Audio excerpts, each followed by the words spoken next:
Good afternoon. My name is Councillor Van Andrishi, Chair of the Council in Committee. I would like to welcome all members and guests to the June 14th, 2022 Council in Committee meeting. I would like to remind everyone that our meetings are web streamed and televised.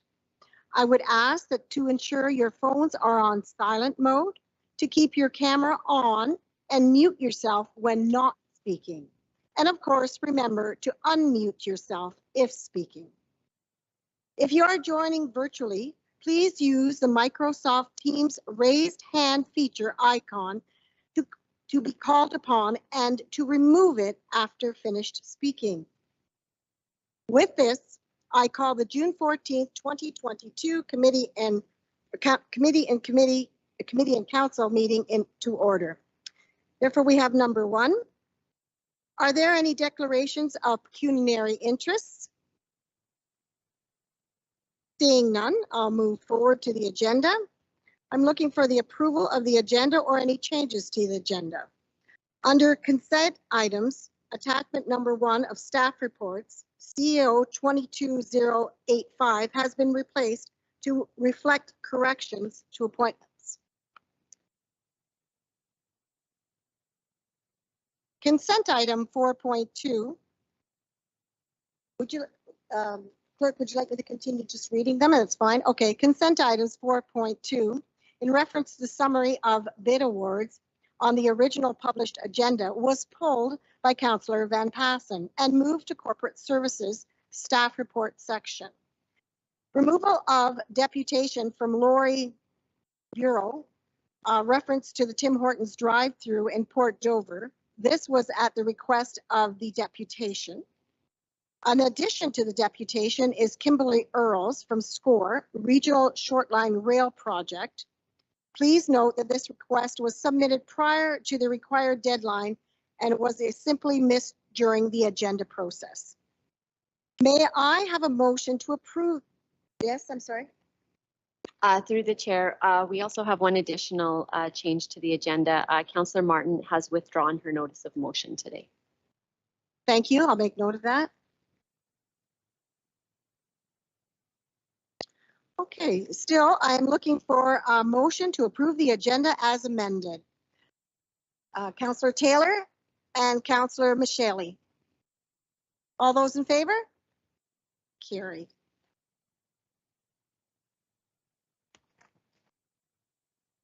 Number 3, I take it we have no closed session at this time.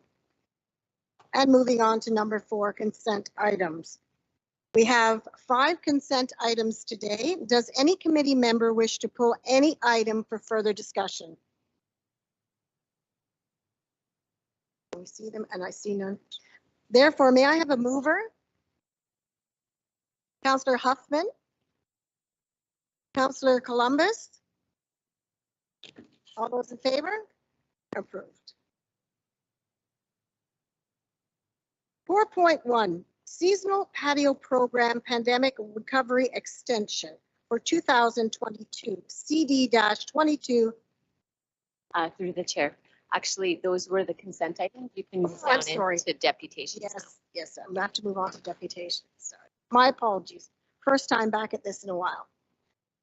Okay, today, this afternoon, we have 6 deputations. We have the staff has a report on the agenda for deputations related to Simming Hill Drive, a sidewalk matter only. In recognition of numerous deputations and our large agenda today, I would ask council to accept the deputations for information after each speaker.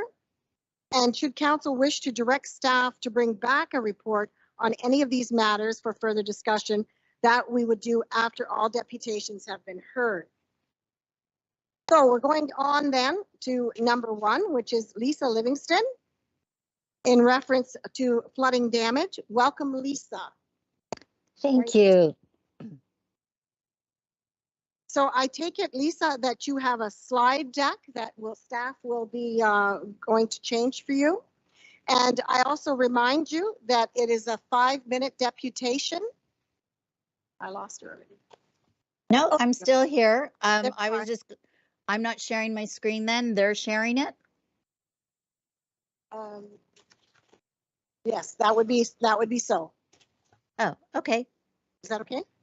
Yeah, it's just easier what I just said. Okay. Well, there we go. Just tell me when I get to start my 5 minutes. Yes, I'll let you know right now. You can go ahead and start. I have you at 3:04. Okay. All right. If you want to go to, hopefully you guys can read these after because 5 minutes is not a lot of time. So just going to talk about effects in Long Point. Obviously, it affects other areas, Turkey Point and such. So if you just want to go on to the next slide. This is just a quick overview of most recent flood dates in Long Point. I did get these from the LPRCA, and these are just some pictures. So you can see actually what it looks like in Long Point, because I know some of you haven't actually been here during them. So there's one slide, that's Erie Boulevard. This you can read at, next slide. This you can actually read at a later time since we have 5 minutes. It's just kind of what happens with the flood warning. Next slide. Again, more information on the flood warnings. They sometimes it's very minor. Sometimes you're basically stuck on Long Point for a little bit. Next slide. This is just, I included this because anybody that's watching that is from Long Point, you can sign up for flood warning status to get that information as well. Just because everybody's not at their cottages during this, during the times that it happens, or they're away on holidays. So next slide. So these are just some pictures so you have an idea of what happens at Erie Boulevard. The one in the bottom left-hand corner is in front of the camps, the first campsite. Some of the ones above are just behind Erie Boulevard, and some of them are around the Old Cut area. So next slide. Again, some more slides. Erie Boulevard. There's one of the Norfolk County signs as well saying to the campsite, but you can see the road is flooded. That's the first campsite as well that is flooded. Next slide. So this is one of the corners. If you look at the one on the left-hand side, where you can see that's the causeway. Now this is after the siege is, you know, it's kind of, they call it the bathtub effect. So there's a surge. They also call them sage. So basically, when this is happening, it happens for a period of time where nobody can get in or out. That vehicle that you see on the left-hand side, that's after it's gone down a bit. So to me, I'm just bringing this to your attention because I know from what I understand, speaking with Katie and stuff, there has not been an updated document, I think, since the last one is 2017. So next slide. So this, I just thought I'd put this in for research for possibly staff in Tecumseh. They actually bought this vehicle. One of the engineers that works with the Long Point Conservation Authority recommended this to me and said the vehicle's around $250,000, but you need to be able to get people in and out in an emergency. So this is what these guys have done. So there may be some further looking into that to add to the budget. Next slide. And you guys can read this. 1 minute remaining. This was just, I'm going to go on to next slide. Hastings should be included in the map. Here's some solutions to consider. I've talked to, I know staff hasn't been directed yet, so I'm hoping staff could be directed to consider some solutions. I found this picture. I don't know where it's from, but I just thought, oh my gosh, that looks perfect for Erie Boulevard. I don't know if there's something you can do coming in for a couple of hours, but again, just stuff to research and consider. Next, and actually, you know, maybe even a berm. So what here at the Winston Parkway hub, this was put in a couple of years ago. It goes straight out. It's for the birding people. So maybe possibly, again, along the right and in front of the channels and things like that at the Old Cup, maybe gravel is something that can be eco-friendly for the turtles and everything and could be parallel inside of the parking that runs along Erie. As well, other considerations have to be made for Hastings and by the channels and by Old Cut. I don't know if there's a drainage system thing that you can do. I know there's been some drainage installed. Next slide. or even the grades or the slants of the roads, because I know when it rains, after the new paving, there has been a bit of a grade that now when the grade happens and it heavy rains, then the backyards flood. So next slide. I'm going to let you continue very quickly with your slides. This- Yes, but very Okay. quick, please just Yep. go. We can read those next steps. Yeah. Yep, and this is the last, pretty much the last slide. So this is what I'm hoping that council can request staff to supply solutions, pricing options, look into this a little bit more, possibly hire somebody that could talk about the SURS, the SAGE to help develop these solutions. This was a link that I found that I thought was great. It's too bad it expired in March, but there was like millions and millions of dollars available for flood mitigation strategies, which Norfolk County could have applied for. It expired just this March. Hopefully they'll be doing it again. So I think that's something that we could really look into. Again, you know, it's basically what can we do? This is going to, I can't imagine that one won't happen. They're saying the water levels are a little bit lower right now. So this SAGE effect may not happen, but it's kind of like, what's going to happen when the next one? What can we do to mitigate? I realize, you know, this is not a fast, like I cannot fix this problem in a couple of weeks. I hate to cut you off. I think we, Yep, I'd like to okay. thank you for your presentation. It's an excellent presentation and it's more for reading, and I think that would be a good idea. Therefore, what I'm going to ask, if there's any questions of the deputation, I have Councillor Columbus.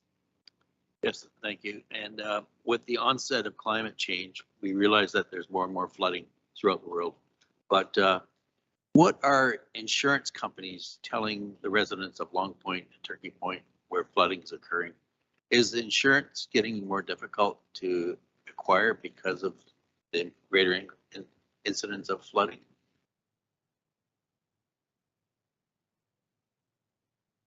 Lisa, did you hear that question? Yeah, I haven't thoroughly searched insurance, but I mean, there's a lot of companies that do not offer it. I can tell you that. And they may be changing their policies as, you know, the years come down. Some people may have it, but, you know, they may get taken off in the next year or so. One of my main concerns is just making sure that there is safety for people to get off of Long Point when it happens.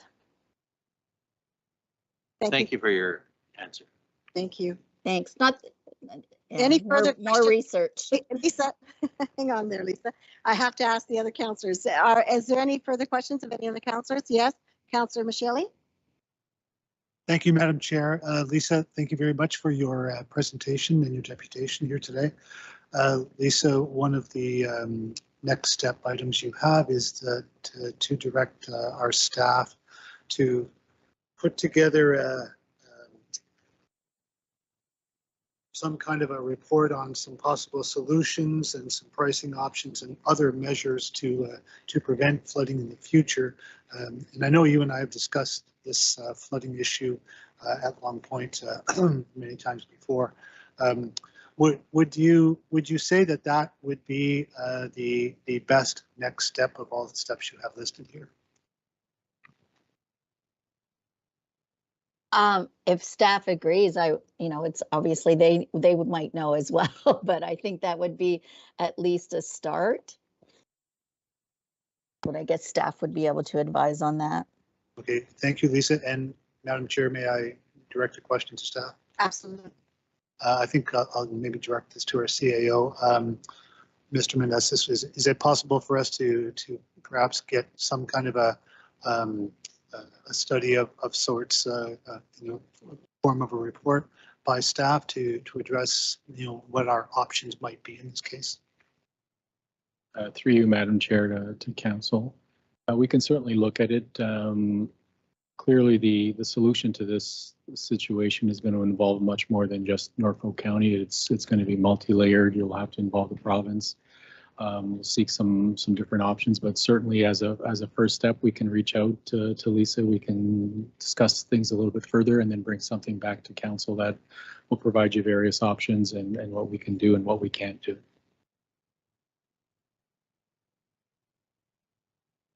Thank you. And seeing no further questions, I'd like to have a motion to receive the deputation as information or an alternative. Councillor Michelle, and seconded by Councillor Taylor. All those in favor? Carried. Next, we're going to try to keep it moving along. Thank you again, Lisa, for your deputation. We have the next deputation, which is from Mr. Richmond. Derek, are you here? Yes, I am. I'm sorry. Yes, Councillor Martin. Sorry, Madam Yep. Chair, through you to staff. Should that be formed up by way of a motion, or is that just received as direction? Because I was hoping. Thanks. Yes. Through the chair to Councillor Martin. So I have prepared a number of resolutions to follow the deputations, but we just thought in the essence of time, if we could get through the deputations and then we can come back to that.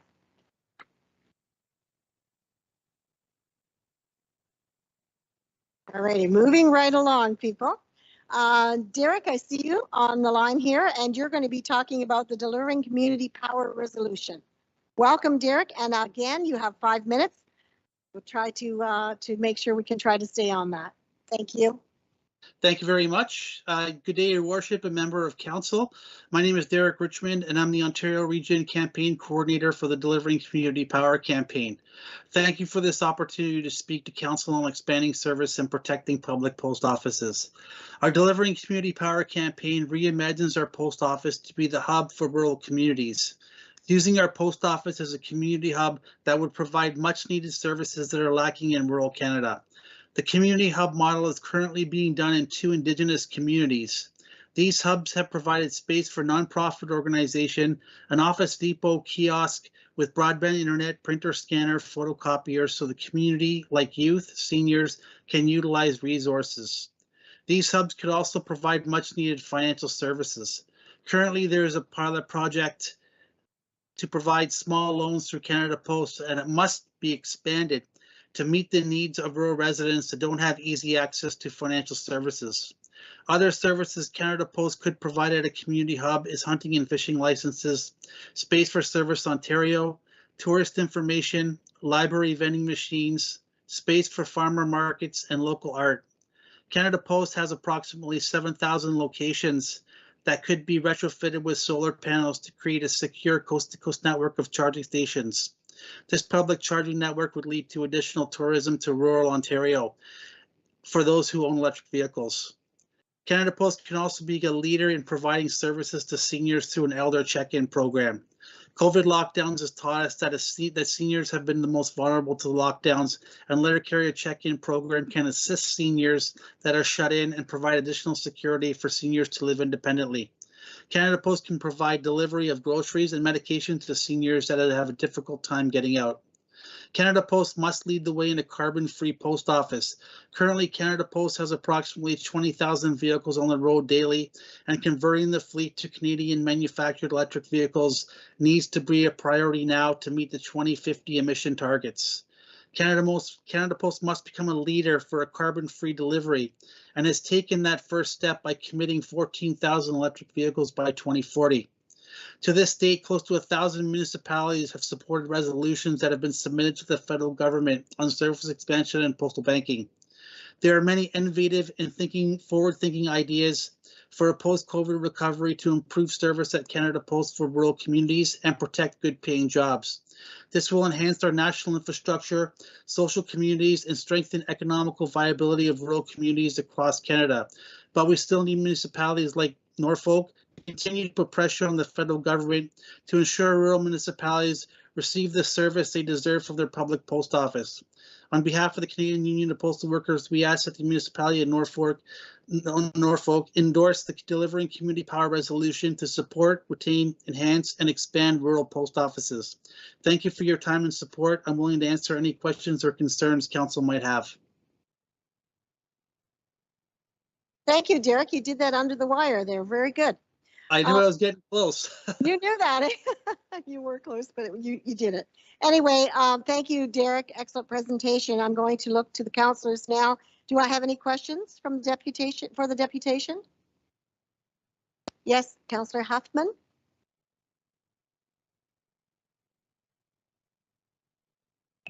Thank you, Chair. Through you to Derek.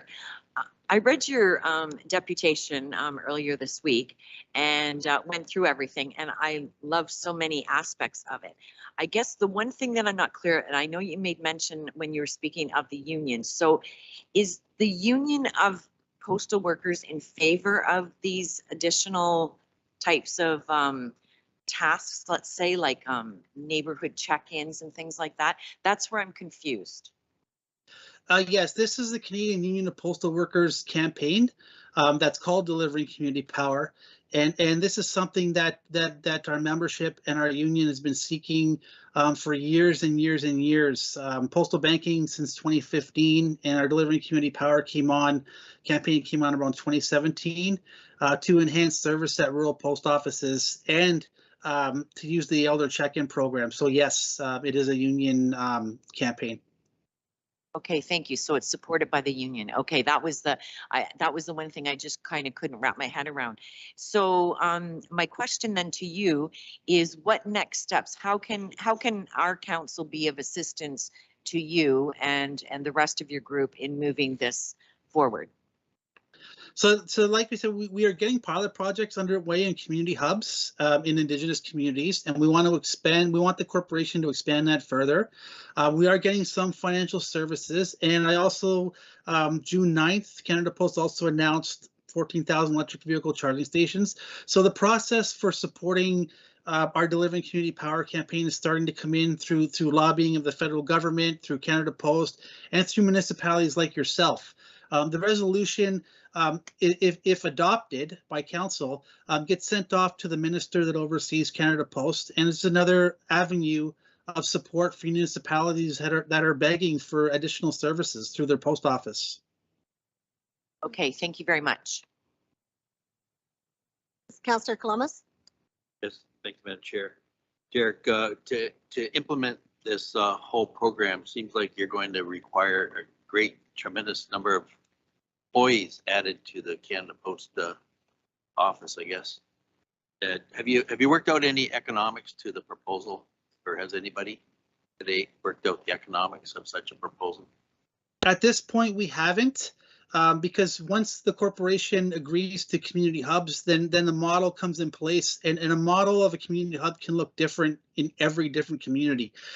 So to even estimate the cost would be irrelevant at this point. But we have partnered up with, Canada Post has partnered up with TD Canada Trust to provide the My Money loans, which is small interest loans at Canada Post, and to provide additional financial services.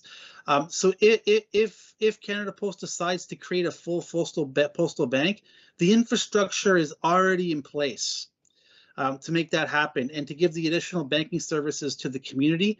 And also the staff is already in place too, and they'll just be retrained into providing some of these services as well.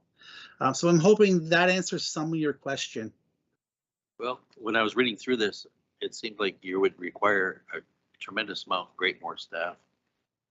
So we'll see where it goes. Thank you. Any further questions? If not, I would ask, thank you for the deputation, Derek. I'd like a motion to receive the deputation as information or an alternative. Do I have a mover? Councillor Martin, a seconder, please. Councillor Huffman, I'll call the question. All those in favor? And that is carried. Thank you. Thank you very much, Derek. Thank you. Now we have another Derek. We're going to Derek Stonier, I think. Where's the other Derek? Oh, there you are, Derek. You were at the podium if you wish.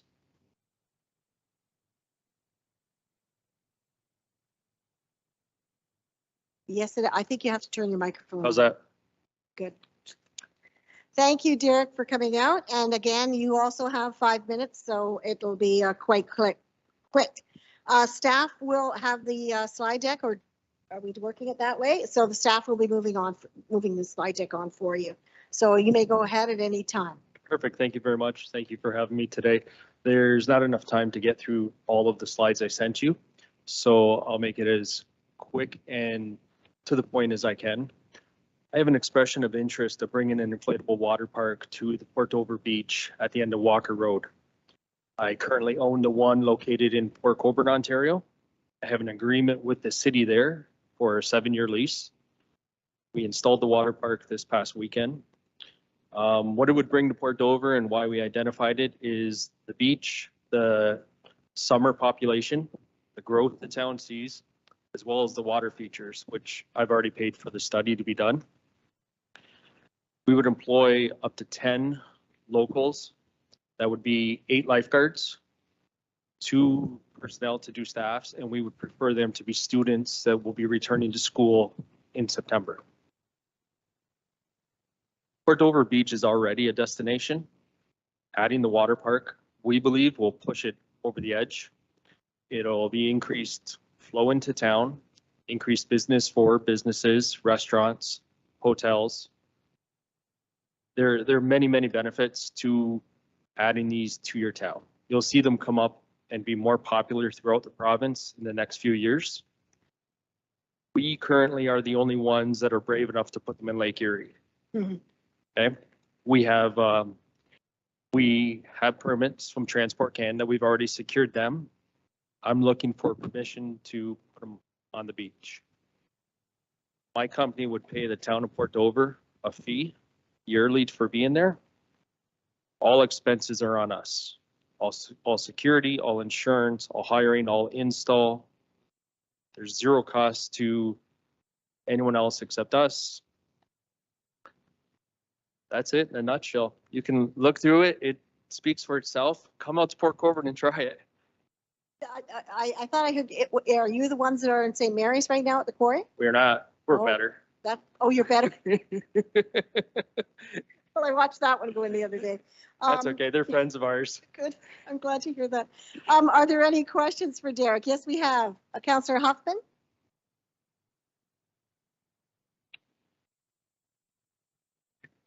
There, sorry. Thank you, Chair. Hi, Derek. My question is, we've got a few places in Norfolk that have waterfront property. So just wondering why Dover as opposed to, let's say, Turkey Point, which tends to be more of a kind of a stay and play with the sea-doos and different things like that. So just wondering why you chose Dover as opposed to Turkey Point. We figured we'd get you to agree to Dover, then go to Turkey Point for the third one. It was identified as a spot, and we were just doing logistics from where we are in Niagara first. That was it.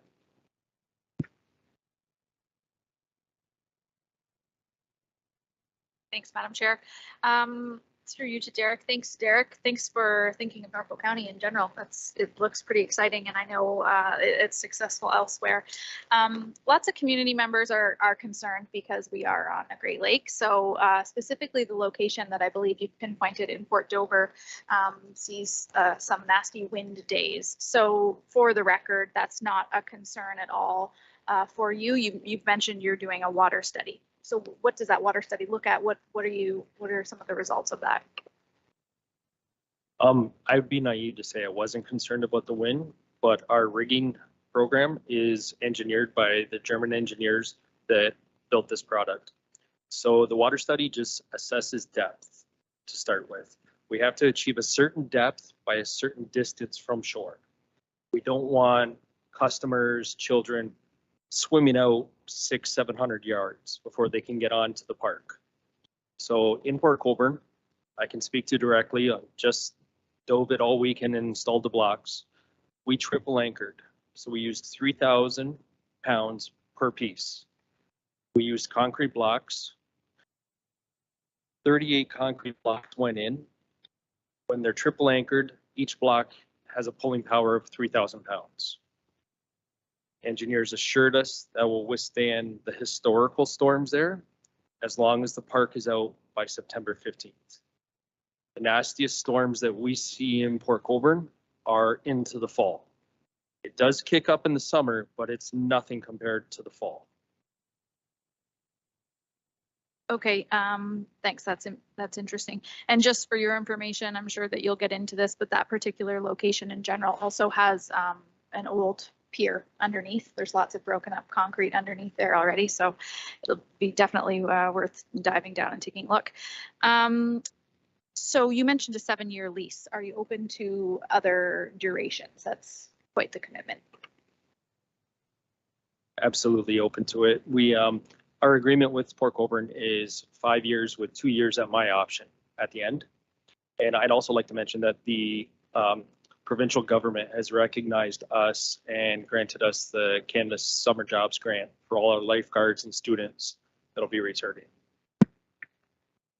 Thank you very much. And then my last question for you is, you provide all of the insurance, you provide all of the staff, you provide all of the life jackets. So your staff and the life jackets, what does that system look like, and where do you hope to set up shop for that?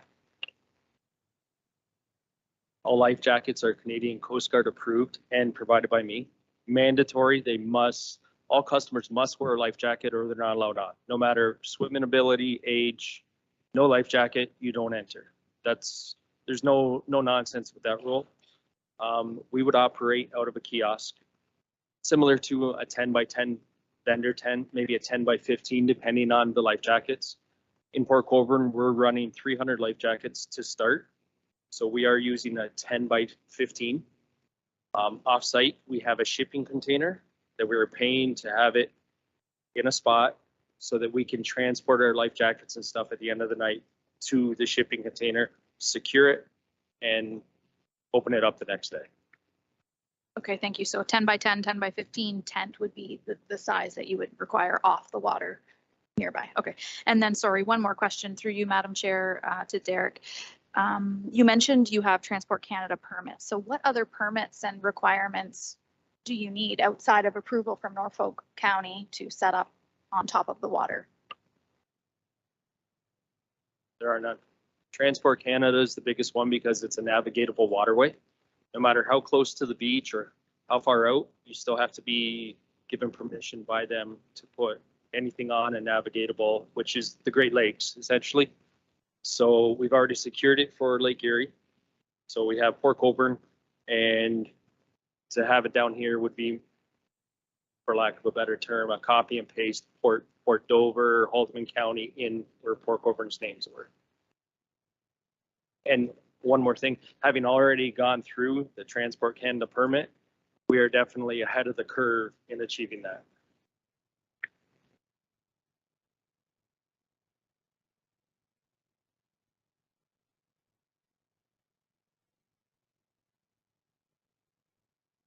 Thank you, Madam Chair. Through you to the deputation. Derek, thank you very much for your presentation today.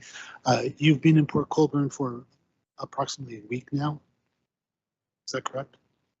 And during that week, were there any unanticipated bugs that you had to work on?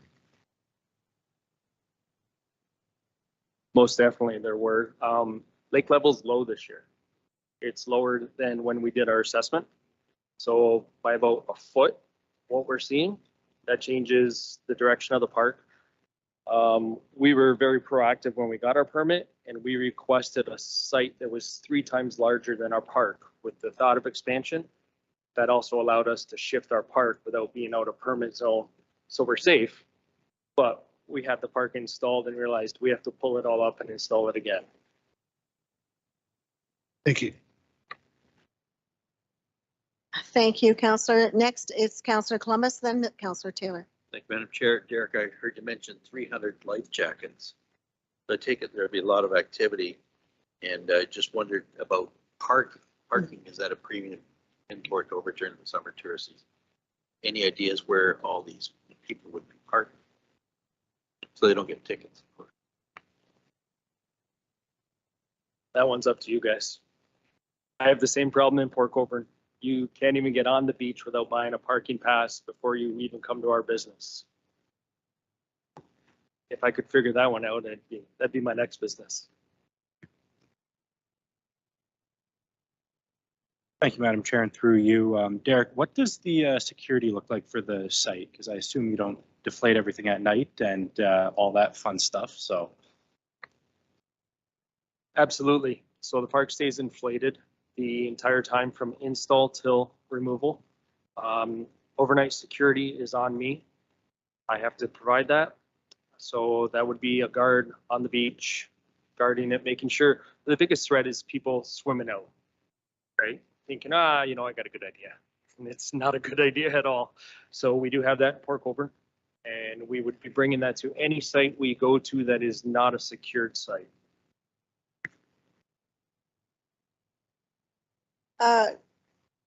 Councillor Mountain, you have another question? Thanks, Madam Chair. Derek, the notes you gave us mention the medium-sized park. I know the measurements were 51 by 27 meters. So what is why medium, and is small an option, is large an option based on that location? Anything from medium up is an option. Medium is kind of the base starting point to gauge interest. It's quite an extensive investment. I don't want to invest into an XL park and find out I don't have the interest to support an XL park, because that's quite big. The one you're looking at right there, that's a large. After installing a medium in Port Colborne, I would probably change this proposal to be a large for here. Okay, you're the expert. I don't know enough about it, but I do know that we have limited beachfront access in Port Dover. There's concerns about making sure there's still space for boaters, kayakers, paddleboarders, and of course swimmers. So that is a community concern as well. So taking a look at the size and making sure it's a good fit for the community would be a priority, I think, of council. But those are all my questions. Thanks, Madam Chair.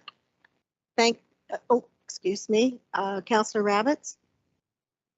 Thank you, and through you to our deputation.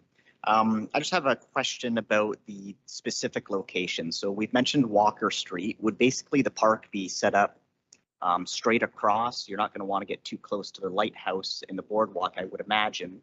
And have you taken into consideration having it perhaps, the other way, going north? I know that the beach runs out. There are some private beaches in that location. Can you drill down specifically on where the park would be set up? Is it a straight line from Walker Street? The closer you can get to that end point would be the better for you?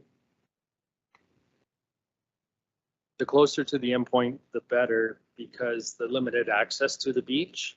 But once we get onto the water, we're open to adjusting, and with working with Transport Canada, we can drift to the right, to the left to achieve optimal depth based on our anchors at that point.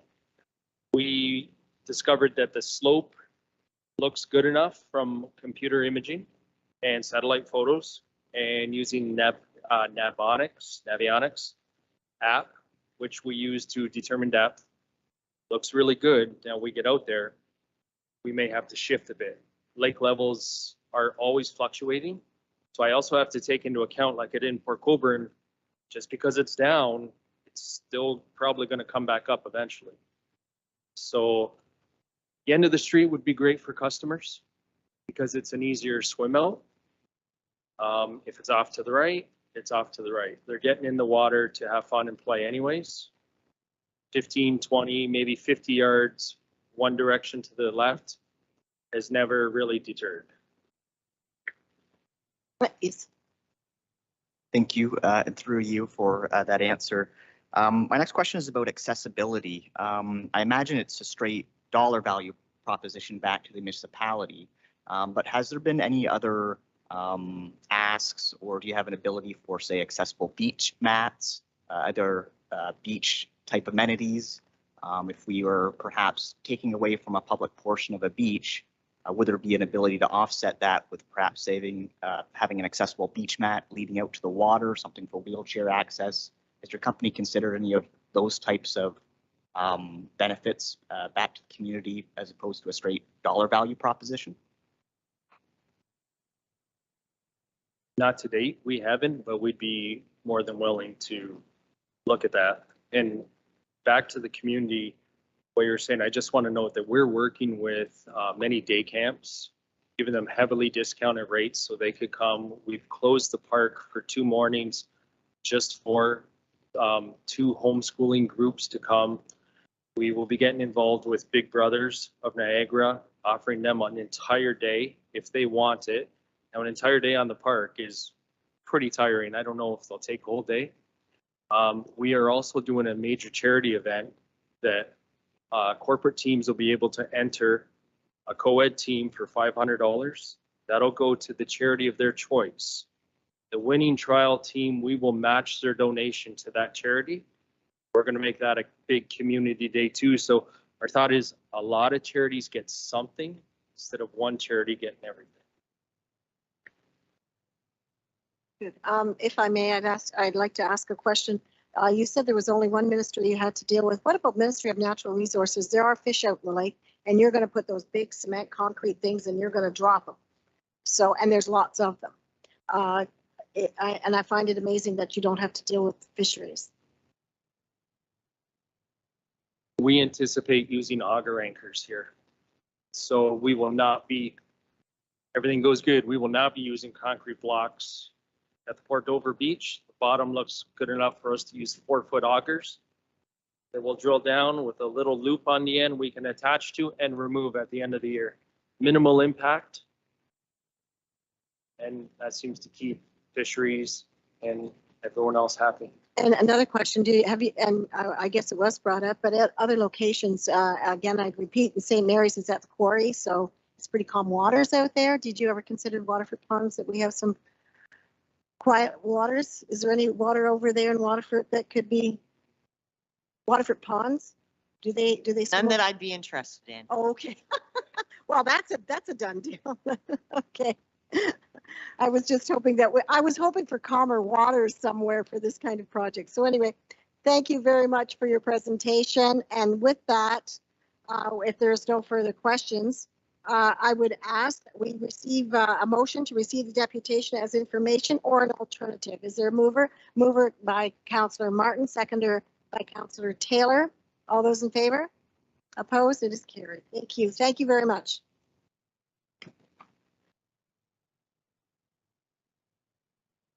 Moving right along then, we have Stephanie Wilson, and this is over the Sunning Hill Drive. And Stephanie Wilson, are you out there? Oh, there you are, Stephanie. Good to see you.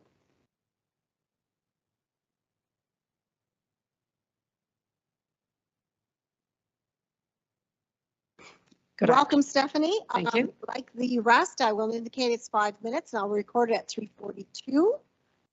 If you'd like to proceed, go ahead. Thank you. Good afternoon, Madam Chair and councillors. As an environmentalist, I have strong viewpoints as to why Sunning Hill Drive should not have sidewalks. I've already given 2 deputations to council about trees and their importance to the environment. Already several trees, mostly very old healthy trees, have been removed due to construction and replacement of infrastructure on the street. These trees were about 60 years old, and it'll take another 60 years to regain the benefit that those trees have provided to the neighborhood and to the environment. Some of the residents who do use Sunning Hill for walking recreationally said that they enjoy walking here because of the lovely shade that these trees provide. We residents of Sunning Hill Drive have been told that adding sidewalks will create the need to remove even more of the trees that line our street. Trees that are the lungs of the planet. Trees are extremely important in the fight against climate change. To remove any trees is a step backwards in this battle. Another step backwards in the fight against global warming is to add more cement to the environment. Adding cement adds heat to the environment. For instance, in the summer, if you step on a piece of cement and then step on a piece of grass, you'll feel the difference. Studies show that temperature of urban areas is significantly higher than that of rural areas due to the amount of cement covering urban areas. Another disadvantage to adding cement to the environment is that of water runoff carrying pollutants should run through the soil to remove these pollutants. The more cement there is, the less advantage water has to pass through the soil. It then runs directly into the sewer system to add more pollutants to our already polluted waterways. As many of you might already be aware, I'm hugely against adding curbs to our street for the same reason. Many of the residents are seniors, and should sidewalks be installed, the onus falls on them to keep the sidewalks clear during the winter season. Where the sidewalks are installed, where there are no houses, that in this case would be on the park, the county would be responsible for keeping these sidewalks cleared. This is an added expense to the county and for taxpayers. More pollutants from county machinery are spewed into the air, and this machinery already also adds to noise pollution.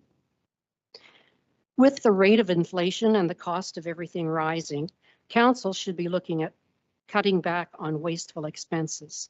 We are all aware that the cost of installing sidewalks today has increased significantly from what was estimated a few years ago when all of the contracts were probably made, especially with the cost of gas and the trucks required for this project. The development of Sunning Hill Drive and surrounding streets began about 60 years ago. Since then, few properties have changed hands, and for the most part, only those who have passed away or those who cannot manage the property any longer they are the only ones that move away. People stay here because it's a quiet, beautiful area with its unique charm. Those who have moved here were well aware that there were no sidewalks and consequently were not discouraged from buying because of the lack of sidewalks. We don't want our beautiful area to turn into what looks like just another suburb of a large community. You have 1 minute. So let's demonstrate that Norfolk County is a forward-thinking community. Thank you. Well done, Stephanie. You got that under the wire as well. Councillor Martin. Thank you, Madam Chair, and thank you, Stephanie. Nice to see you back in person. So to clarify, you are not in favor of sidewalks. Sorry, Madam Chair, could you turn your mic off so that she, thank you. The viewers at home. No, I am not. And you do live on Sunning Hill Drive? I do live on Sunning Hill. And would your property be receiving a sidewalk? No. Right. And then in your experience, does it deter community members from exercising and using Not at all. the area? Okay. Not at all. Okay, no questions. Thank you. Turn it back on. Oh yes, Councillor Huffman. Thank you, Chair. Through you to Stephanie. Thank you very much for your deputation. My question is just following up on Councillor Martin's question regarding it doesn't seem to impede people walking and exercising on your street. Do you find that it's busy with people walking or strollers and or people exercising on your street? Is it fairly well utilized? It's well used, but not excessively. How familiar are you with, and I understand your passion in terms of the environment, and I respect that greatly.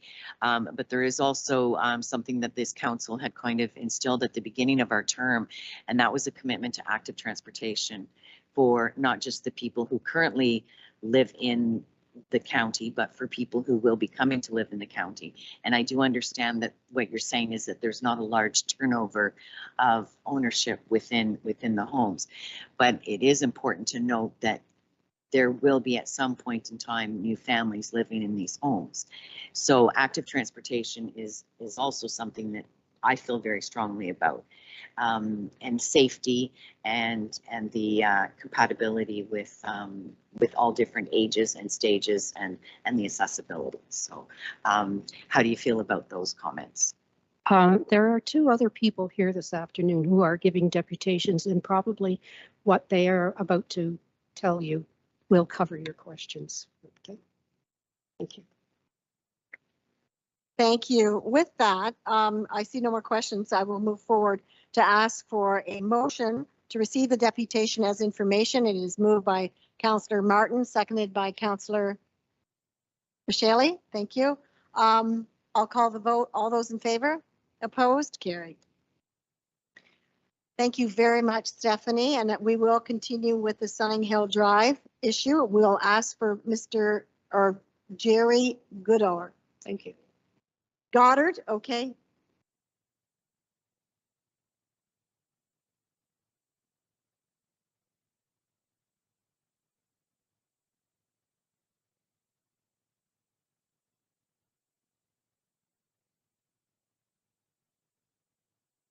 first mission accomplished. I actually got up here. Yeah, I'm here to, I live at 30 Sunny Hill Drive, and I'm here to talk about the need or the lack thereof for sidewalks and curbs.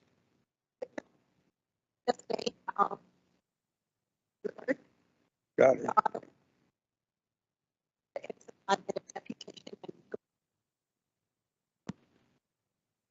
Thank you.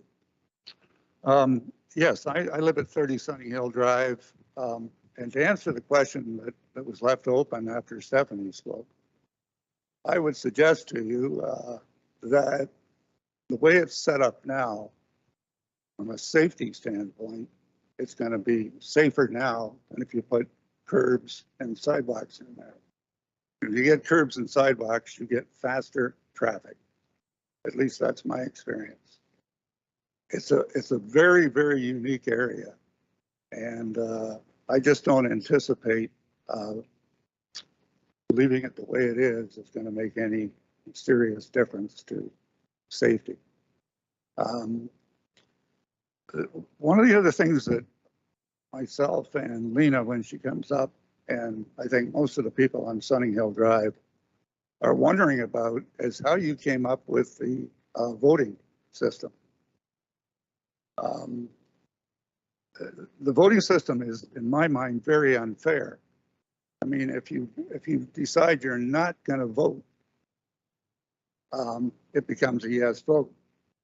And these voting options are sent. I don't want to say they're sent all over Port Dover, but they're certainly sent across the street to Don John Boulevard. They're sent to people that border Silver Park, or whatever it's called down there. Many, many streets that have really no concept of what Sunny Hill Drive is all about. And if they don't vote, that's considered a yes. I don't understand that. Just don't understand it. In terms of putting sidewalks in, it gets back to the issue that Stephanie raised, that if you're clearing sidewalks in the wintertime, especially when you're dealing with elderly people such as myself. I don't consider myself elderly, but then on the other hand, I'm not really interested in clearing sidewalks at this stage of the game, shall I say.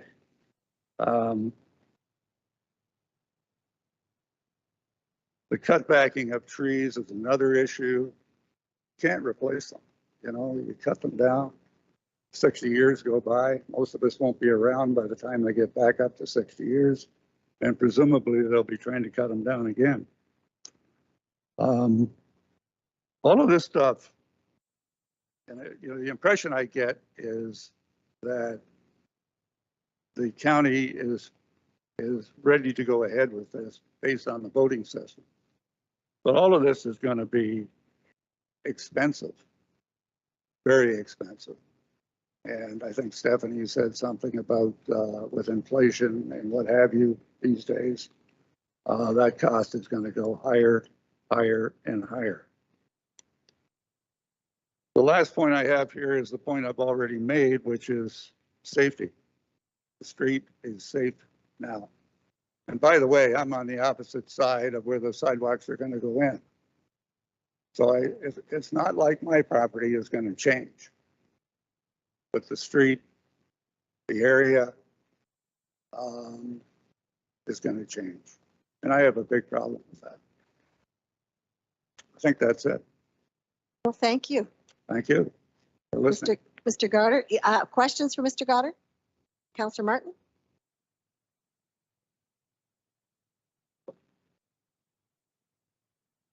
It's on. Oh, turn it on. Thanks, Madam Chair. It just lets us only have 2 microphones on at one time. That's why How does that happen? You're okay. Yours is all right. Oh, yeah. Thank you, Madam Chair. Through you to Mr. Goddard. Could you, as a reminder, do you remember roughly when you gave your last deputation to this council about sidewalks on Sunning Hill? I recall it was by phone. because of COVID. Oh, that's okay. You can leave yours on. I really don't. I know I was in here via the Zoom. That's right. Once, I didn't think it was about sidewalks. It may have I been. think you may have planted a couple seeds at that, Well, on it's that occasion. another thing that comes along with advanced age is I got a great memory. It's just that it's a little short. That's okay. That's why I'm here prompting you with your reminder questions. Okay, and so you've already answered one of my questions. The sidewalk will not be put on your property. That's right. And you're still opposed to sidewalks. And how long have you lived in the neighborhood for? Be about 12 and a half years now. Okay, so building on Councillor Huffman's comments, one of the reasons why staff, we do have a new sidewalk mailing out system. Sunning Hill Drive was one of the first, I believe, the first. So we are definitely appreciative of the feedback and working out some kinks on our end. But I guess, building on Councillor Huffman's comments, the reason why the system is structured as such is that this council has made a priority of putting in active transportation throughout the community, not just for who lives there now, but the next family. So in your 12 years, are you seeing an influx of active transportation on your area that's of concern? And furthermore, Well, I think, sorry to interrupt. Nope, you go ahead. But I think through the COVID situation and what have you, there was probably an uptick in what was going on around the street. More and more people, I might add, have dogs. And, so pretty much everyone on the street sees dogs on a regular basis. Everybody knows what the street's all about. I recognize you will get the odd person who comes along the street and hasn't been there before. That's not going to happen very often. And even if it does, they're going to take their time. They're going to go easily. You just don't see anybody screeching down the street. You don't. It's a great little area up in the northeast part of town. You have to see it and you'll understand what I'm talking about. thank you. My last question to you is, if sidewalks were to go forward today, and then you would probably receive input from Norfolk County, given the new sidewalk protocol, on your feelings on connecting sidewalks in and around the area, because the sidewalks would lead to where exactly? Lead to where? Yes, if you had sidewalks on Sunning Hill Drive, where would sidewalks lead to? Where would it lead me? Lead to. Oh, lead to, I'm sorry. It's okay. Um, Additional sidewalks anywhere else? Well, yeah, there's a couple of other streets in the area that are basically connected to Sunning Hill. Do they have sidewalks? They do not. Okay. Now, if you just go slightly north of there, you get into newer homes.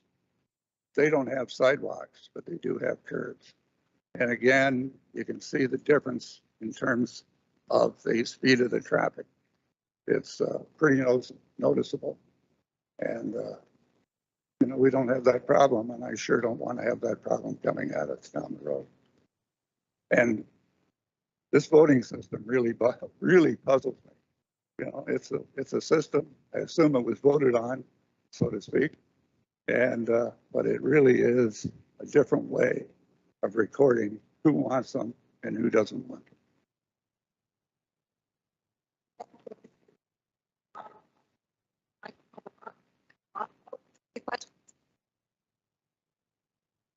Thank you, Madam Chair. Through you and Mr. Goddard, you just touched on my question. So it is your feeling that had the letter that went out to residents, if it had a yes and a no option to vote, that the vote would have been much different? Is that what you're suggesting? Appreciate you mentioning that. That would have been quite a fair way of doing it.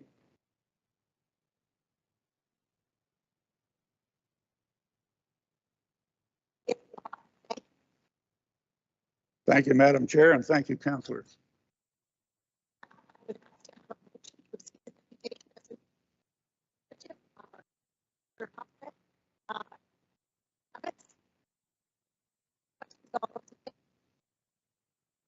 Thank you. We're going to move on. We will continue with thank you. And again, I will let you know. Okay.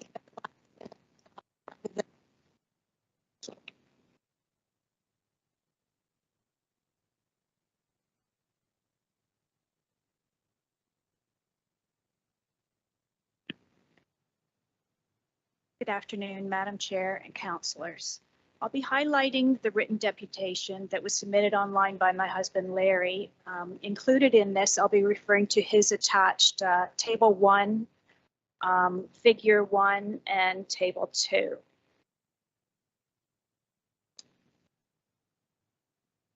Sunning Hill Drive is a quiet residential street that has defined the outer boundary of Port Dover's northeast corner for more than 50 years. We're a community of retirees and working families. When people move to this neighborhood, they do so for the old quiet country charm it has to offer. Our properties are twice the size of those in newer developments. We have mature, healthy trees of every variety. We've never had sidewalks or curbs, and street lights are at a minimum. The pavement and underlying services are deteriorating and in need of replacement, but we do not need sidewalks. The majority of Sunning Hill residents have said so. Norfolk County sidewalk policy stipulates that Sunning Hill Drive qualifies for a new sidewalk based on a point system that considers traffic volume, proximity, and connectivity to public destinations like schools, commercial businesses, places of recreation, and religious interests. According to the county's assessment, Sunning Hill Drive scored 30 out of 100 points. Table 1. 30 points is the absolute minimum within the range of 30 to 75, recommending a sidewalk be installed on one side of the street. We strongly dispute the county's assessment of 30 points, specifically the 10 points assigned for being within 1.6 kilometers of an elementary or high school. Lakewood is the closest school, and it is 2.1 kilometers walking distance from the nearest point on Sunning Hill, and almost 3 kilometers walking distance from the far north end of Sunning Hill. Figure 1. The total length of Sunning Hill is about 900 meters.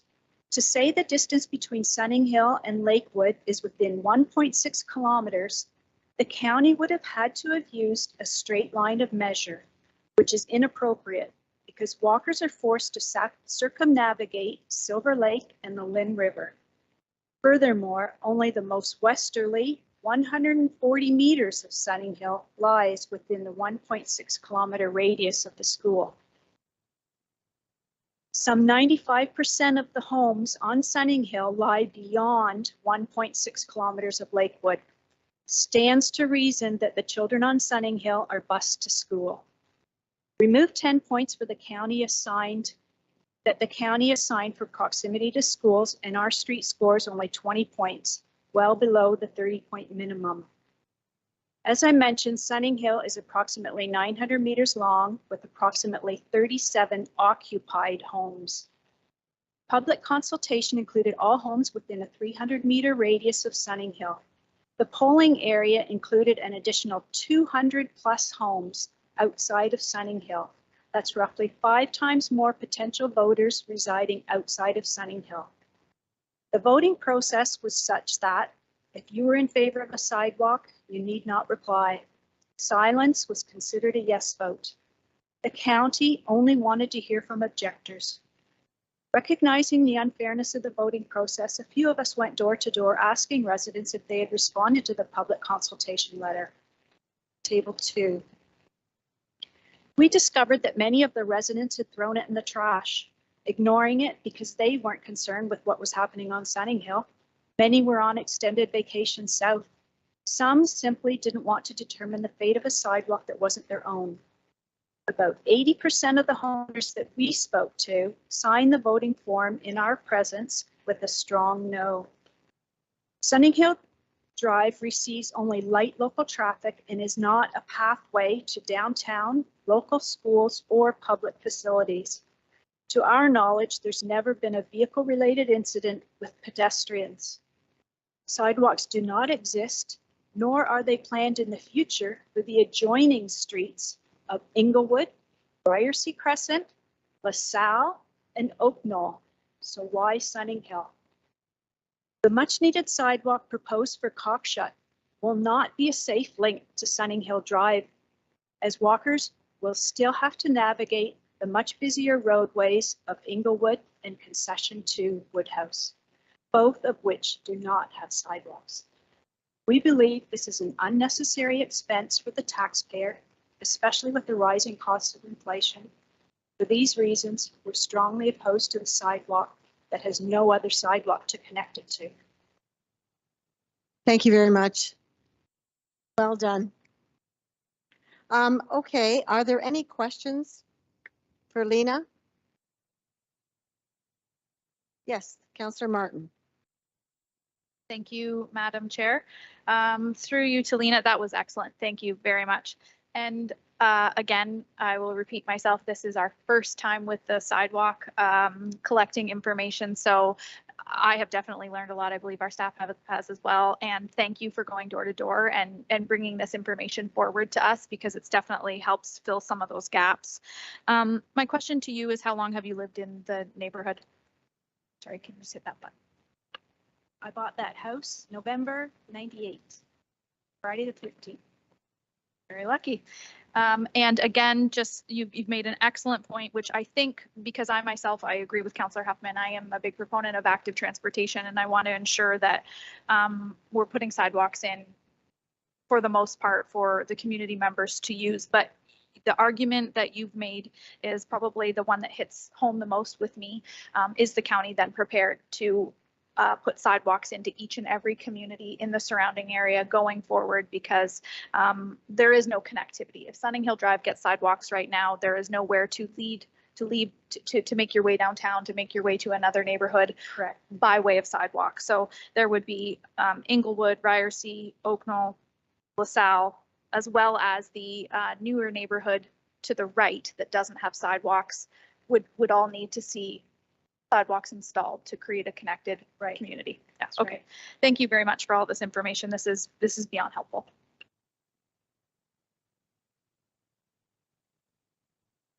Any further questions? I have a new microphone. Any further questions? If not, I thank you, Alina, for your presentation.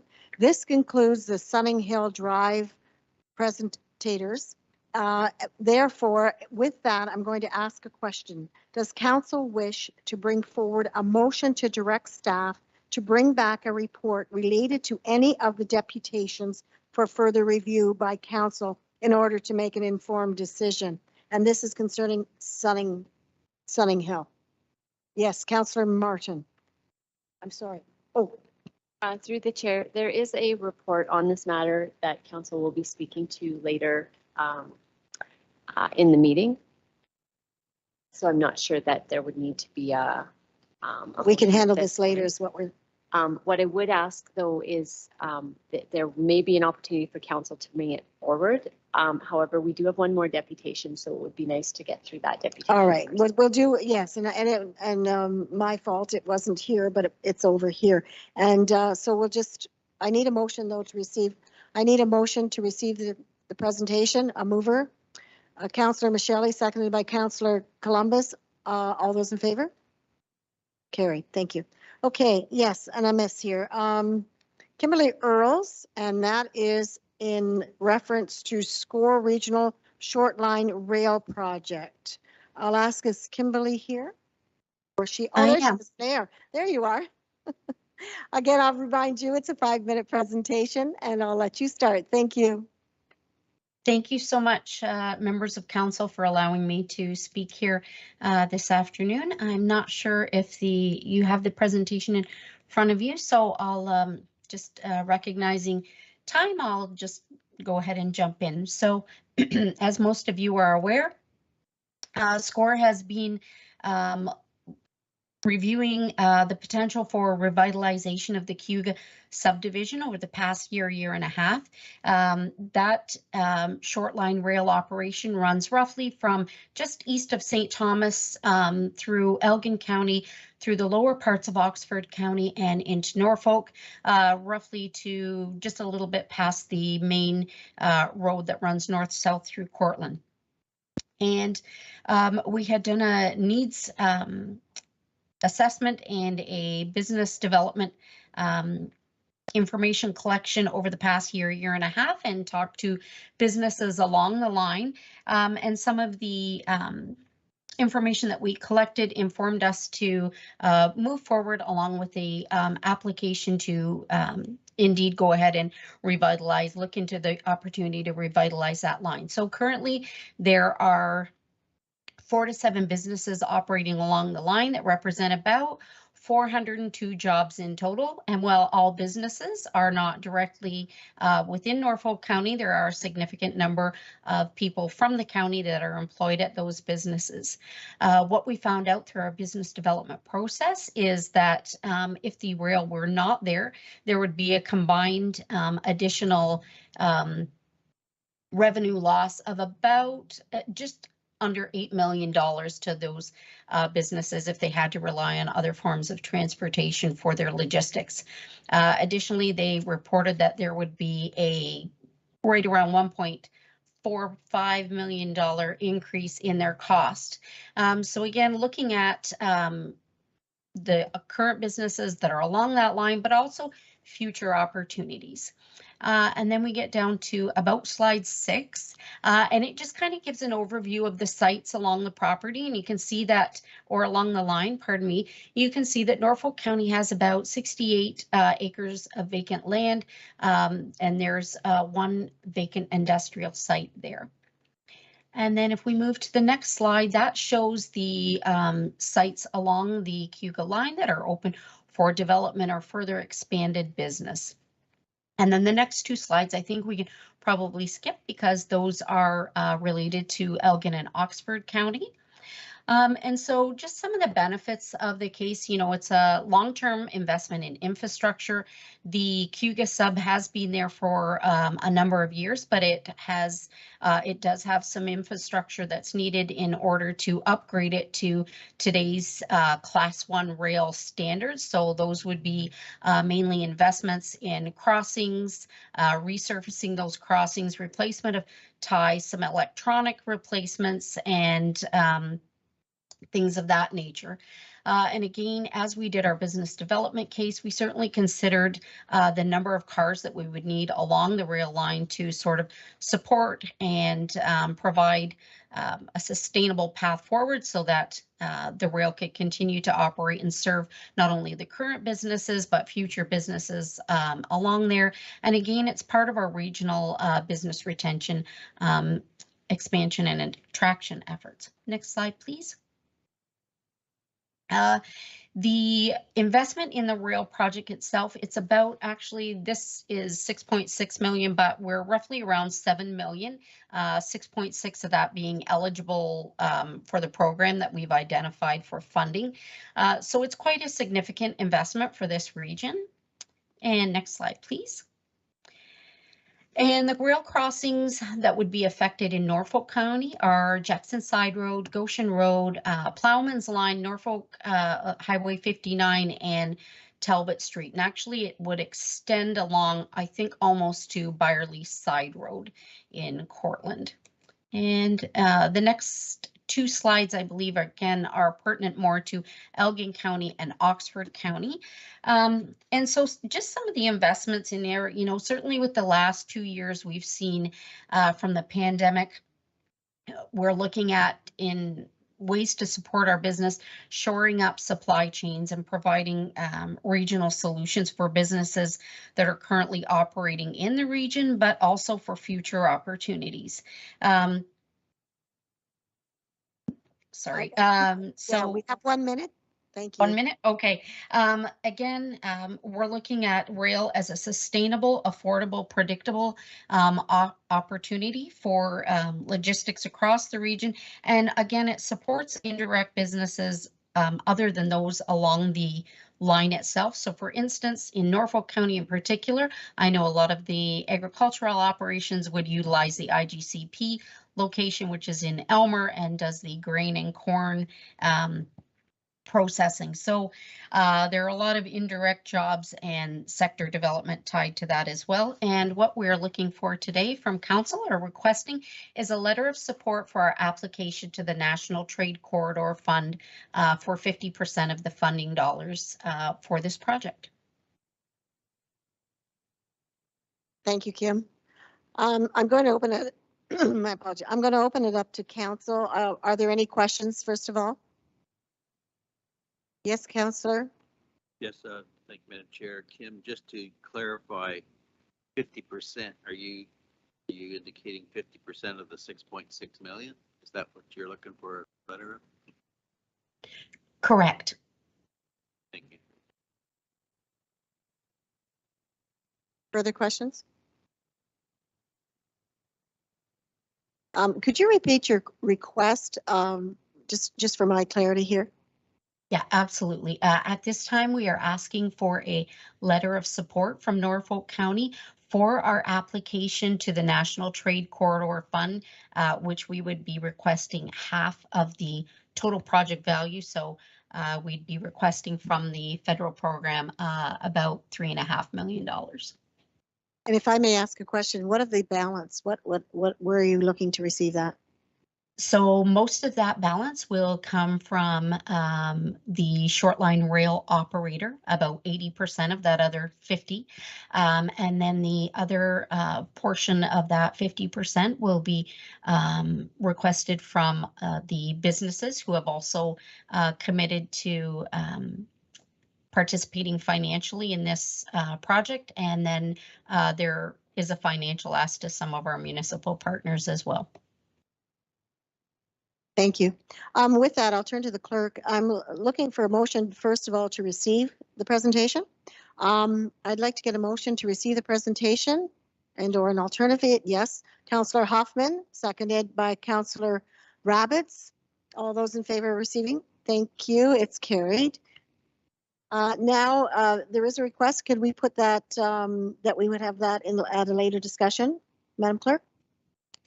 Through the chair. So we're complete with deputations now, so we could go back and talk about each of the deputations if there was an appetite from council to do something with a motion of some sort today. I do have some proposed motions that could be put up. If council does not want to speak to any of them or one or more of them, then they can direct me that way as well. Thank you, Madam Clerk. So what we'll do is, I guess we'll go back and we'll start from 5.1. Is there any appetite there? Yes, Councillor Michele. Thank you, Madam Chair. I believe that the clerk has captured part of my request to direct staff to come back with a report on the flooding in Long Point and some possible options that the county might have in coordination with some other government agencies. Thank you. It is on the screen here.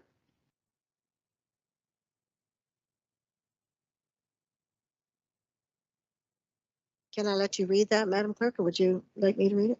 Through the chair. So the motion that I've drafted is that staff be directed to bring back a report to council related to flooding mitigation options at Long Point to address resident concerns related to flooding.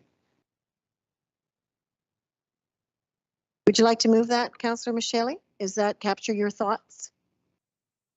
Thank you, Madam Chair. I'm just wondering if we should just add the fact that these flooding studies and options are already partly provided by the Long Point Region Conservation Authority.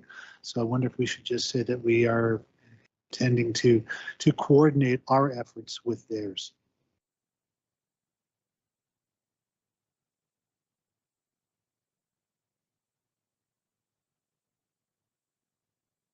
Do I have a seconder for the motion, or I can? Through the chair, sorry, I missed the association that you referred to, Councilor Michele. Yes, I'm sorry, Madam Chair, to you through you to the clerk, the Long Point Region Conservation Authority.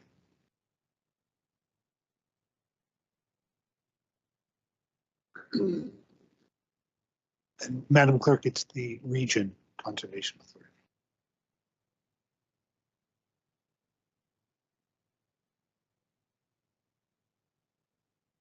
Question, Councillor, or are you wishing to second?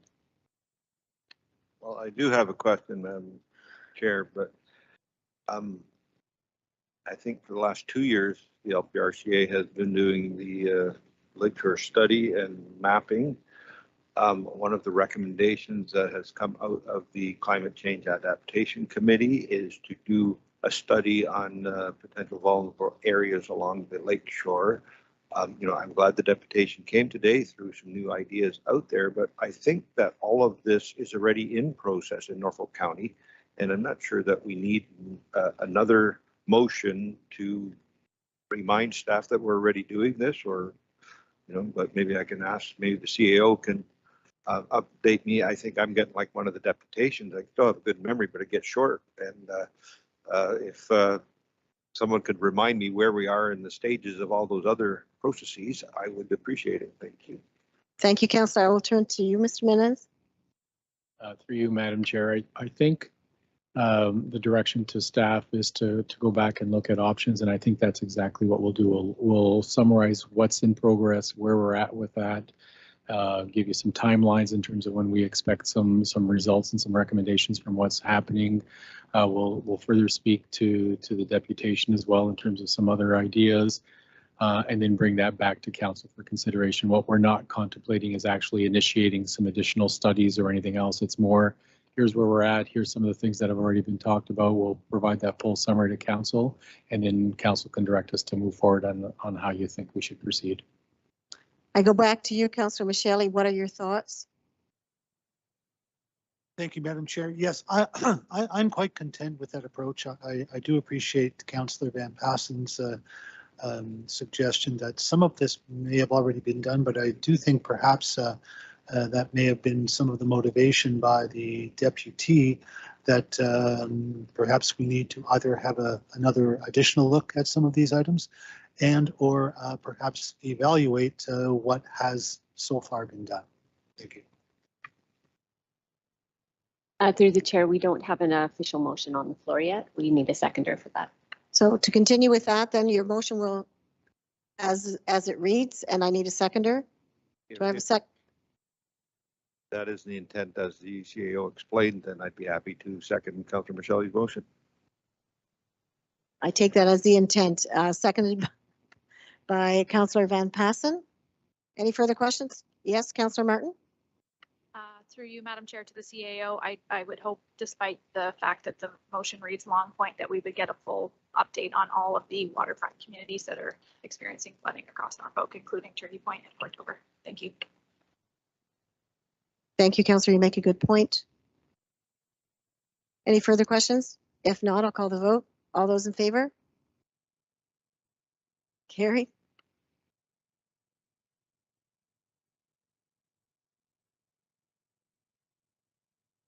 Through the chair, so the next item is the Mr. Derek Richmond's delivering community power resolution. I do have two proposed motions if council wants to consider a motion at this time. We have are we considering that motion or a motion?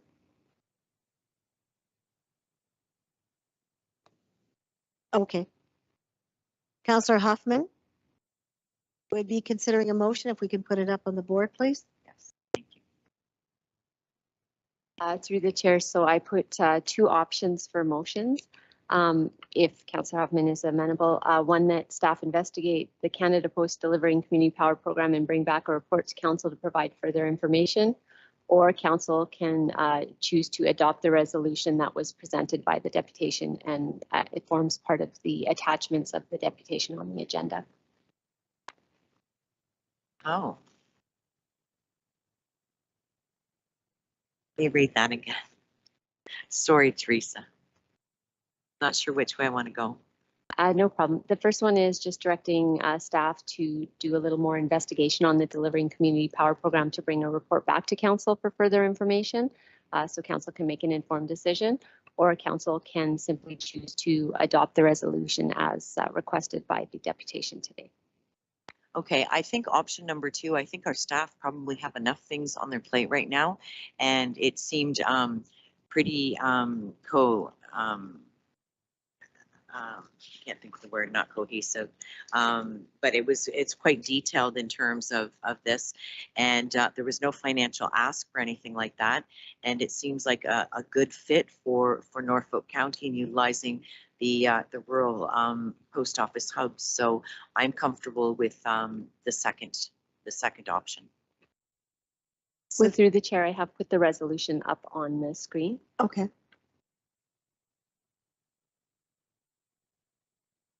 So what we're looking for then is the seconder. Councillor Martin. Any further consideration or discussion? Any questions? Oh, yes, go ahead, Councillor Taylor.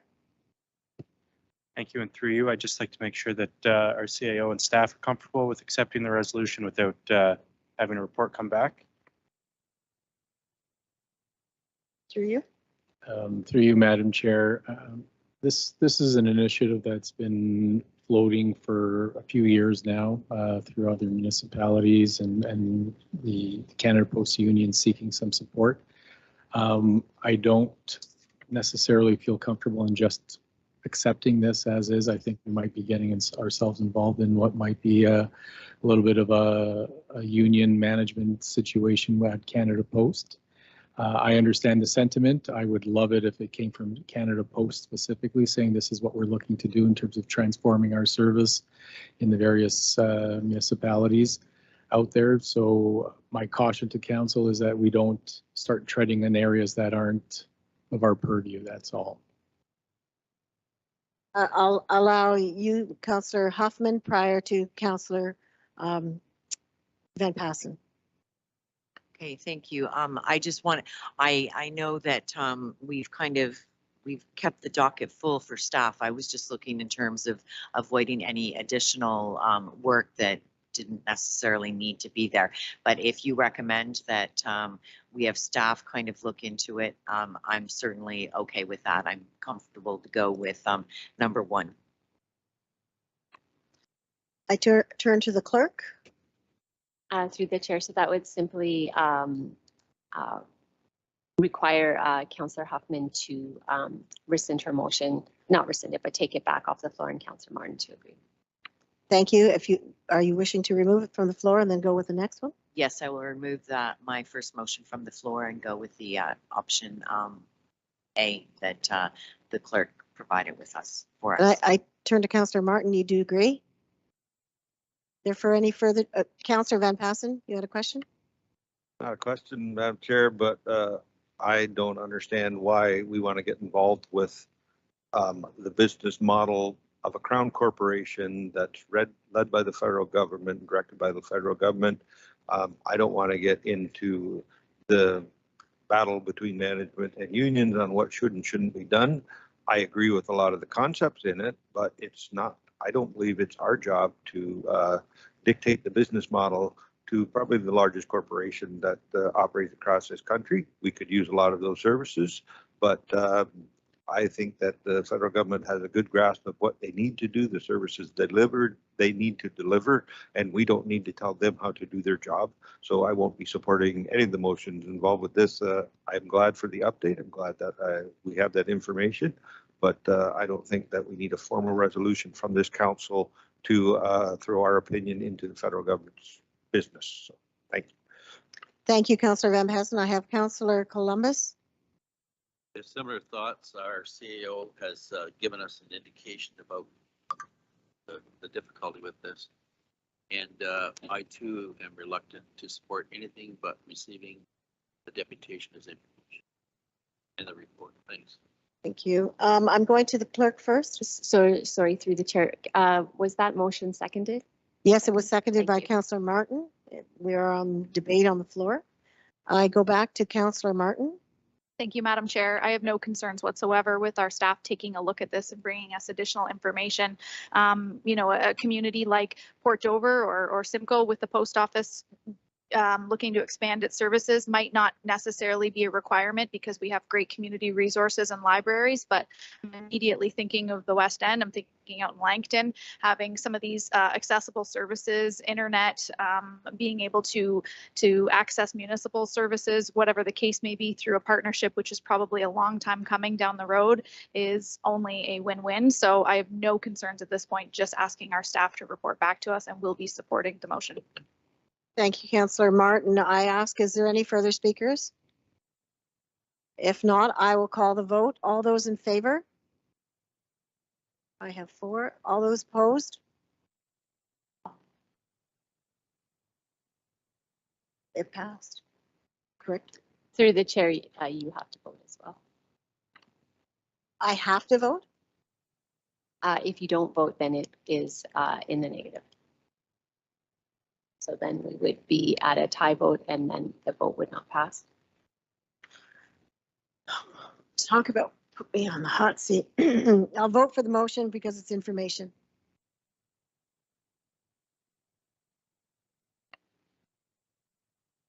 Thank you. That is carried.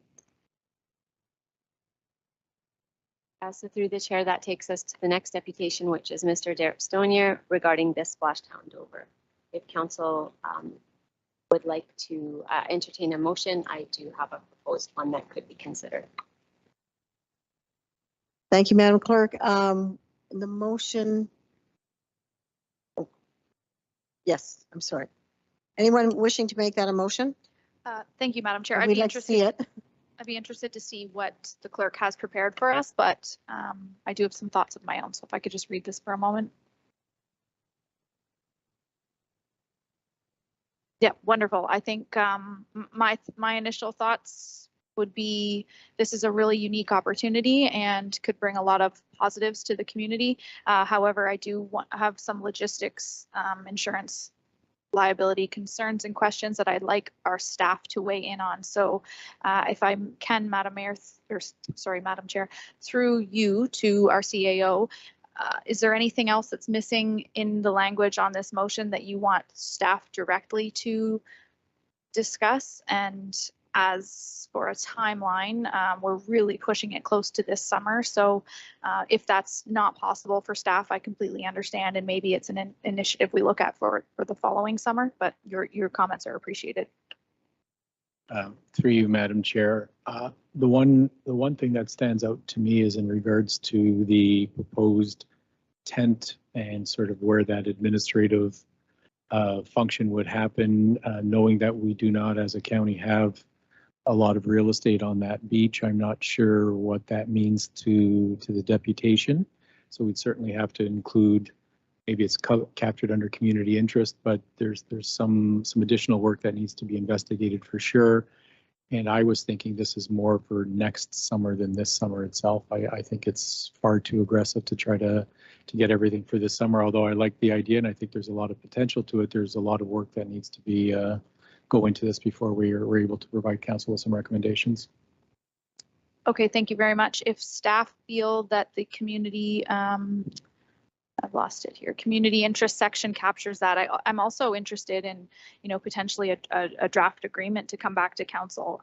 Thinking, probably putting the cart before the horse here, but thinking about garbage concerns and all of those things that the municipality does care for if we're attracting considerable amount of traffic down there. So potentially even something about a draft agreement for council to lay eyes on should this situation arise at all in the future, even if it's not with this particular company. But that being said, I'll go on the record as lending some support in principle to this before seeing additional information, and thank you staff for bringing this forward. So through the chair, we do need a motion put on the mover and seconder to debate. Can I have it read first, please? And then I'll look for a mover. So through the chair, that staff be directed to review the proposal by Mr. Derek Stonier in relation to implementing the Splashtown Dover program. I should put in there in Port Dover and bring a report back to council in Q3 or Q4 to provide further information in relation but not limited to impacts, liability, infrastructure requirements, and community interest. Can I get a mover for that? Councillor Hoffman, did you have a question or are you removing? Oh, I'm sorry. Councillor Martin, you're going to move it, and I have a seconder with Councillor Huffman. Any further discussion? Councillor Columbus? Yes, I asked the deputation about parking and the fact that it's 300 life jackets. I take it will be a lot of activity there. And he indicated that the parking was up to the county. So I just wonder how that fits into this equation here. Because it is tight down there during the summer tourist season. And is parking included under infrastructure requirements or is it not? I think it's a huge issue. Through the chair, I did not have that in it when I read the motion out, and the councillors moved and seconded. If they wanted to have a friendly amendment to add parking in there, we could do that. or we could consider it under infrastructure requirements.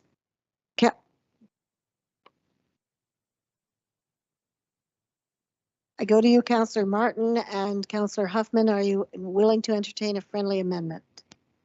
I apologize because I was partly having a conversation with Mr. Cridlin about Port Dover versus Turkey Point. So you're asking for us to amend the motion to require the company to.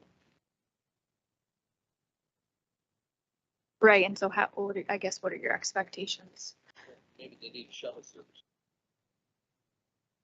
If the CAO thinks that that could be covered under infrastructure and it could be discussed as well as things like the garbages and so on, I definitely would want staff to follow up on that, but I don't think it's reasonable to ask him to find new parking.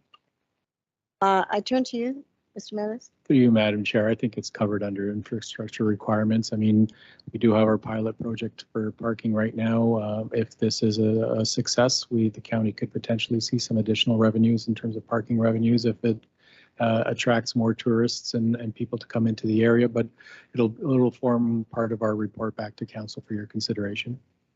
And if I just make the comment that there will be some unforeseen issues, I'm sure, and that would be open for discussion as well on this, if this motion carries.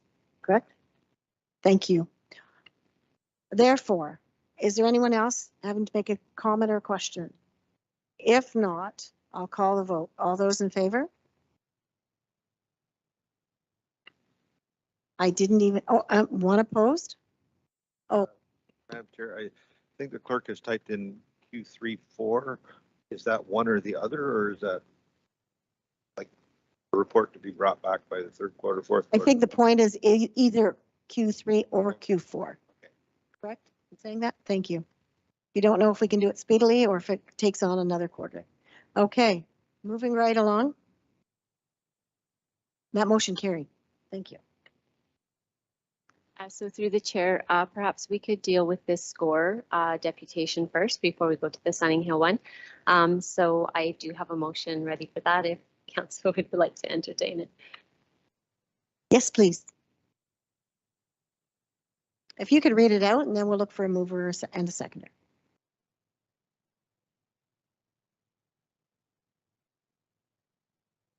So through the chair, that staff be directed to bring a report back to the June 21st, 2022 council meeting to provide further information in relation to the regional short line rail project, including financial considerations, and that staff be directed to draft a letter of support for SCORE stating the benefits of the regional short line rail project to the region and Norfolk County, and that the letter of support be considered by council at the June 21st, 2022 council meeting.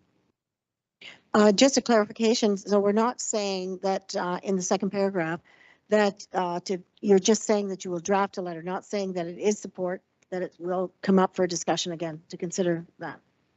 Okay, perfect. I need a mover. Mover.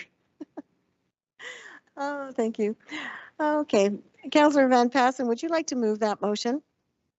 Yes, Madam Chair, I would love to move the motion. It's been a project with SCORE for almost 2 years. Done a lot of lobbying on behalf of the entire economic development area and Norfolk County, and this is getting time to ask for money. So I would be happy to support this. And I have Councillor Taylor that has indicated that he would second that motion. Any further discussion? If not, I will call the vote. All those in favor? Opposed? That is carried.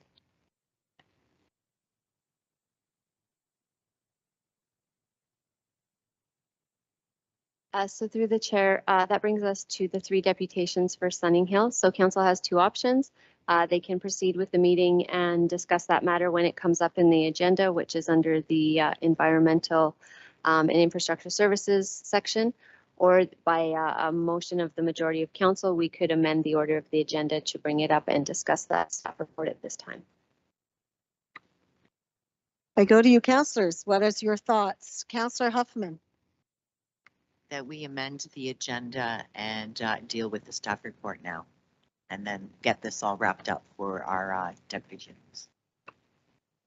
Thoughts of anyone else? Looks good. So that's a motion on the floor that you'd like to consider it now. I have a seconder, Mr. Councillor Taylor. Any further questions? If not, I'll call the vote. All those in favor? Opposed? None is carried. So we will deal with that now then, Madam Clerk, if you have, are we rushing you or would you have a? No, so through the chair, if you want to turn to page. No, in her chair notes. If you want to turn to page 10.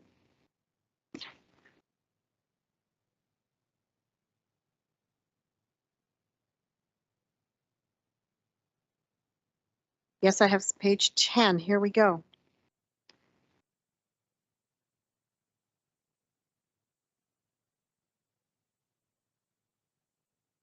Okay, so we're going to go to Mr. Grice, and we're going to ask you to introduce your report, if I may. Excuse me. Certainly, through the chair, the report you have in front of you today is for the road reconstruction project on Sunning Hill Drive. And it's certainly more than just a sidewalk. There is a full road reconstruction with subsurface infrastructure going on there. I was out there earlier today. There's a lot of activity, so we do appreciate the residents and your patience. I know that's a lot of heavy construction, and that can certainly be a disturbance as well. So thank you for your patience as we work our way through that project. The report in front of you today is specific to the installation of a sidewalk. Following the policy that was discussed by our delegates, are recommending that the county move forward with the installation of a sidewalk, as less than 50% of the residents were opposed to the installation of said sidewalk. And as Councillor Martin had mentioned, this is the first time we've used the public consultation component of the sidewalk installation policy. So we're not here to say it went perfect. It's certainly room for improvement in some of the recommendations that you see attached to the report to update that policy to try and remove some of that ambiguity. There are no financial impacts associated with this. The project included a sidewalk installation as a provisional item, so it's already budgeted for. So it's not an additional cost that we're seeking here for you today, but that really is a summary of the report. If there's any questions, I also have Mike King on the line because I know there's a lot of history to how this policy came to be a couple of years ago. So Mike's here as well to help answer any questions that you may have. Thank you, Mr. Grice. Council, well, I'll start recording those who wish to speak. Councillor Rabbits and then Councillor Columbus. Thank you, and through you to our staff. I want to ask if the curbs are on the table for discussion or if that's going to require reconsideration. I know we're here for the sidewalks, but we've heard some concerns about the square cut curbs. I myself am more in favor of mountable curbs. I know that there perhaps could be a cost difference with those.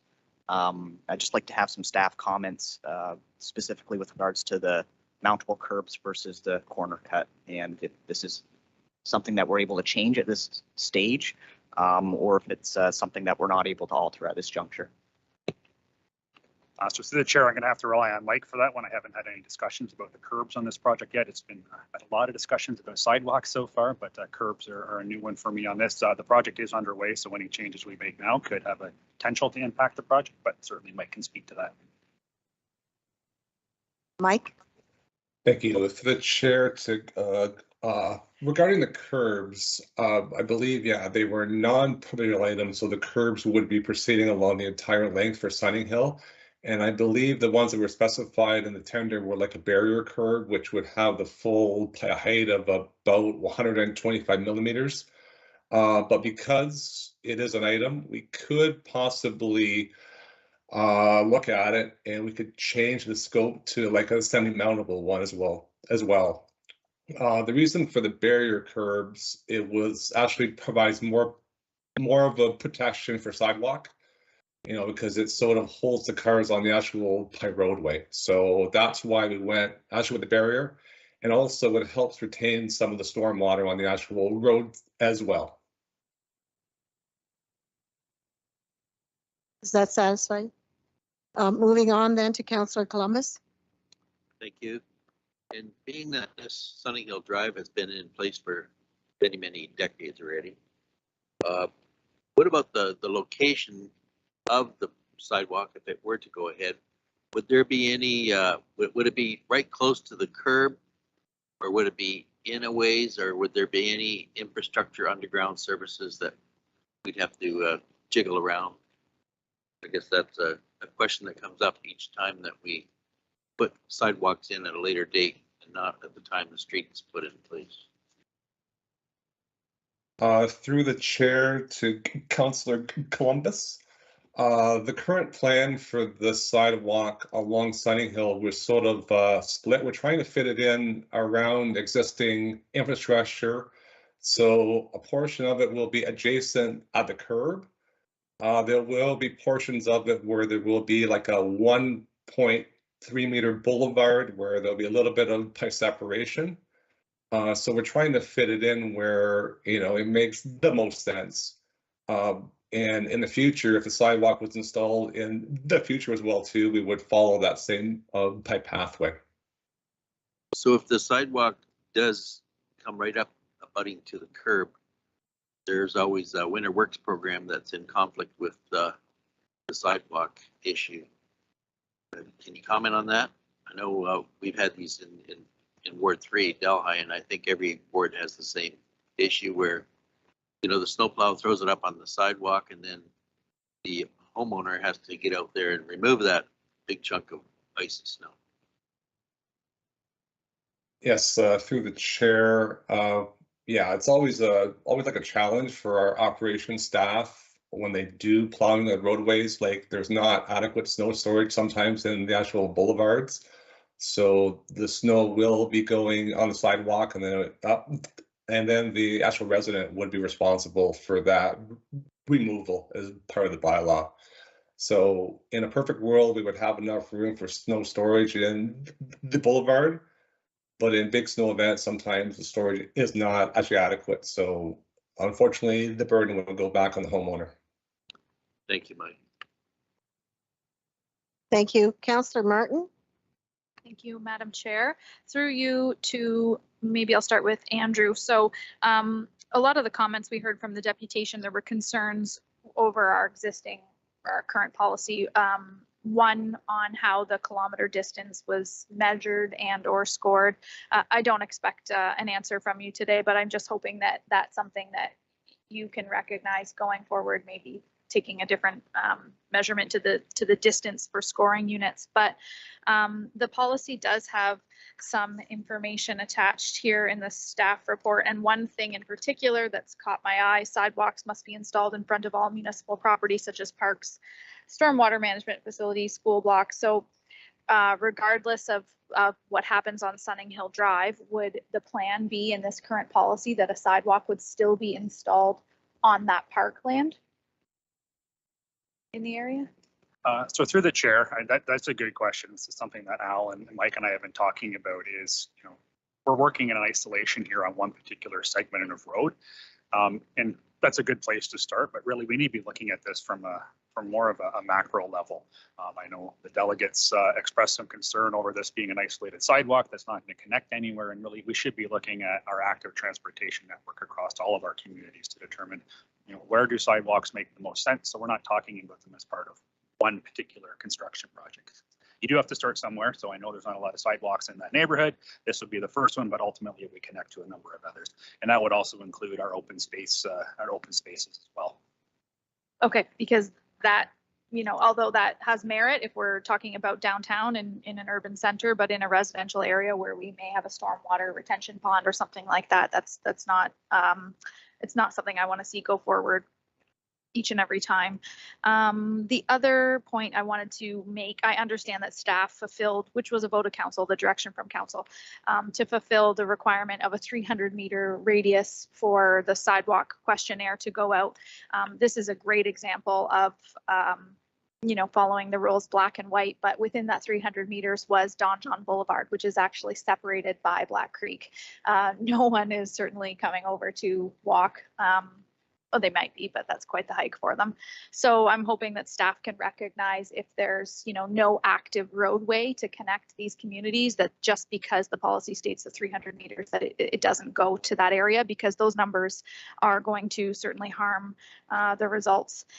And lastly, I just wanted to point out here that I recognize it's 49%, better double check before I put my 49.2% of votes were received, probably partly in thanks to Lena and the community members who went door to door to collect the no responses. But the threshold for Norfolk County is 50. So we're at a 51% yeses, and that includes those additional 200 some odd homes that weren't necessarily in the direct vicinity. So our 49% is, I'm going to count it as a 50 and call it a wash, and then throw my support behind no sidewalks. So I don't know if our clerk would be prepared to amend the motion for me, and I would be happy to move that. I would not like to see sidewalks put in, and I look forward to, and I'd like to thank staff for their work on the sidewalk policy, but certainly making these changes going forward. I have. Is also. So through the chair, just to confirm, so there's 3 sections to that motion. Are you suggesting that you are going to approve the policy as provided, or you don't want the policy approved as well? Thank you for the question. No, I have concerns about the policy as it states that we would put sidewalks in on municipal property, and we would still do, I believe we still, the current policy still requires, if you do not mail back in, it is counted as a yes. I'm not comfortable with that either. So at this point in time, just the sidewalk on Sunning Hill is what I'm proposing removal of. Yes. Since we have a motion that's coming to the floor, can I continue to address other councillors, or should I still wait for the motion to come on the floor and then have debate? If it's questions to staff about the report, that's okay. If Councillor Martin did put her motion on, it hasn't been seconded yet. So that will be the call of the chair. With that, I'll go. Thank you. I will go to Councillor Michelle, then Councillor Van Passen. Councillor Michelle. Thank you very much, Madam Chair. Through you to staff. And I just want to ask, and Andrew, I'm not sure if you're the best person to ask this because it's about the financial services comments here. Am I understanding this correctly, that if we did not proceed with this sidewalk, there is a potential saving of almost $4.3 million? So through the chair, there is a potential savings, but that is not the correct dollar amount. So the provisional item for the sidewalk is, my screen small, about $93,000 and change. If we did not proceed with the sidewalk, then yes, that would be removed from the contract and used to support other contingencies on that project. But the overall construction project is 4.2 million, but the sidewalk component is. I see. I understand. So there is a total amount of money for the sidewalk and some other improvements on Sunning Hill, that 4.3. Correct. For all the road reconstruction and the subsurface infrastructure, all that totals 4.3. I see. Okay. So we are talking about $93,000 here for the sidewalk. And so I guess further to that, and my question, I guess, is, and maybe a bit of a comment, is that this may fall into the category of, in interpreting something by the letter of a law rather than the spirit of a law. And it looks to me like, for the sake of 0.8% in a vote, we can save $93,000. That just seems to me, honestly, I'm sorry, to be a no-brainer. So I would definitely support Councillor Martin's motion. Thank you, Councillor Michelle. Moving on to Councillor Van Passen. Yes, thank you, Madam Chair. Just a question to staff. The recommendation that is presented in the report, there are already proposed revisions in the sidewalk policy that came out of this little exercise, or is that, am I misreading that? So through the chair, and that is correct, there has been some revisions made to the policy that are included in the attached, actually the black line version, so you can see what was removed and what was amended. And then Councillor Martin has put forth, are you accepting those revisions, or you want more comments on those revisions, or are you moving the motion that is recommended, except you're adding one word, like we're not going to approve the installation of the sidewalk? No, I have moved a motion that is separate from the sidewalk policy, because I'm hoping we're going to have a discussion about the policy at large. Like, what are we going to do if we're adding a sidewalk in front of all municipal property? Specific here to Sunning Hill Drive, there is municipal parkland. these community members are advocating for no sidewalk. So we can remove the sidewalk from the private properties, but then are we still installing on the municipal? So no, I've just moved to remove the sidewalks from Sunning Hill only, and then I'm hoping we'll have a policy discussion.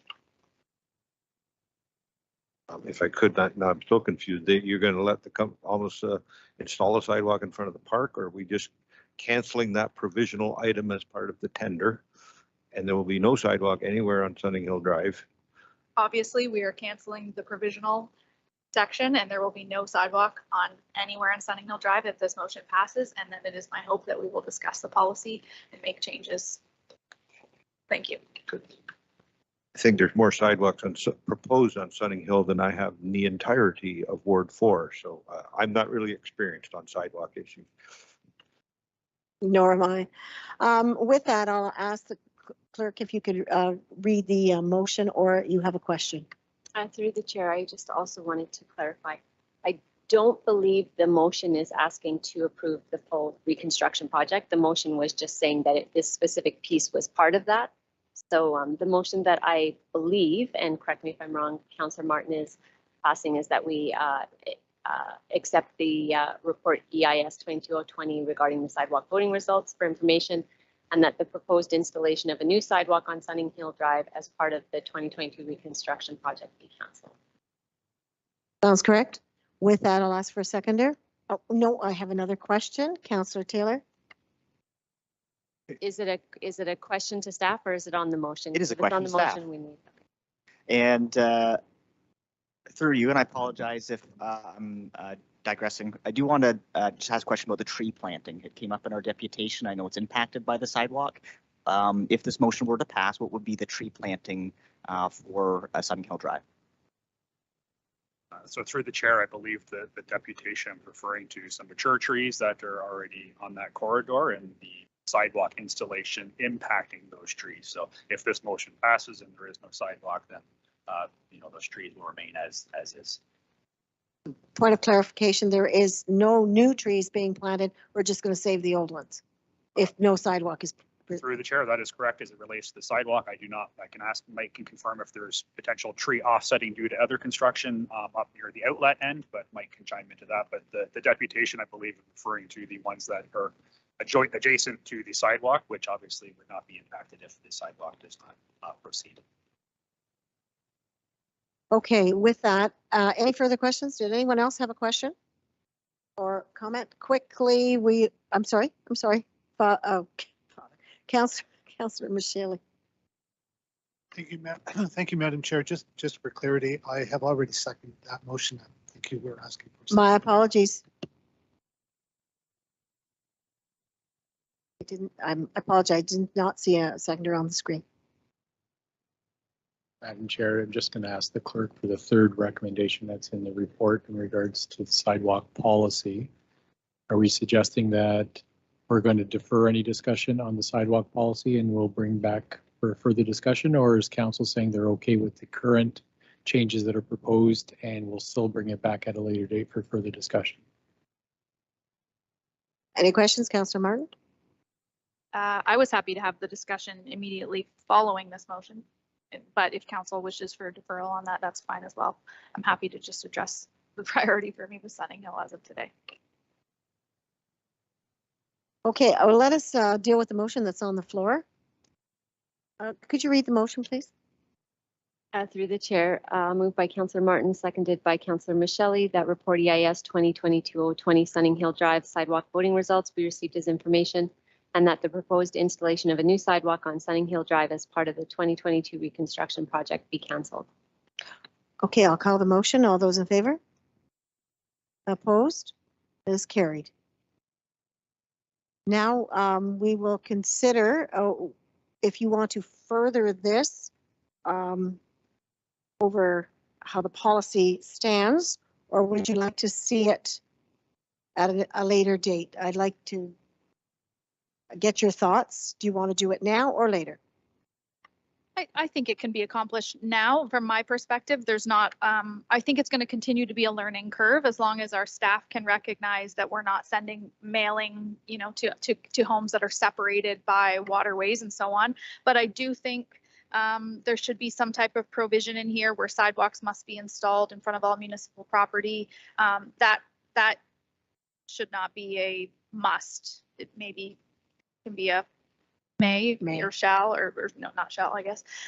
Because in this particular situation, we would be removing sidewalks from private property homeowners, and then it would still be going forward in the park space. So that needs a little bit of tweaking.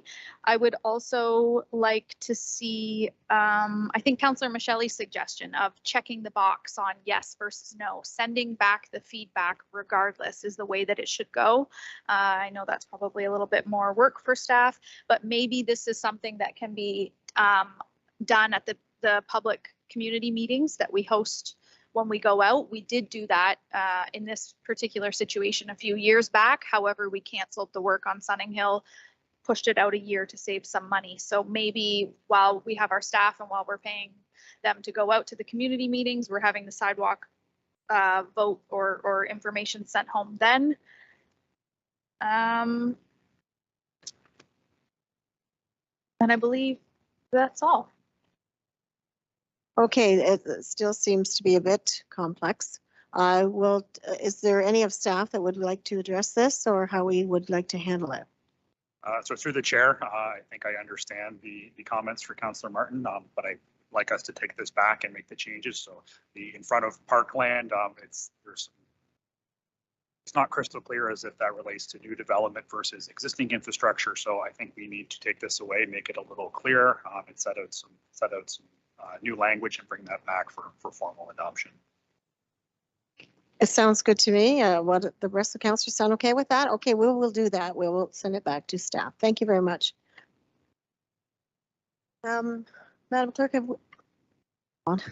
Madam Clerk, have we addressed all the deputations? Yes, through the chair, I think that there should be a motion on directing staff to bring that. Okay, that sounds good. I'll ask Councillor Martin to send it back to staff, seconded by Councillor Taylor. All those in favor? Opposed? Carried. Thank you. At this point in time, can we take a break, or would you think this is an appropriate time to stop for a bit, or what are your thoughts, councillors? Stop. So we are going to take, and a recommended time would be, Councillor Taylor, how much time did you used to give people? Pardon? Oh, okay. So about a half an hour? Does everybody consider about a half an hour appropriate? 30 minutes? Too long? Too short? Okay. 5:32, we will return. Thank you.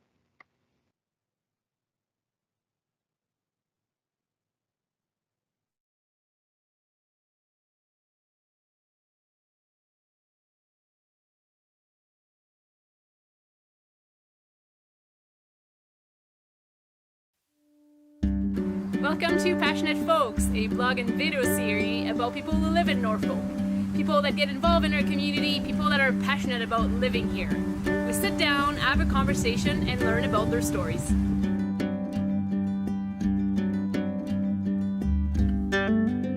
Welcome to Passionate Folks. I am Emily. I love to connect with people. I love to ask questions and get to know people better. So today I'm sitting here with Scott.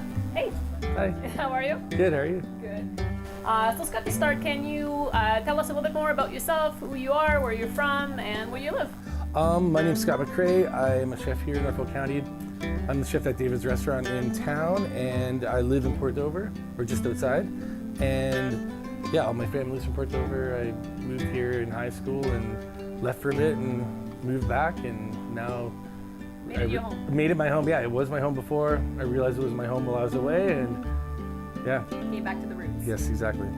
So as I do with every guest, I ask you to pick a place in Norfolk County for us to do this interview. Mm-hmm. So tell me where you invited me and why you picked this place. Well, we're here at Matt's Fruit Barn, just outside of town, and it was a pretty easy choice. I know we wanted something that was kind of related to what I do. We were always talking about how diverse Norfolk County is as far as things that grow here, and it's like #1 for so many different fruits and vegetables. And one of the first things I always think about is just, especially considering what job I have, is food. Norfolk County produces so much food and grows so much food.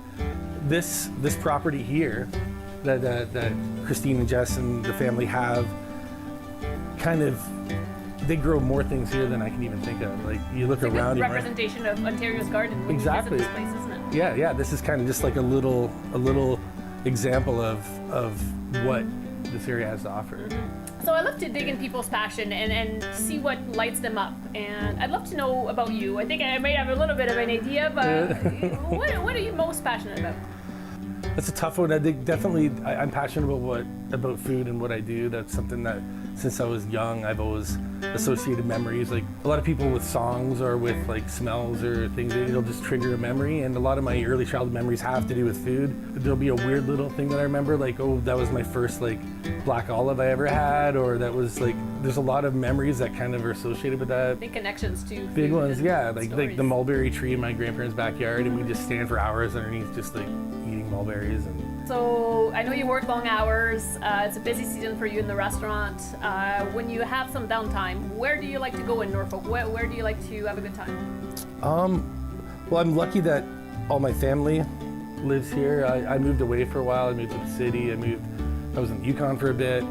Just being back and being able to see family is I don't get to see them enough still, but it's definitely a big reason why I came back and something I like to do. Friends too, you know, just hanging out on local patios or at their house or watching Leafs games well, I've always been kind of, from my grandma when I was a kid, I got really into like birds. Yeah, so I mean, there's binoculars in the truck right now with the bird Like book. go to Long Point or what? is Well, your of course, like that's Long Point. Well, around here, like, I'm lucky I live out of town. You can drive out and see the tundra swans at Long Point when they come through. It's really a mecca for that if you're into that. I'm a bit of a weird, obsessive record collector, and I've got a lot of records. Do you like to see live music around? Is there of course. decent bands that are around that you like to? Oh, tons. Yeah, it is. Yeah, it's great. I mean, like a lot of my friends are musicians, and there's not a ton of downtime, but when there is, it's like sometimes just things that are just nice and relaxing. It always helps when you have like a local brewery. And there's a lot to pick from, so. Yeah, there's a lot of great ones. It's really exploded, especially since I moved back from Toronto about 10 years ago, and even in that time, it's the wine scene, the beer scene, the ciders, like all that has just exploded, and it's all really good. Like, So do you think, like, just back to the winery and the brewery, like, you know, after high school and when you wanted to leave and get to the city and get out of here and coming back and finding it like right here? Well, even when I originally moved back, I was intending on going back to the city, and I came back and just realized that this is where I wanted to be. This is where my heart is. This is where I really belong, and I have friends there, but the friends that I have here are friends I've had since I was like in high school, right? So there's something there where You live in a pretty cool place. Yeah, it's great. I thank you so much for your time. I love connecting with you and learning about your passions, so I appreciate it. Well, thank you very much. Thanks.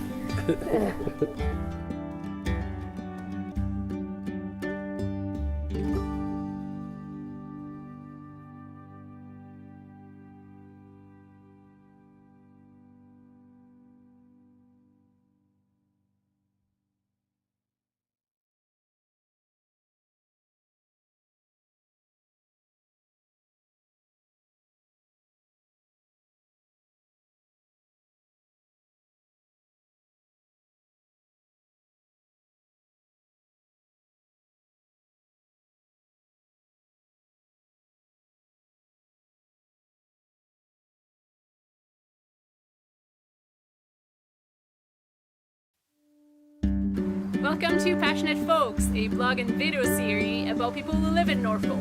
People that get involved in our community, people that are passionate about living here. We sit down, have a conversation, and learn about their stories.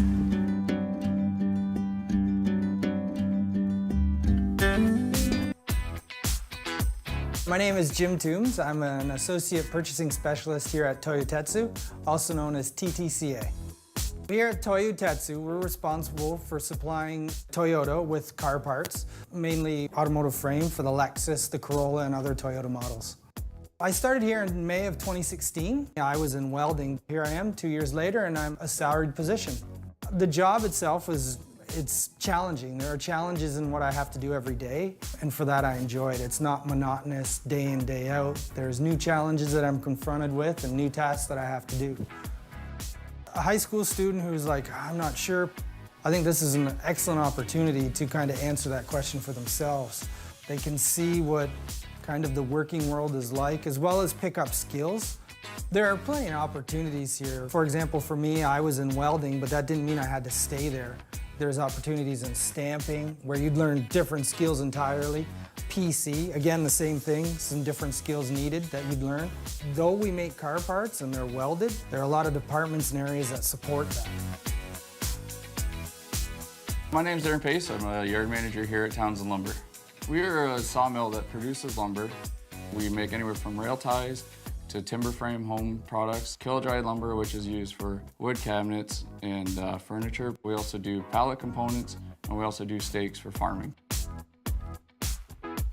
We ship container loads to the Middle East, we ship it to Asia. We have gone to Mexico, Singapore. We've shipped to many different locations. My father has worked here for 30 years. He got me a part-time job as a summer student. I started as a regular piler, as a laborer at the entry-level position. And with hard work and dedication, I've been promoted through the system, and it took 9 years to become a supervisor. I enjoy the freedom of the job, like outside working with the heavy industrial stuff, talking to the range of customers and the way we produce things for them. My name is Cam Kirkwood. I'm a production supervisor at Superior Essex in Simcoe. We make magnet wire and cable for the transformer industries. Our magnet wire products are found all around you that most people don't even notice, in winding motors, in alternators in your vehicles, transformers on the side of the road or on top of poles. I've been here at the company for 15 years. I started on the floor as a machine operator for 7 years, and then I did a stint in engineering for about a year, and then I moved on to production supervisor for the last 7. One of the best parts about working here is it is a build-to-order shop, so although we do make similar products every day, it's very unique. We don't always see the same orders. There's always new challenges. One of the best parts about being in manufacturing for me is the shift work. So it provides an opportunity for you to adjust to do your own life on your days off, or you can pursue other interests. A lot of people have second businesses or hobbies that they really enjoy. There is lots of opportunity to advance. There's educational assistance programs. You can continue to learn new skills and advance to a new area if you were so desire. There's a great opportunity moving up the manufacturing sector. Try it, because you're going to learn a lot about the working world as well as yourself.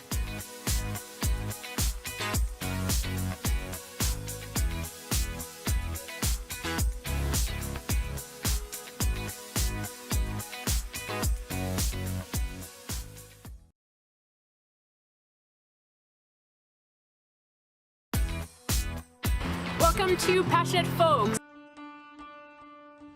Welcome to Passionate Folks, a blog and video series about the people that live in Norfolk, people that are passionate, people that are involved in our community, people that bring a lot of positivity.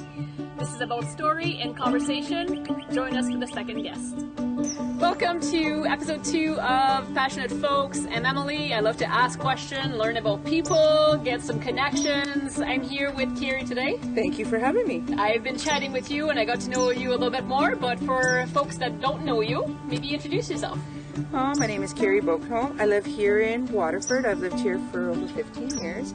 I'm married. I got 2 kids, and I just love the community. Mm-hmm. From our conversation today, there's a lot of the community word showed up quite a few times. So I'm a believer of, when I moved into Waterford, I thought, wow, you know what? If we get involved, then you learn so much more, and you meet so many different people.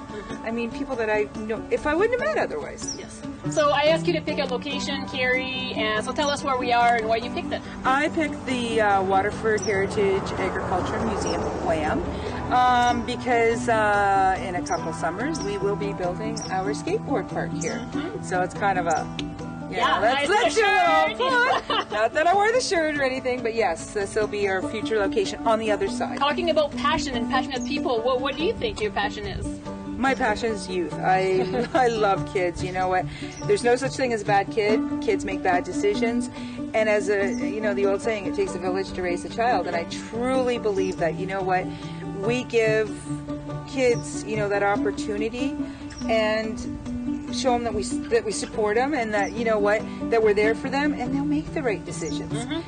I made a stop at her business. She has a business downtown Waterford, and I was seeing that your family works there, your friends, your best friend is... My best friend is with me. Both best friends, yes. So this tight-knit community feel is really important. When I was given my dream and somebody said to me, here, I'll help you, create your dream. And I thought, okay, karma. So this is somebody saying to me, it's my opportunity to use this to give back. If I have a restaurant, nobody should be hungry. I want kids to feel like they can come in and say, I need something, or I need a drink, or, whatever. I've been doing this for 30 years, and the kids that I trained 30 years ago still come back to find me. And they come back and they tell me what they've been doing. And I guess the biggest thing is people don't realize sometimes the simplest thing can change a kid's life. It is a ripple effect, don't you think? It is, you know what? And I mean, so I get to see their, I feel old when I start seeing them coming with their kids. And I start seeing, that they've gone through and they're going to university, or they're doing this, or they've done this or done that. And it makes me feel like, you know what, I had a piece of that. Just by being involved in their life, maybe I made a little bit of a difference. So you're an entrepreneur, you're super involved in the community, you're a mom, you have a lot on the go. So if I ask you, what do you do to de-stress and let go? I like to go to the gym. I like to, boot camp, yoga. I try to take, a few hours a week for me. Yes. And it's just about me. And I honestly think anybody who's really busy, I think, needs to learn. It took me 48 years to figure it out. But never too late. Never too late. As I said, I can go to the gym and I can be having the world's hardest day, and I always say I leave it on the mat. Love. So when I walk out of there, I feel like a completely, totally different person. Leave it on the mat. So other than that, when you're in Norfolk, what else do you love to do? What's your favorite spot or place that you like to visit, or something you love to do? Love to go on the trails. I love going fishing on the ponds. Waterford, we have so many little places to go and see and do and What's stuff. happening in this community? You know what, there is. And I mean, the thing is we don't really, I laugh because there's so many of us who don't see what's here. They're right here. I mean, Whistling Gardens, Bonnie Heath. We have all the wineries and stuff. The museum. There's so many places to go. You can have a staycation without leaving Norfolk. Yes. So thank you so much, Carrie, for joining me today and being part of this blog and video series. I invite you to check it on. Every month there will be somebody new, a new story, a new connection. Thank you so much. Thank you.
Welcome to Passionate Folks, a blog and video series about the people of Norfolk.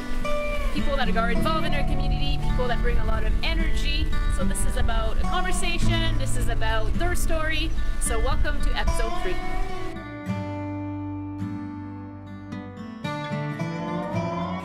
Welcome to Passionate Folks. I'm Emily. I love to dig in people's lives, ask questions, and learn about people's passion. Today I'm here with Adam. Hi, Adam. Hi, how are you doing, Emily? Great. I'm happy that you're here, taking the time to sit down with me today. So I've known you for a little bit, you know, small community, but people that don't know you, tell me a little bit more about yourself. So my name's Adam Van Passen. I grew up here in Norfolk County. I was born onto a farm and I got to work on that farm growing up, which was a great learning experience. From a young age, I got to understand what hard work was and what it was to be close to nature. So that was very cool for me. Growing up like that, my dad also was a counselor for Haldeman, Norfolk, and he had a big part in shaping what is today Norfolk County. So I got to see that, and watching him and experiencing him work through that really sparked an interest in me for the county and what it could become. Great.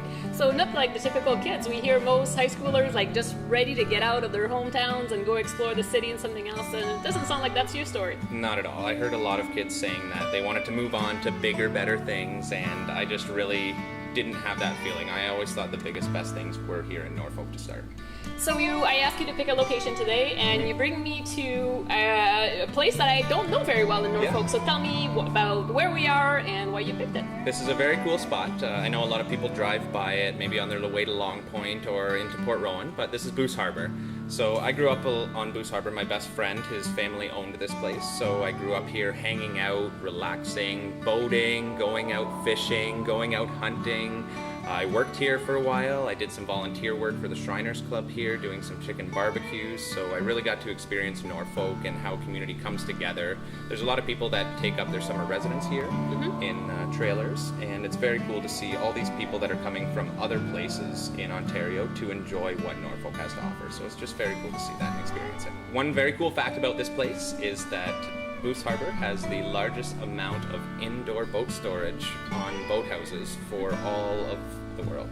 The world? Yes. Wow, that is crazy. This little place. Yes, absolutely. Very cool. Something to be proud of. I would absolutely say so. So we've been talking about nature. I know we spend lots of time outside. You bring me to a boating place where you like to fish and spend time. So tell me about your passion. Obviously there's a connection somewhere there. Yes, absolutely. Especially recently with everything that I've been seeing happen in the world, I'm very passionate about the earth. So I want the earth to be a good place. I want Norfolk County to be a good place. Everything that I love about Norfolk has to do with outside, has to do with nature, has to do with clean water, clean air, fresh trees, everything. So I just really think it's important to take care of everything that we have here in Norfolk County, and it's not an easy thing to do. So no. We all have to start and do our part. That's the thing, right? Absolutely. And I'm doing my best, but it does get very difficult. It's easy to make the change. It's just hard to start. So we were talking earlier about, you know, doing things around Norfolk and visiting places. I know you're a busy guy, like you work, you're a volunteer firefighter. So what do you do to de-stress and relax?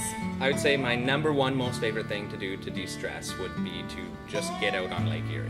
Whether that's ice fishing, fishing, boating, swimming, relaxing. It's just such an amazing place. As soon as you get out on Lake Erie and you get away from shore a little bit, you just come out to this different zone.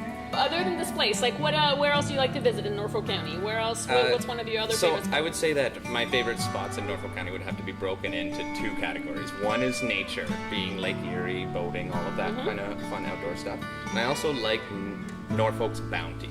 Before, maybe you had to go out to a place far away to enjoy all of this beer, wine, food, amazing service, but now we can just go out the back door, and before I can drive for 10 minutes, I found something that I can go to locally that's amazing. A couple of winery on the way here. Yeah, it has passionate folks in it doing things. Like, it's just great. All around here, there's so many amazing things you can do, and it's just growing, so I love seeing that.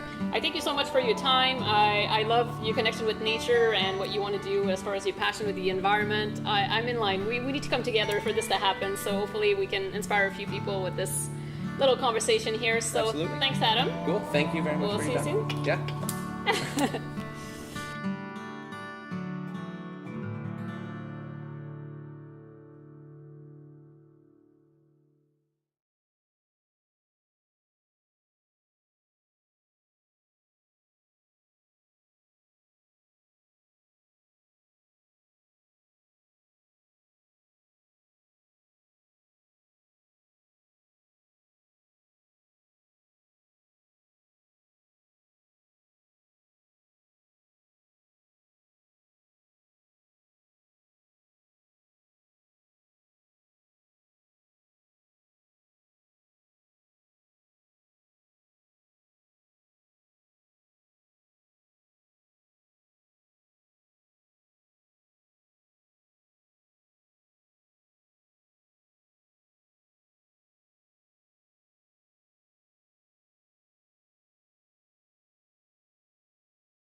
Welcome to Passionate Folks, a blog and video series about the people of Norfolk.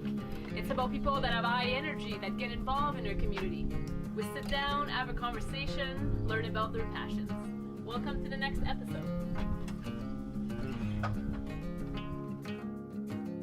Hello, I'm Emily. Welcome to Passionate Folks. I love to ask questions and discover people's passion and having great conversations. So today I'm here with Nick. Hi, Nick. Hi. Might be you here, might be you invited me to a great place. I got to know you a little bit more today, but I'd love you to tell us a little bit more about you. Sure. So I'm Nick Pranks. I was raised in Langton, and I live in St. Williams now. So Norfolk County boy. Yeah, Norfolk County boy. Yeah. If we're going to put a location on it, and if you're asking someone where you're from, this area, you always say Norfolk County. Unless you're from Port Dover. Did you say Port Dover? And then you say Port Dover for some reason.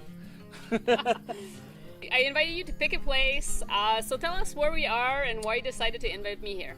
So we're at where I work, Blueberry Hill Estates, which my family owns as well too. This is where I spend probably my entire day every day of the year. So we're located on the patio here, and we're basically overlooking the patch. And you probably cannot see from the camera because it's on the other side of the camera, but the lake is just on the other side. I love to hear about people's passion, and I know you have a lot of projects going on, and I want to dig further into your passion. So what do you think really stands out for you? What are you really passionate about? So day in, day out, I'm typically making wine or working the field, so that's something I'm really passionate about. I'm also the president of the Ontario South Coast Wineries and Growers Association, which encompasses Norfolk along with other neighboring counties.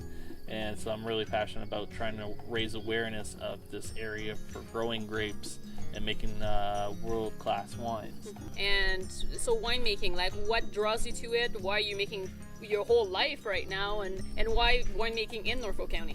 Well, I guess you could say it's one of the best agricultural products you can make. I agree. It's something that you can preserve, and like even after the crop is finished, you still have to work with the crop that you were working out in the field all year round. And when you put it in a glass of wine, you have memories of how that year was when that wine was made. So it sounds like you spend a lot of time on this farm, a lot of time on this like part of Norfolk County, but if you have time to de-stress, where would you go? What do you do in Norfolk? I definitely like going to the beach. So, getting out in the water when it's a hot day is truly nice. Not too far from Turkey Point, I guess. You can roll down the hill. Yeah, we got excellent restaurants here too, so which is pretty amazing for the per capita, the amount of people that live in Norfolk County, that we have enough restaurants that you can count them more than your two hands or whatever, which is really nice. Good ones too, right? Yeah, exactly. It's so exciting to see how our agro-tourism industry is developing in our area, and it's kind of cool to see you guys like working together and really promoting this area. Well, when you think about farming from what it was in the past, it has to evolve over time though to make it an industry that can support itself. It allows people to be able to figure out ways to succeed or have succession in their family, to go to that next generation, so that way we can have countless more generations of those families living in Norfolk County, growing the things that their grandparents grew. And keeping the passion alive. Exactly, yeah. I thank you so much for your time, Nick. I thank you for inviting me in this beautiful place. I cannot wait to explore some more. And It's too bad it's not pizza day. No, I heard that was really good. I'll come back. I'll be back. Thanks, Nick. No worries. Cheers.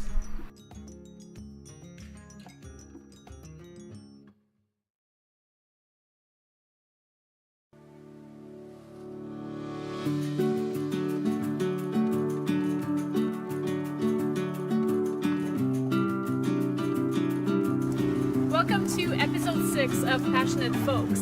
This is a blog and video series about the people of Norfolk. We sit down, have a conversation, hear about their passion and what lights them up. I'm excited to introduce the next guest.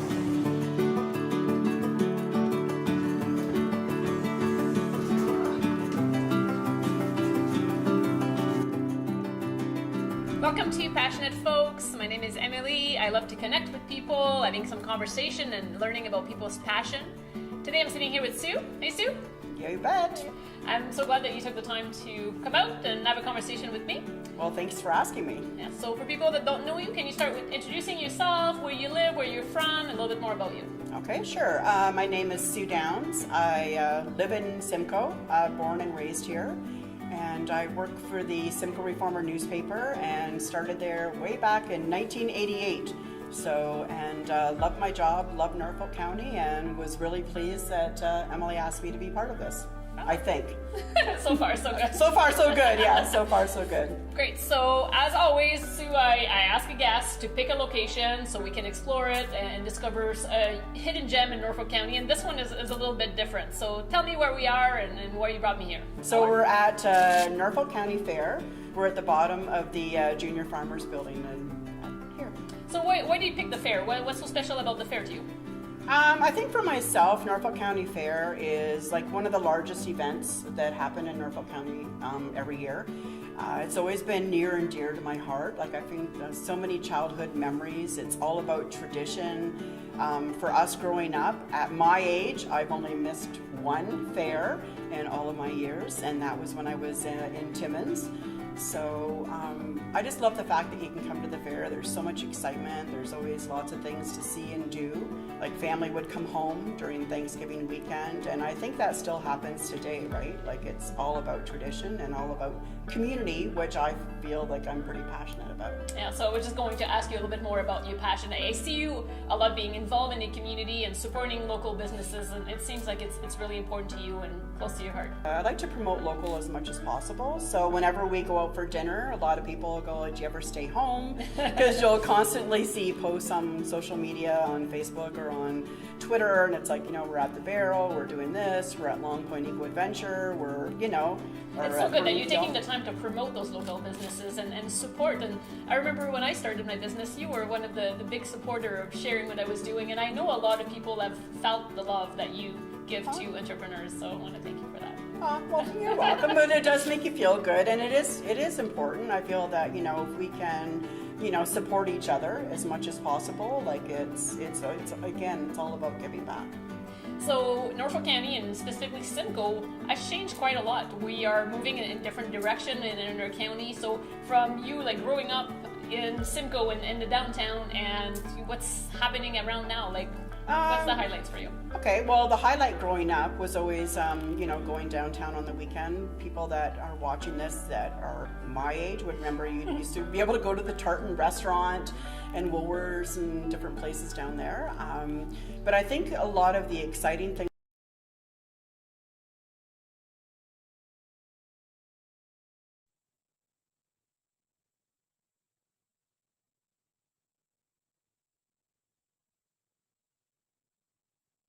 Thank you. We'll just wait a couple of seconds here. We have a couple of counselors we're waiting on. If we could turn back to our agendas, what we're on is number 7. We're looking at communications. Here we are.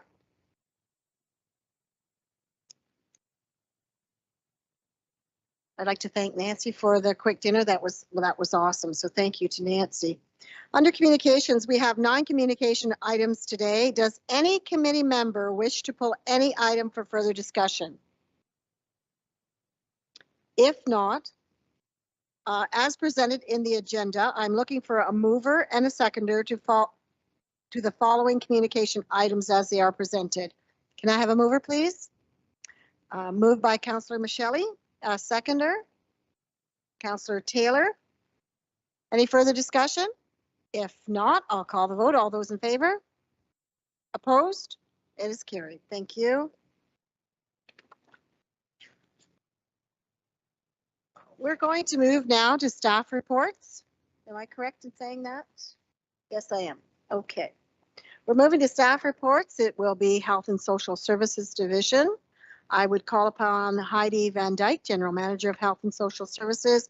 Would you introduce the report?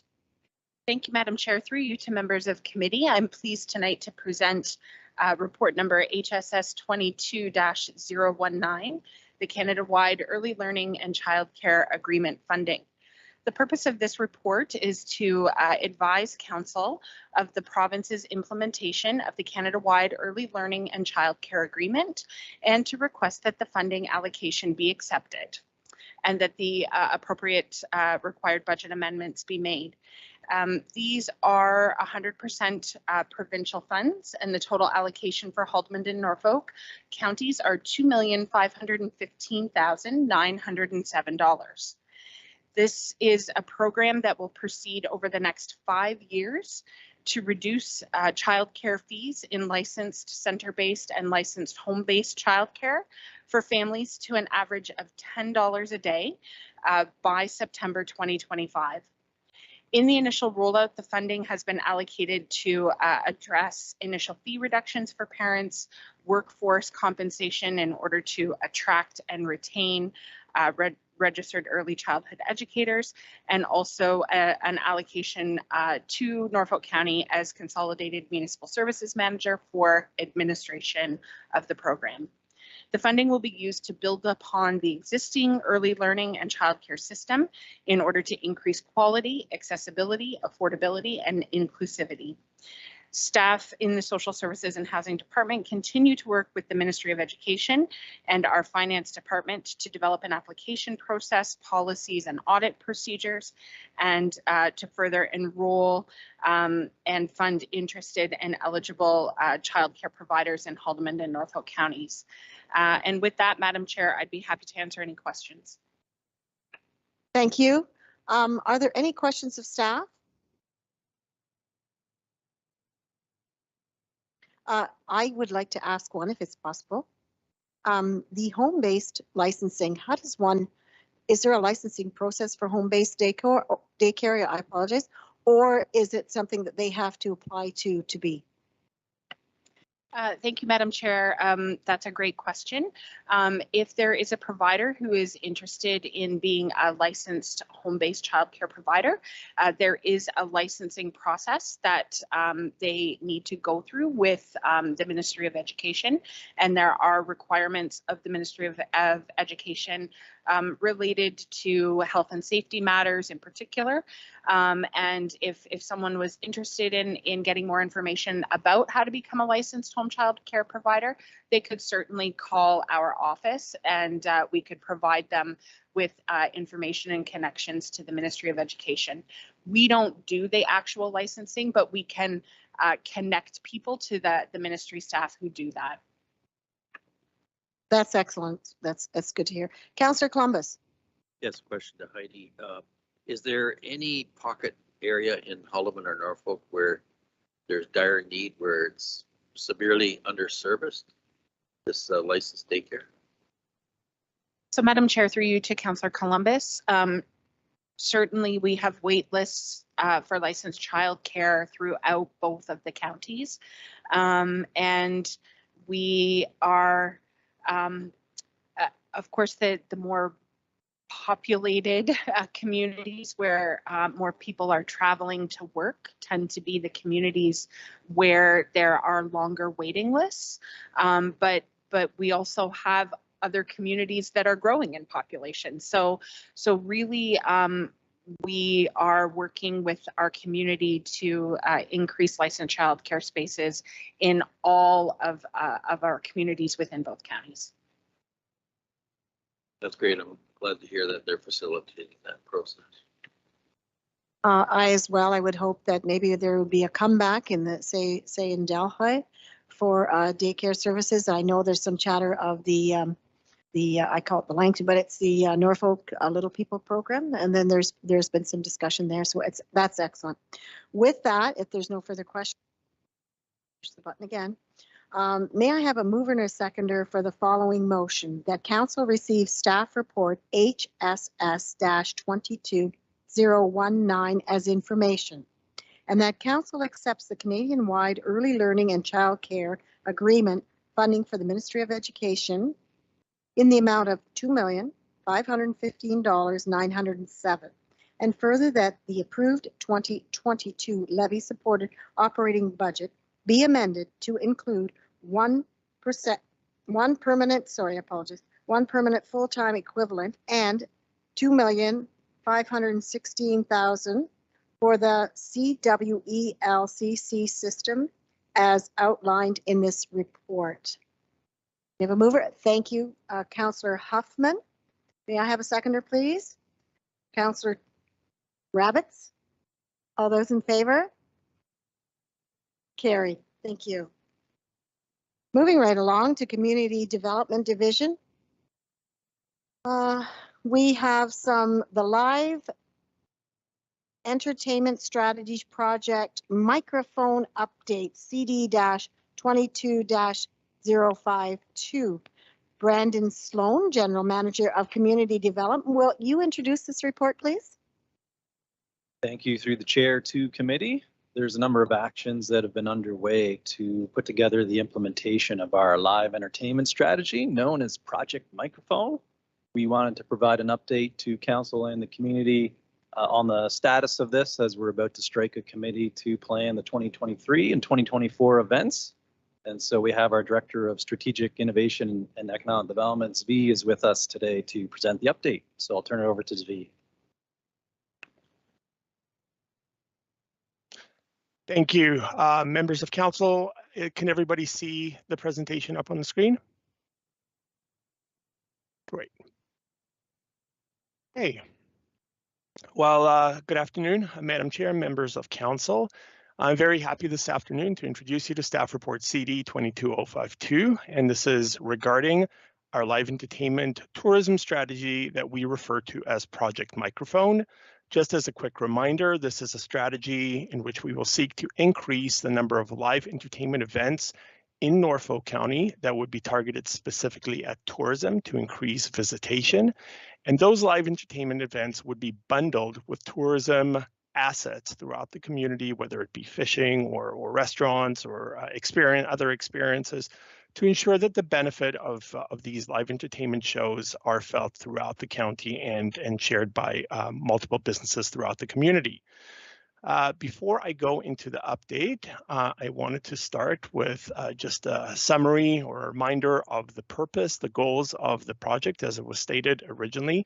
So the goals of the project was to augment economic recovery. We knew that we had some venue partners that had venues that had to be maintained, but which could not be used during COVID. These were non-for-profit organizations, so this was partly to augment their recovery, to enable increased tourism spending and visitation. So through live entertainment, we wanted people to stay longer and spend more. We were looking at long-term growth in tourism through this by building a brand for Norfolk County as a destination for live entertainment, which people would come to recognize and come year after year. And finally, we wanted to facilitate the development and support for local cultural talent and our local industries.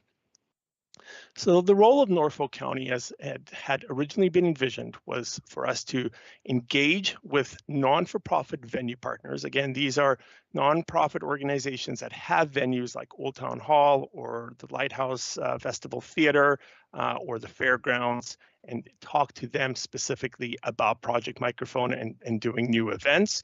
Our role was then to provide sponsorship to those venue partners to offset and de-risk events. So we would not be event organizers ourselves as the county, but we would provide sponsorship dollars because we recognize that it is risky to create new events, especially when it was originally conceived and COVID was still ongoing.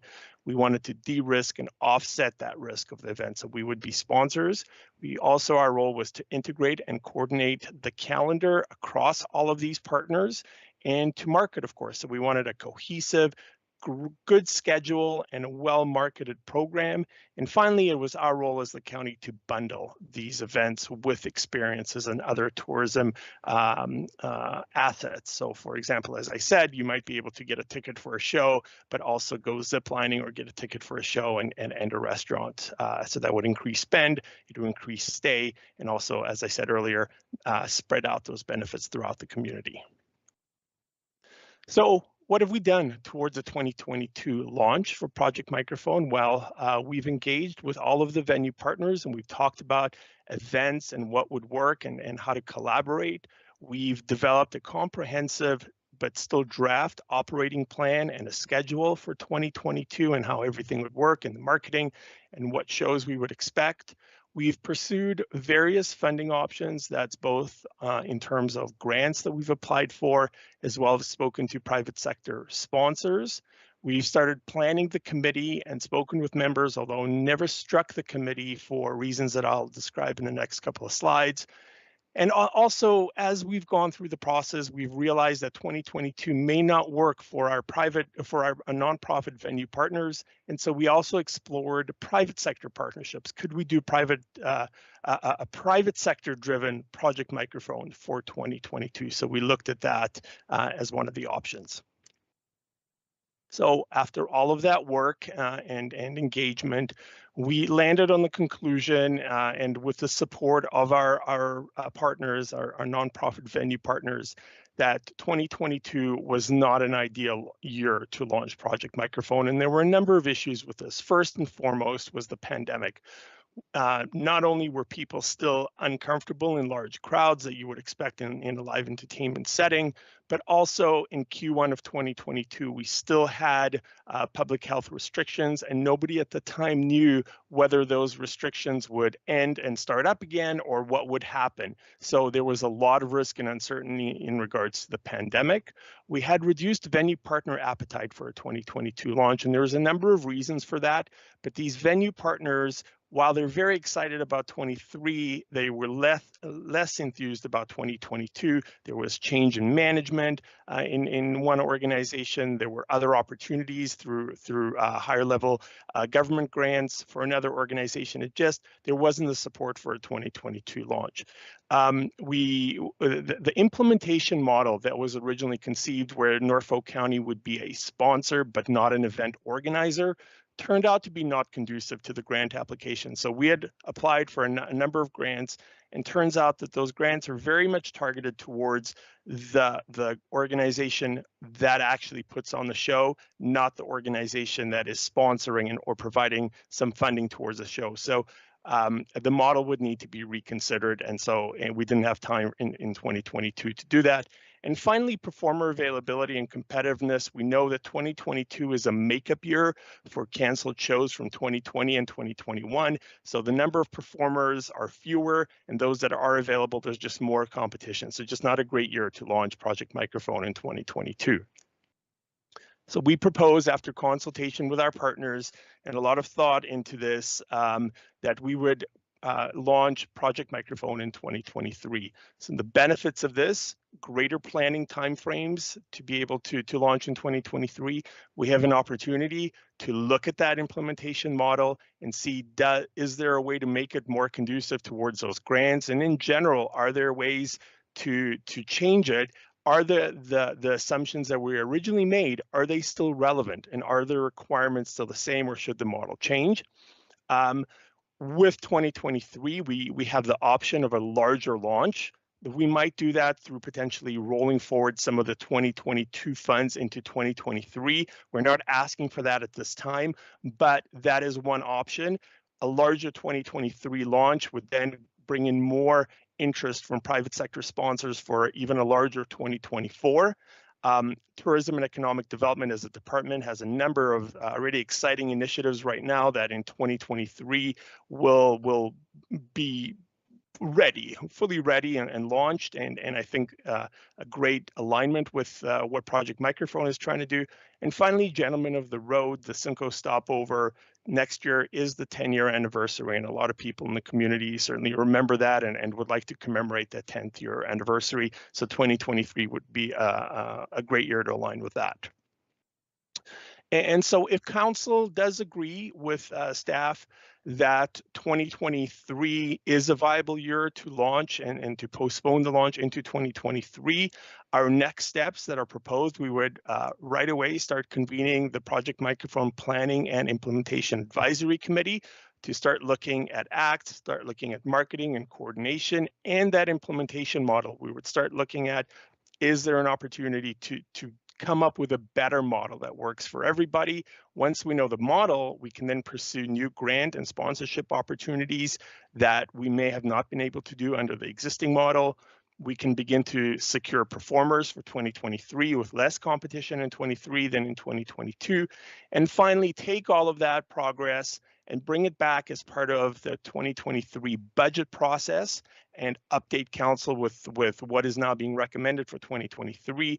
At that time, there may be an ask to roll over 2022 funds into 2023 with no new funds being asked, but that may happen, but is not a certainty to happen. And so as part of the budget, we would provide that update through the council approved initiative and bring it all together through that point. So thank you for that and the opportunity to provide the update, and I'm happy to answer any questions. Thank you very much for the presentation.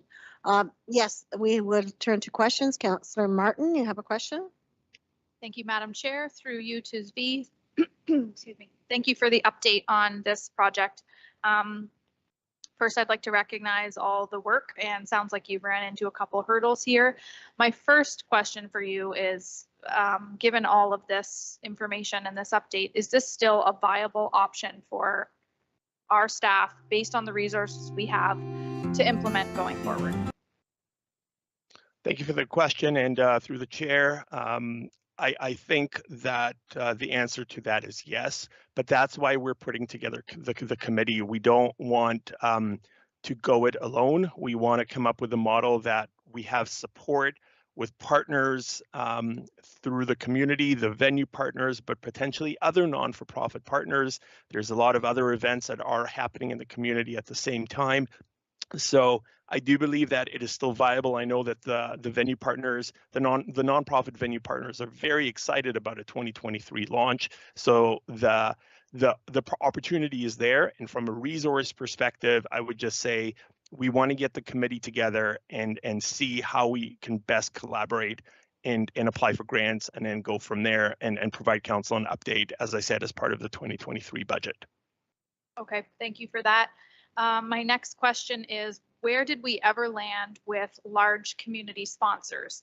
When this council sat around the table and decided to use the council initiative reserve for the $125,000 up front, that was evidently not wrapped into the motion, but fairly, it was a large factor when I decided to put county tax dollars towards this project. There was an announcement pending about large sponsorship. So whatever came of that. Again, through the chair to Councillor Martin, we have spoken with several private sector organizations about their interest in sponsoring. Since the event did not go forward in 2022, clearly we haven't been able to land any sponsors or secure any deals. However, just last week, I was having a discussion with a large national corporation about the potential for sponsorship. I think there will have to be tiers of sponsors, local organizations, regional and national, and obviously depending on dollar value. And we, of course, want to be careful not to step on the toes of our partners, right? So a lot of those organizations go after their own sponsorship. So we don't want to create a negative impact there. If the fair is pursuing a sponsor, we don't want to be pursuing the same sponsor. That's where I think the committee will be very, very helpful. But I do believe there's an opportunity for us to find sponsorship and grant funding, as we have with Economic Recovery Plan, where we've outperformed on our expectations to leverage council's funds. Okay, thank you. I guess I raise that because at the time, I feel like it played into the debate considerably that there was an announcement pending from community sponsorship coming forward. So if that's not the case, I trust that you are working diligently and certainly collecting sponsors. And I fully agree with you. We don't want to undercut any of our community partners who are doing excellent work and have been for several years. But that for me was a large factor in why I contributed funding from the council initiative reserve. So as and I am glad to hear you specifically say that it'll come forward back at budget time and there may not be any new funds being requested. I'm just trusting it's just an update at that point in time, but it's certainly something I still want to support. I know that you're working really hard on it, and I think that we can generate some wins and some positive news for Norfolk County and the tourism sector at large, but I am concerned about the funding and biting off more than we can really chew here from a resource perspective and a dollar value perspective. So the updates will be much appreciated when they materialize. Thanks, Sophie. Thank you. Thank you, Councillor Martin. Moving on to Councillor Columbus. Yes, similar thoughts. We have limited resources in that department with experience in this, and I'm just wondering if you've considered hiring an agent that does this kind of business, attracting talent and activities to a certain area. Have you looked into that? Through the chair to the councillor, we have not looked at an agent, but because of the original model that was identified for Project Microphone, it was Norfolk County being the sponsor. So not our events. We wouldn't be hosting any of the events. We were just sponsor, which is a great model if you can make it work, but certainly there's some challenges. Now that we're kind of going to bring together this planning committee that would look at other options, I think something like that very well might be on the table. But also we have some very knowledgeable people in Norfolk County with experience in doing this, in event promotion, in event planning, and event organizing. So we would bring those kinds of individuals to that committee and hopefully leverage their skills, but nothing is off the table if we're looking at that model. Thank you. Any further questions? If not, I'll be looking for a mover and a seconder for the following motion. Would you like me to read it, or can it be presented on the screen?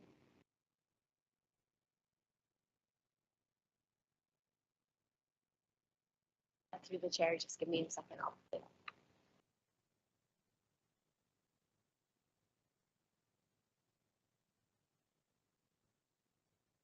Thank you. As you can read the motion.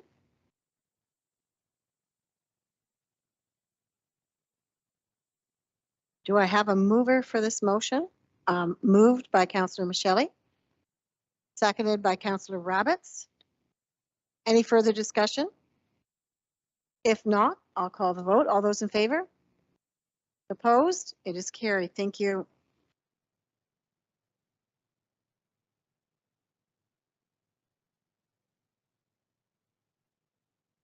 Okay, we're moving on from that to 8.3.2 Regional Road 21 and Garm North Drains Engineer Transition Report EIS-22-033. Mr. Grice?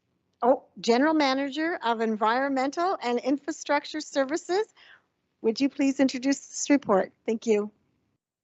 Happy to do so. Through the chair, this report in front of you relates to our municipal drain program, and in particular, the transition of the Regional Road 21 and the Garnham North drains to new firms under the Drainage Act.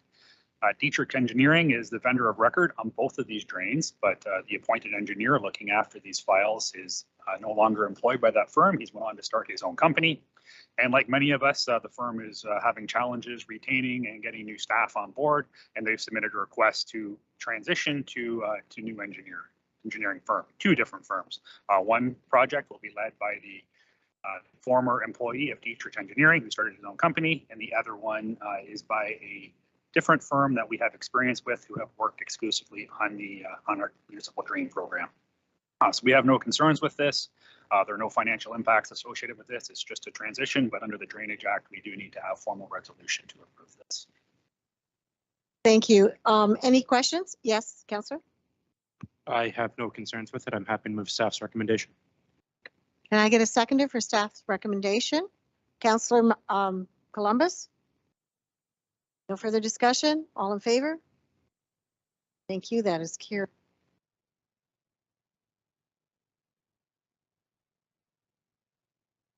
We are looking at 8.4. Oh, we have no report there. We're looking at 8.5 Corporate Services Division, 8.5.1 2022 Debt Assurance, CS-22-061 Shelley Darlington General Manager of Corporate Services. Would you like to introduce this report? Thank you. Thank you very much, Madam Chair. The purpose of this report is to initiate the process for the issuance of debt in 2022 for the capital projects that have debenture financing component. With that, I'll pass it over to Catherine Fanning, the county's Manager of Strategic Financial Planning and Reporting, to provide an overview of the report, financial analysis completed, and recommendations on next steps for the issuance of the debt.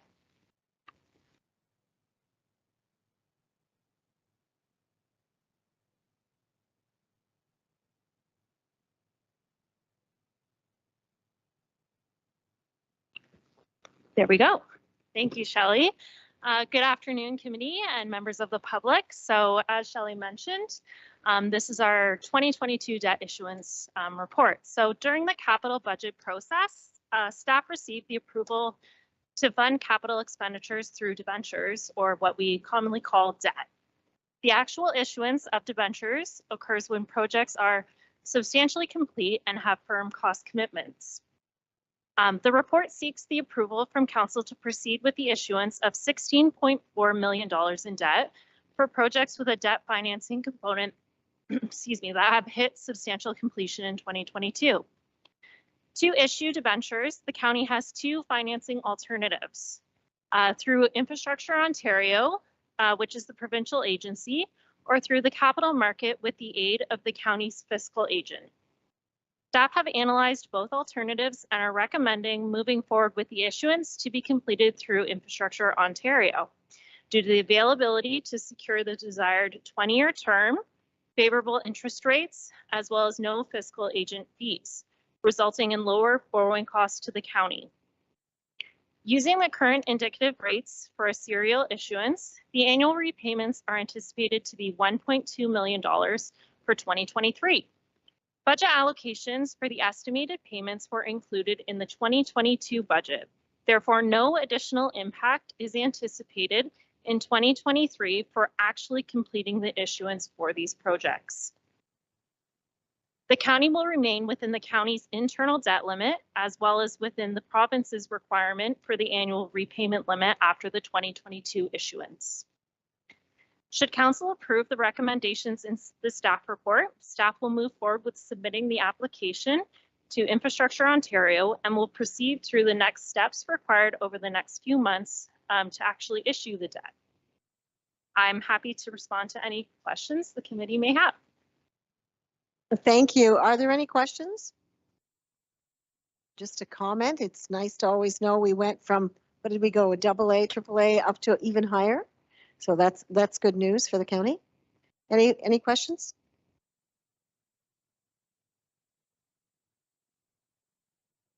We're good.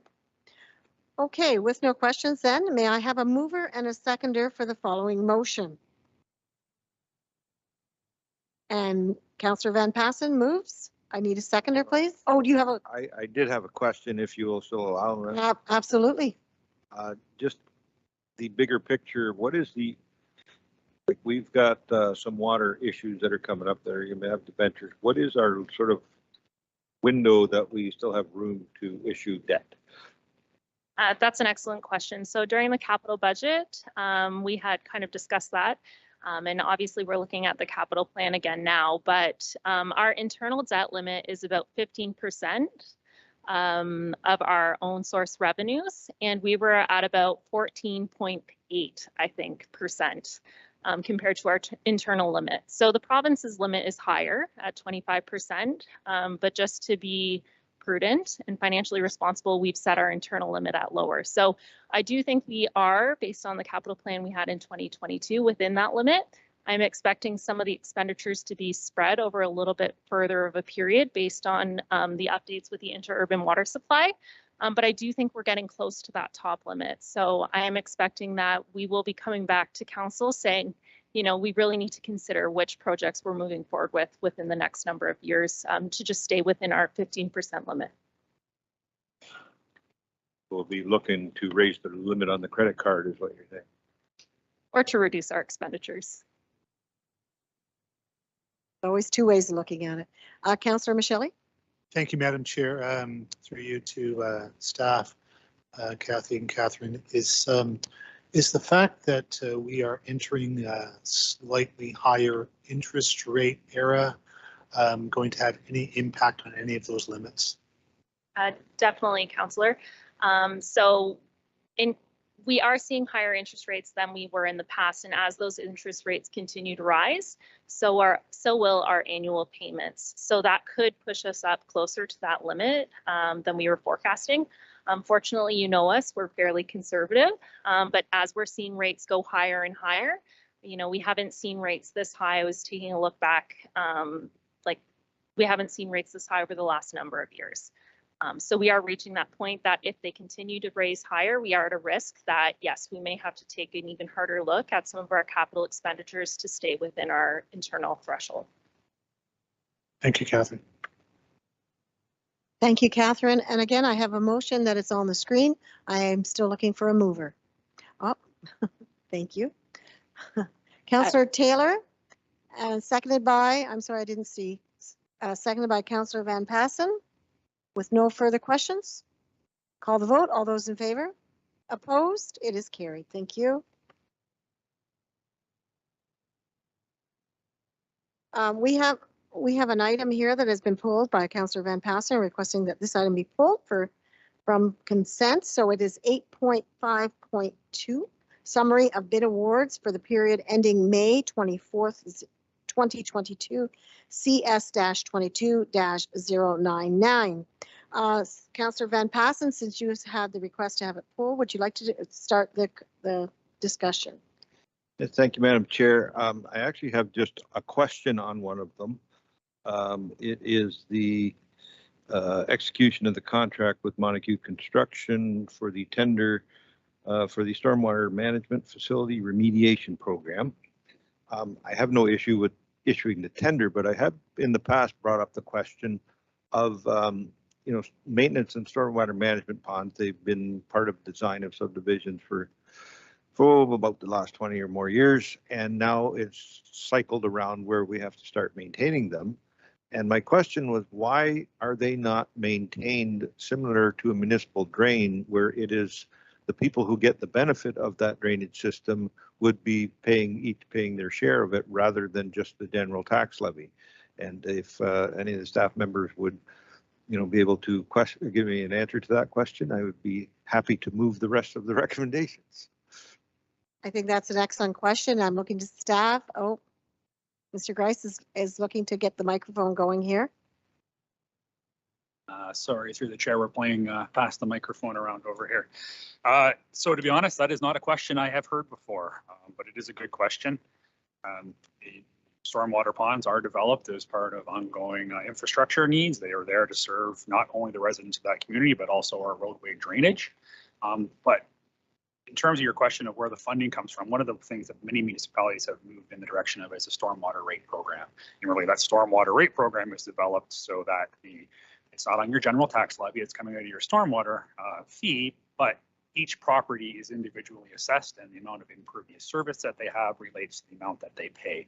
So by looking at a program like that, like many municipalities have, you can start to alter kind of the who pays for what as part of a stormwater program. But I've never seen them set up in a way to reflect the municipal drain. Not saying that that could not be done, but I'd have to explore kind of the policies and procedures with my team to provide a more formal response on that. If I could follow up, Madam Chair. Yeah, I've reviewed a lot of people call it a roof tax. Is that the proper terminology? And just about every municipality that implements one of those, 75 to 85% of the money collected is paid for the administration of that program. That seems rather the poor business model to be doing business on. But looking at, and maybe the stormwater ponds would be the same, because you need to get somebody to assess each person's share of it. So, and I will probably look to the CAO. Is this something that we could get some information on at some future point, or is it something that needs to go in as part of the budget as into one of the planning line items as a new budget initiative? Because we got to do it now, and maybe it's something that we could adjust moving forward, and it's not eligible to be done retroactively. But I would like some more detail on it if that's possible.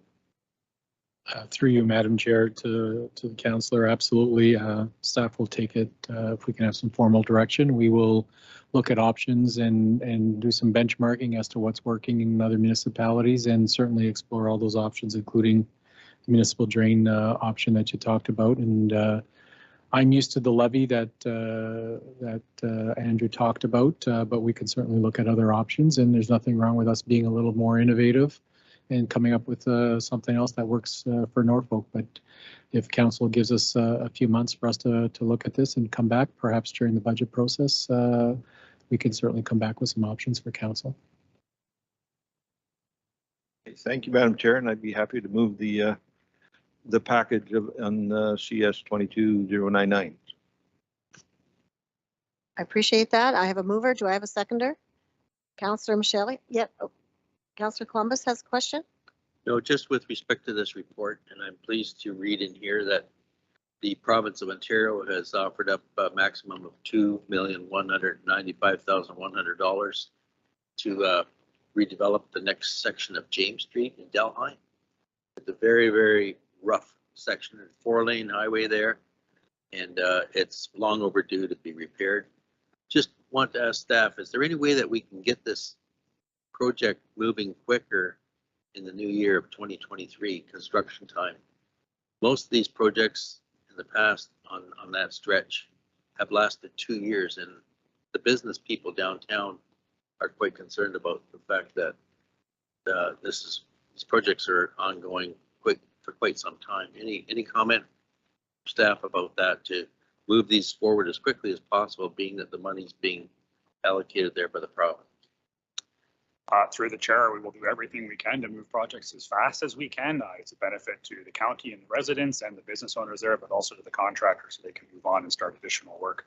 Unfortunately, some of this work is rather complicated and does take time, but we will certainly review as a team and see if there's any techniques or practices that we can put in place that will accelerate it, because I drove it today. I certainly can appreciate the impact that will have on the businesses in that area when this project goes forward. So we will look at it and see what we can do to speed it up. But road construction it doesn't happen overnight. It is a lengthy process. Right. Thank you very much, Andrew. Thank you. Are there any further questions? If not, I will call the vote. All those in favor? Opposed? It is carried. Thank you.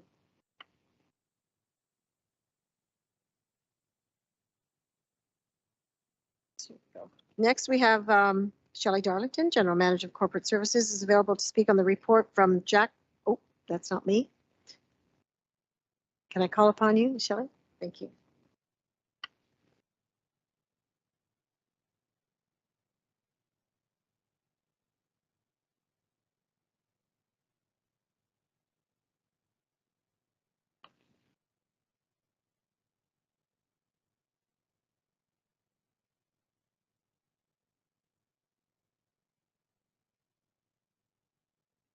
On the policy, items to be reviewed and included in the new DC background study and bylaw, along with next steps, including a stakeholder information session.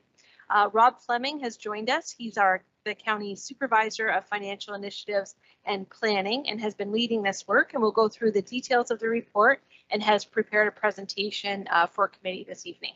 And with that, I'll pass it to Rob. Thanks, Shelley. Good evening, councillors.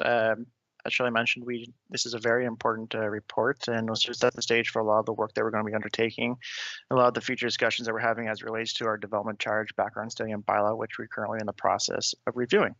So the purpose of this report in particular is to provide an overview and to solicit some feedback, some preliminary feedback from council on many of the DC policies that are currently being reviewed and to be included in the next background study. I'll just provide a quick overview of what the content of the report, including the appendices, and then I will have a brief presentation that I'll go through that we can on much of the policy items that we're looking at proposing changes for. And after that, we can take some questions if council has any. So the report itself is fairly brief, with most of the information being contained within the appendices themselves. The first appendix, as attached to the report, contains a summary of many of the policy items around grants and other non-grant related items currently contained in our current DC background study and bylaw. There's also a brief overview of those policy items, as well as some commentary from staff on any proposed changes that we're looking at making, and some commentary on how any of the policies being implemented or changed might help advance council's strategic priorities. Since many of the items, the policy items that we have to discuss today are discretionary in nature, meaning that it's at council's discretion in terms of how they want to implement them, staff did develop some guiding principles that are contained within the report that we utilize to try to advance these policy items forward. The first of these guiding principles being that any policy items that are adopted should help promote council's strategic priorities. Any outcomes from the policy should be measurable. They should be fiscally responsible. The policy should be adaptive and responsive, and the program should be program guidelines should be clear for the development community as well as region or county staff.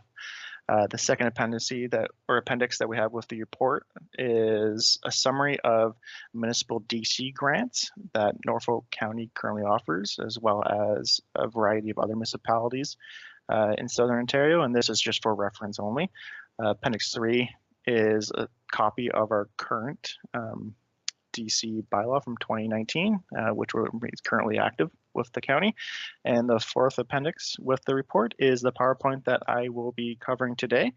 And like I said, we'll hopefully lead to some further discussion on the policy items as we develop our background study and refine our bylaw. So with that, I'll just share my screen quickly and we can get right into the PowerPoint.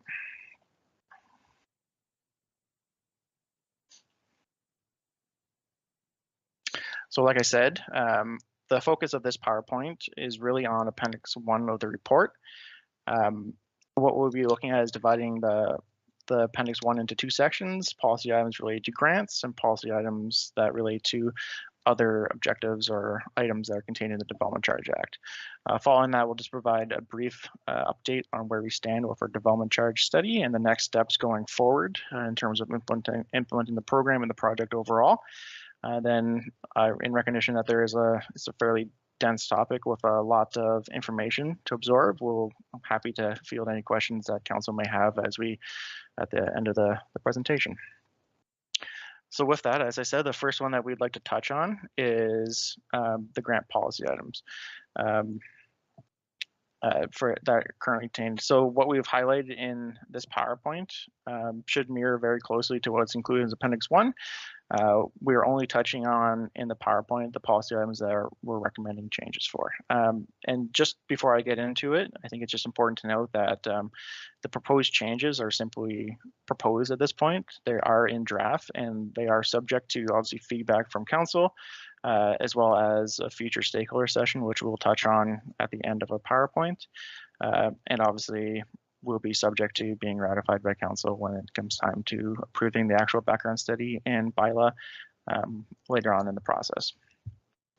So the first one that we have here is the redevelopment credits, commonly referred to as demolition credits. While this program is mandatory in nature, council does have discretion over the length of time that the eligibility period associated with the demolition credits. So right now, if a structure is demolished on a property, the property owner has 10 years to rebuild and receive a credit for the former use of that property. That's based on the principles within our current bylaw. What staff are proposing would be to reduce from 10 years to a 5-year period. Based on a review of our municipal comparators, this would be fairly consistent and a best practice approach and would ensure that the developments occur on a more timely basis as opposed to waiting the 10 years for the rebuild, so that we can ensure that the vibrant creative community's objective of council is still being achieved. The industrial exemption that we wanted to discuss today is the discretionary one. There is a mandatory program, which I won't touch on just because it's ingrained in the Development Charge Act. But right now, our current industrial exemption is to provide a full exemption for any industrial developments, pardon me. What we're ultimately looking at is reducing that exemption to 50% and implementing an application requirement for that program. The goal with that would be to ensure that we remain fiscally responsible as a county while ensuring that we still remain competitive with our neighboring municipalities. And the application component of that, which we currently don't have, would be to collect some data in relation to the developments, ensure that what's being built is really what the county council desires with the program in place. Kind of the rationale for that change that we've seen at least is that in consultation with our economic development staff, it was noted that industrial property developers examine many factors in addition to development charges. So development charges are not the strongest influence and factor when it comes to developers locating to this area. So I think that's why we still want to maintain that 50%, but still remain fiscally responsible. In a similar vein as the industrial exemption, the roofed accommodation program provides a full exemption for any roofed accommodation. What the county staff are proposing is that be reduced to a 50% program. The existing hotel or roofed accommodations are stock within the county is well utilized, so we're hopeful that having this program in place will help incentivize some development in that form. And again, the reduction of 50% is to ensure that we are fiscally responsible as a county. Just as a point of for this program, it's currently in our, as I mentioned, it's currently in our bylaws since 2019 and bylaws before that.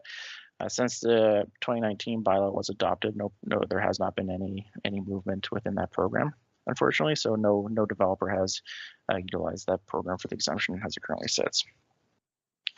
The next one I just want to touch on is the farming business development. This one is more of an administrative update in terms of refining our definition of eligible farm properties.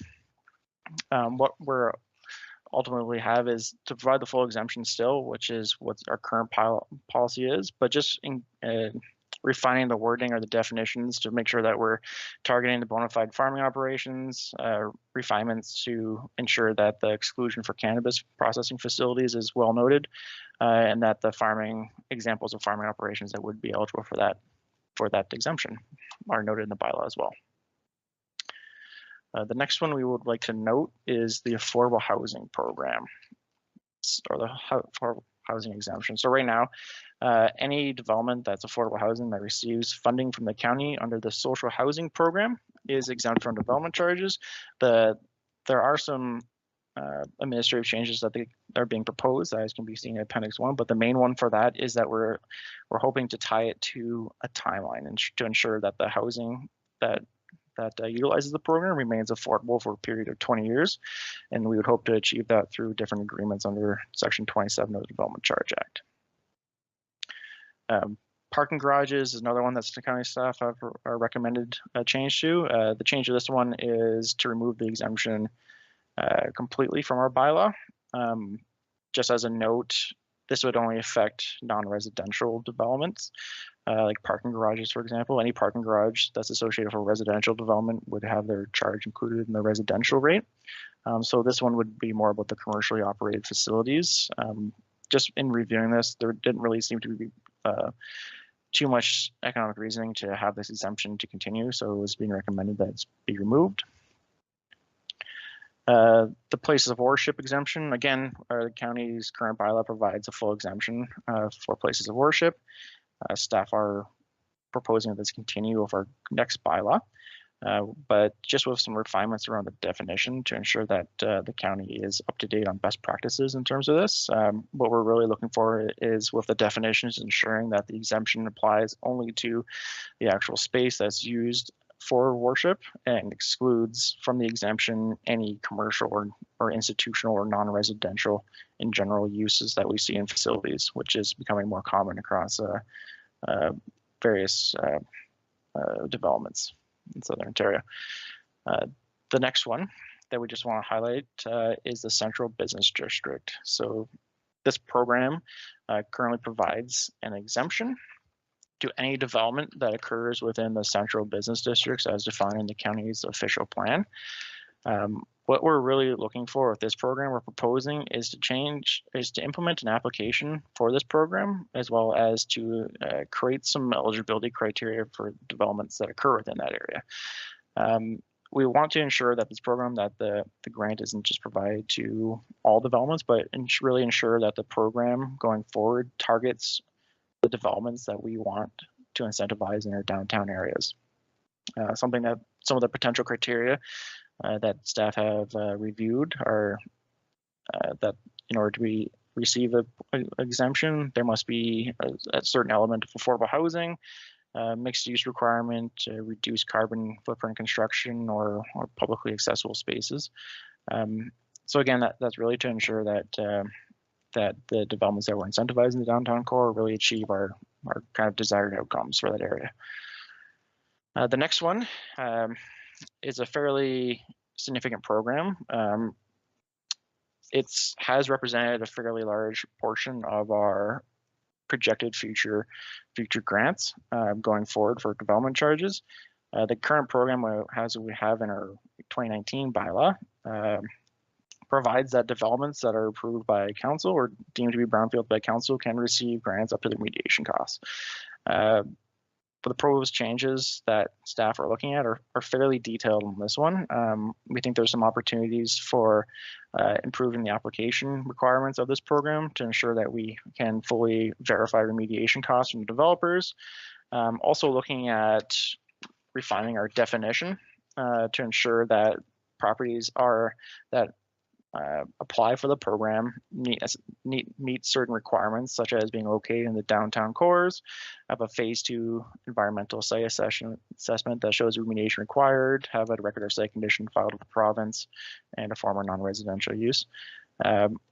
Staff are hopeful that the application process will create some more rigor around this program, as well as some preliminary review undertaken by staff before any final recommendations are being brought forward for council for grants before approval. So that kind of concludes the DC grant discussion that we wanted to talk on. There are a few other items that I just wanted to touch on. The first one being tiny homes. So this one is more of just refining our criteria. In our existing bylaw, we specify that tiny homes, which is any home under 100 square meters in size, be treated as a bachelor 1-bedroom apartment unit rate. Staff are generally in agreement that tiny homes should be treated as an apartment just by the nature that they're tiny homes, and their occupancy level would generally match that of a 1-bedroom apartment. However, I think what we're hoping to do is have a discussion around the size of the structure. 100 square meters or 1,000 square feet is still fairly large, and we just want to make sure that we are targeting that program appropriately, and also wanting to ensure that we are defining that program as well to ensure that short-term rentals, for example, aren't included in the tiny homes category, because obviously that is a big consideration for the county. The next one is the timing of DC collections. We're proposing just some minor wording changes in terms of that. The Development Charge Act specifies that development charges are payable for first building permit. So we're just adding we'd like to add the word first to our development charge bylaw to ensure that that is appropriately communicated. There's also going to be some future changes or some changes to this section of our bylaw going forward as a result of amendments that the province put forward under the Development Charge Act for the timing of collection and calculation dates for various property types. What staff are proposing is that future policy be brought forward to council at a later date, likely at the timing of when the bylaw and background study is presented for approval, which will hopefully solidify some of that criteria. The final one is the prepayment deferral agreements. So again, the Development Charge Act permits council to provide prepayment or deferral agreements of development charges for developments that they determine appropriate. Right now in our bylaw, that authority resides wholly with council.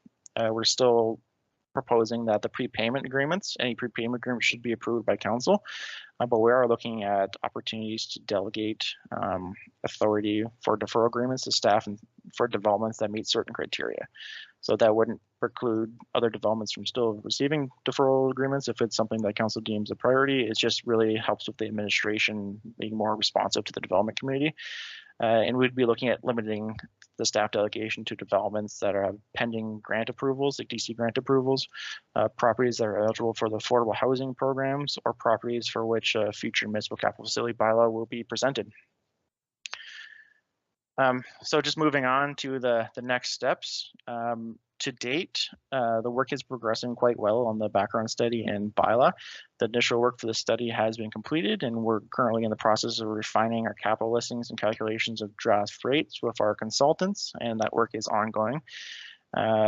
In the future, our next steps, in the next month or so, we are looking to have a stakeholder information session with the development community and for the general public to kind of review and to have a more fulsome discussion on some of the policy items that we've included as appendix 1 to this report.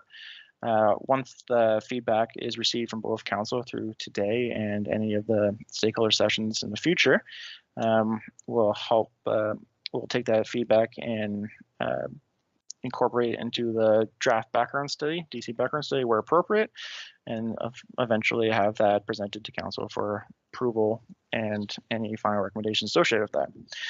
I know that was a lot of information. I tried to go through it just in cognizance of the remainder of the agenda, but with that, I'm happy to take any questions, as that is the end of the PowerPoint. Thank you very much. It was a very detailed report, and I know that councillors, if they don't have questions, will be getting on the telephone to talk to you or email. Oh, we have a question from Councillor Martin. Thanks, Madam Chair. I have a couple. So first, the industrial changes. Will, at some point in time, when all of this makes its way back to council, can we receive some information on, we're reducing the full exemption to a 50% exemption. Can we receive some comparables on other municipalities that have the same amount or a similar industrial makeup that we do? Obviously, we're looking to always encourage more industrial development, but when we only have a certain amount of space and lands, is it the right time to be reducing or changing the development charges associated with that? I don't necessarily need an answer today, but some comparables of other municipalities who might find themselves in a similar position, that would be helpful for me when making a decision. Unless you have a comment you want to make, can do that. Otherwise, I'll keep going because I have a couple more questions. Yeah, just through the chair, if I may. Appendix 2 of the report does have a bit of a summary on some of the, I know it doesn't provide a lot of the details on what programs are being offered by the municipalities, but 8 of the, I believe it's 15 municipalities that we surveyed did have an industrial grant program in some form. And so about half of them didn't have a program. I know a lot of municipalities do provide the 100% that do have a program is 100% waiver, but from what I've kind of seen in recent trends is that a lot of municipalities are moving away from that. For example, one of our a larger municipality in Southern Ontario just recently passed a DC bylaw that had a tiered approach to the industrial grant program based on employment. I'm not sure that would be a good fit for Norfolk just based on the administrative requirements associated with that. But there are other programs and different options in place at a lot of different municipalities for it. Yeah, thank you for that. I'm less interested in whether they have it or don't have it. I'm more interested in whether they have it at 100%, at 50%, at 75%. That would be, I think, helpful for me when making a decision. I don't know that I have a question per se, but the roofed accommodations, I did hear you say there's been no development since the initial changes were made, but I do wonder about that one as well when we're looking at trying to encourage more accommodations. So that might be another one that I would be interested in comparables. The Central Business District, is there any way that we are able to include language in our bylaw surrounding so we can encourage the type of businesses we want to reap the benefits or have exemptions or so on from their development charges in the Central Business District? But is there a way to encourage how do I want to say it, preservation of historic features in our language inside the DC bylaw?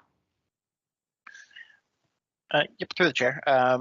That is a great suggestion. The program so I guess just to back that up a bit, what we're looking for really with a lot of these programs is to develop application requirements that are outside of the bylaw and policy documents going forward. So with that, we can accommodate a lot of different policy items within these individual documents that council determines necessary or advantageous for the community.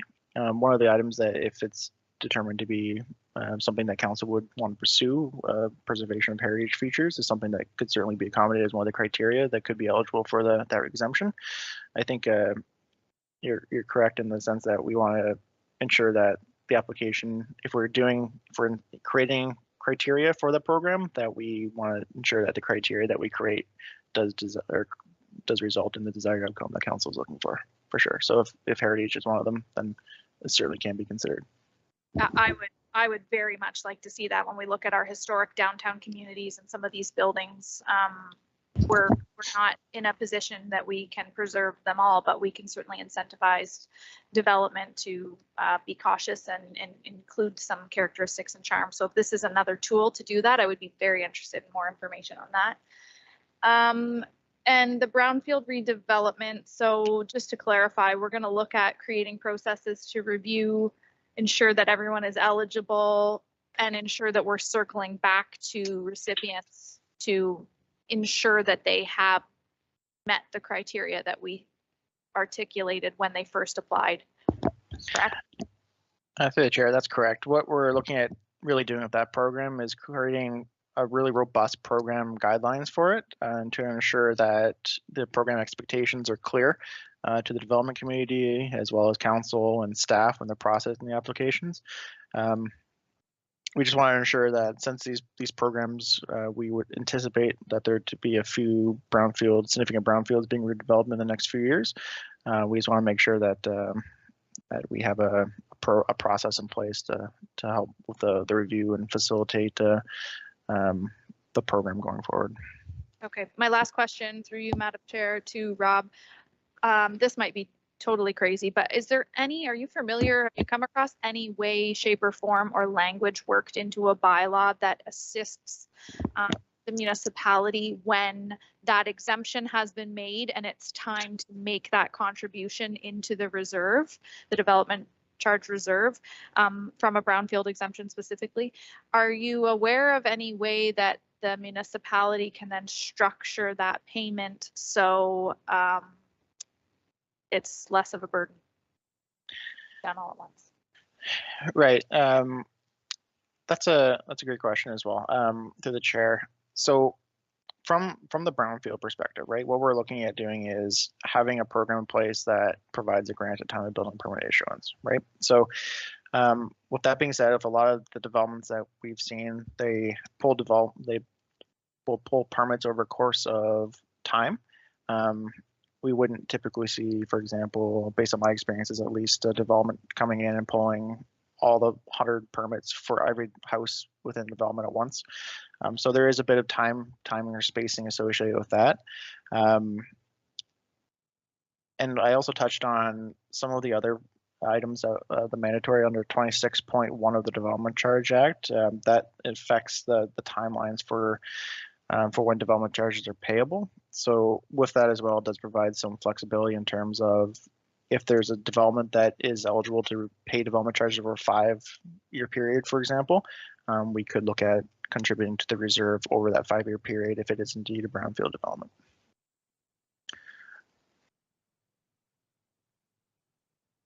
Here they come. Councillor Van Passen and then Councillor Michele. Yes, thank you, Madam Chair. Read through this report. It's fantastic light reading before bed, but from the recommendation recommended by staff, I take it you're looking for more so, well, you're looking for approval or direction to go get some input from the community. And then you're coming back with that input and a more detailed report. This is sort of just the broad overview of potential things you're looking at. So you're really not expecting us to pick each one of them apart this day. Is that correct? Yep, through the chair, that's correct. I apologize. I don't think I made that the most clear from the start of my presentation, but that's exactly it. These are simply proposed changes at this point, or things that staff are exploring, items that staff are exploring. They're not being set in stone at this point. We are looking to engage, obviously, the development community, and any comments that we receive today through the committee or from the development community or general residents or the general population of Norfolk will be incorporated into final recommendations. We'll likely have we do receive feedback on the individual policy items. We would anticipate that they would be brought forward through council at some point, likely at the time of the background study is approved. Okay, thank you. That saves a whole bunch of questions. Well, I'll save them for a different day. Thank you, Councillor Michele. Thank you, Madam Chair. Thank you, Rob, for this very good report and presentation. I guess just to extend Councillor Martin's comments about the brownfield developments, the staff comment is that we'll maintain council authority over large exemption awards due to the material nature of most exemptions of this type. Has there been any thought given, and again, with respect to Councillor Van Passen's comments too, I'm not expecting an exact answer, but is there any range that we would be talking about if we're describing a large exemption award? Through the chair, right now, what's being proposed is all brownfield approvals still be retained with council at this point. We haven't determined a threshold, and it has been discussed, but I think what's currently kind of being proposed at this point is that all applications still be approved by council before awarded. Typically, there are no small brownfield grant awards. Most of the brownfield remediations are quite intensive and do require a lot of upfront capital from the developer. So we would still anticipate council to have the full authority over the actual approval. The application process that staff are looking to implement would simply be to ensure that any development that comes to council is previously been vetted by staff against the program criteria. Thank you, Rob. Thank you, Madam Chair. One more question we have, Councillor. Thank you. Through you, I have a few questions. I'll attempt to keep them brief. My first question through you to staff is about the transferability of development charge credits. Early in our term of council, we had a development application come through. We were supportive of the development application and awarded the credit. Shortly thereafter, we saw that the property was repackaged and for sale, and it had, as an incentive, a credit attached to it. And this council made the decision at that time to name the developer that it was not transferable, and that if someone were to buy this property, they would be essentially starting from scratch and going through the process over again with a new development application. So my question is, through this policy review, have we considered the transferability of credits, hopefully preventing someone from going through a process, presenting a development to the community, only to renege and essentially take that property to market with a pre-approved credit? Has that been considered? Just through that to the chair, just as a point of clarification, is the council referring to the brownfield program or just DC grants in general? DC grants in general, but I do believe that, and I'm failing to remember the exact names of organizations involved. It was a brownfield remediation that I am referring to. Okay, perfect. Thank you for the clarification on that, Councillor. I would suggest that a lot of the grants and programs or the credits that we have in place or are looking at having in place will probably continue regardless of if there's a transfer in ownership of the property, for example. Many of them, like places of worship or the farm help houses or non-residential agricultural developments, they typically would receive an exemption regardless of the owner. So there's really I wouldn't foresee any concerns with having those transfer. But with the brownfield side, I think that does present an interesting point, just because one individual could be responsible for the cleaning of property, remediating the property, selling it, and then a developer coming in, another developer coming in to actually build the property out and looking to utilize those credits from the prior developer's remediation. I have seen a few programs in various municipalities that do permit transfer of credits, assuming there's, and it just has some rigor around it, and it obviously grants from the municipality built into those programs for the transfer. It's not something that we have landed on 100% at this point, but it's something that we are anticipating to review and would be included either way in our brownfield program guide once it's created. Thank you. My next question is more general in nature, and we frequently hear that growth, is supposed to pay for growth. And it's a misnomer. Often there is a burden that falls upon the municipality. And I really appreciate the guiding principles, because it does have that fiscal responsibility contained within that, and I'm very supportive of that. Is there any further commentary that you could provide regarding the fact that growth simply does not pay for growth, that there are a burden that comes with growth that is placed on the municipality, and how can we be fiscally responsible trying to get growth to pay more of growth, or at least pay their fair share? How can we draft a policy statement that would achieve greater fiscal responsibility? Through the chair, that's a great point. There has been a lot of discussion in the past about development charges and ensuring that the growth does play for growth, as you stated. The overall intent of our DC bylaw, of course, would be to ensure that the rates are reflective of the actual burden that development's putting on our infrastructure load. Generally speaking, the province has made changes that have reduced some of that. There used to be a 10% mandatory reduction on development charges of eligible costs for certain development types, or for certain growth categories that include the background study. So that's been removed. So that further enhances the municipality's ability to bring in those costs recovered from growth.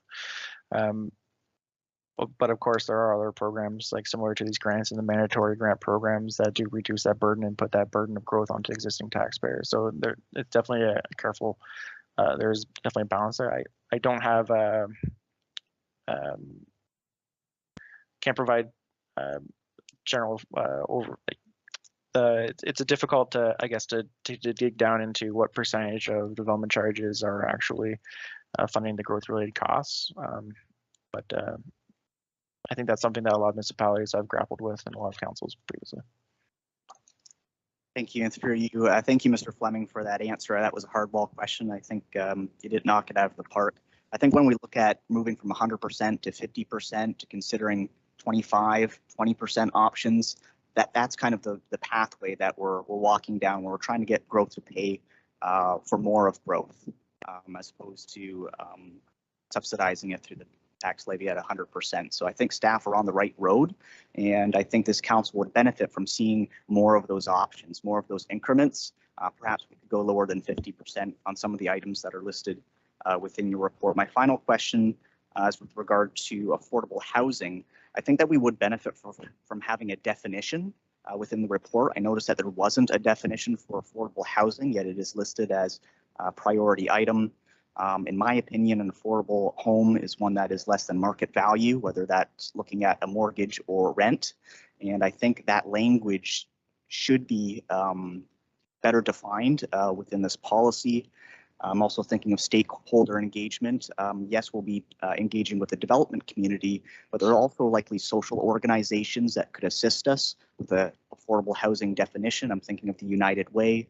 Organizations that are explaining to the community what are living wages and what would be an affordable rent. These organizations have some experience, and perhaps they could be consulted along with the development community in helping us greater define what we're going to be exempting charges for. So that's just a suggestion that I would make. And if you did have a response for that, that is just great, but that is the end of my questioning and my commentary. Thank you. Thank you, Councillor. And that's just the point. You did an excellent presentation. I just like to remark that consultation is the key to success here. So at the end of the day, I'm hoping that Norfolk will be continued to be considered a development-friendly county. So thank you very much. With that, no more further questions? With that, I need a mover and a seconder for the following motion. If I could have a motion presented on screen, thank you. I need a mover. Councillor Van Passen, a seconder. Councillor Taylor. No further questions. I'll call a vote. All those in favor? Opposed? It is carried. Thank you very much. Moving right on along to 8.5.4 2022 Council Grant Requests. This is budget amendment CS-22-118. We'll call upon Shelley Darlington, General Manager of Corporate Services. Would you like to introduce the report, Shelley? Thank you. Thank you, Madam Chair. The purpose of this report is to seek Council's approval for the allocation and disbursement of the 22 application-based municipal grants, and as mentioned, to seek a budget amendment in order to provide additional grant disbursements as recommended, with funding to be provided from the Safe Restart COVID-19 funding. With that, I'm going to pass it over to Kathy LaPlante, the county's treasurer and director of financial management and planning, to provide some comments on the report and the analysis that staff completed for this. Thanks, Shelley. After the previous report, I'm sure I'll be quite short, so hopefully we can get through it quickly.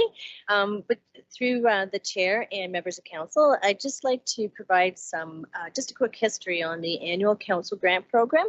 Norfolk County established policy MCO5, County Grant Policy, back in September of 2005.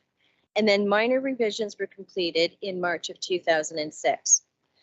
When the resources changed within Norfolk County, financial management planning was asked to provide some recommendations for grant approvals in 2020, which we did, and the program went forward.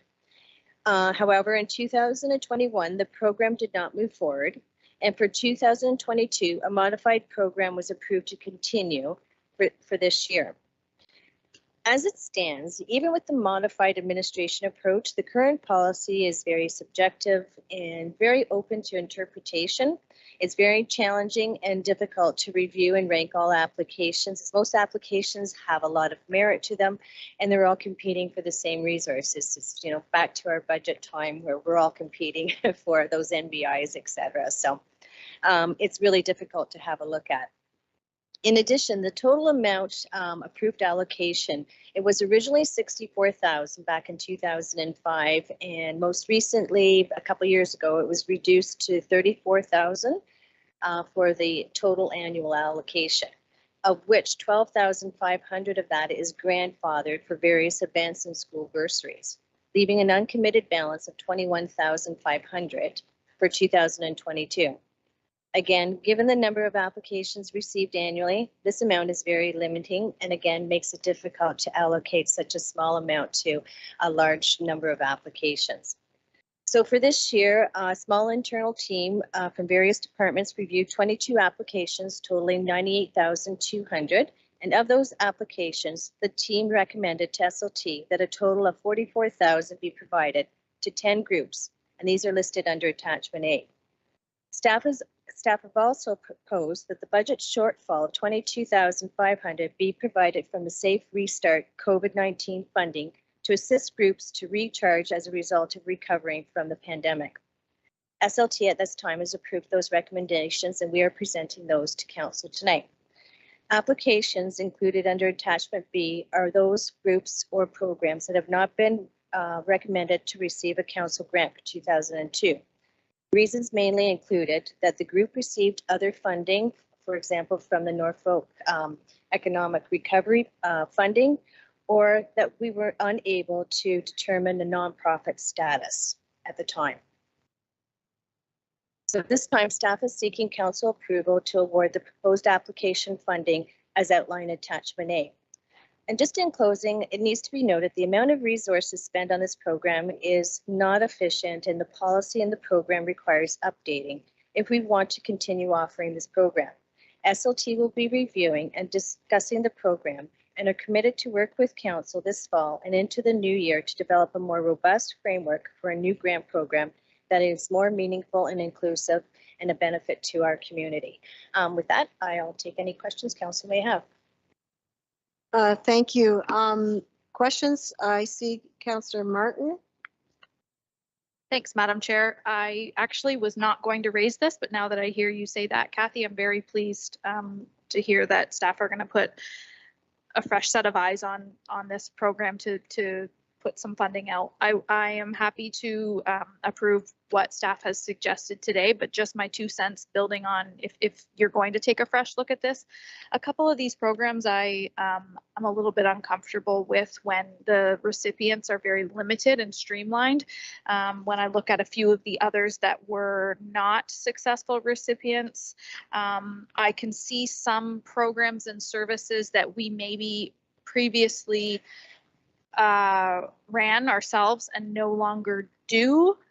And it would be great to be able to put funding at those programs so that we're still contributing to something that we may have cut or not been able to carry on in the future. But anyways, just my 2 cents. I really would like to see something a little bit more firm around how we can reach more people or how we can still contribute to programs and services that used to run in Norfolk County but no longer are organized by us. Thanks. Questions by Councillor Columbus. I'm sorry, then Councillor Rabbits. Thank you, Madam Chair. And my question is how was this whole program marketed to the public across Norfolk County?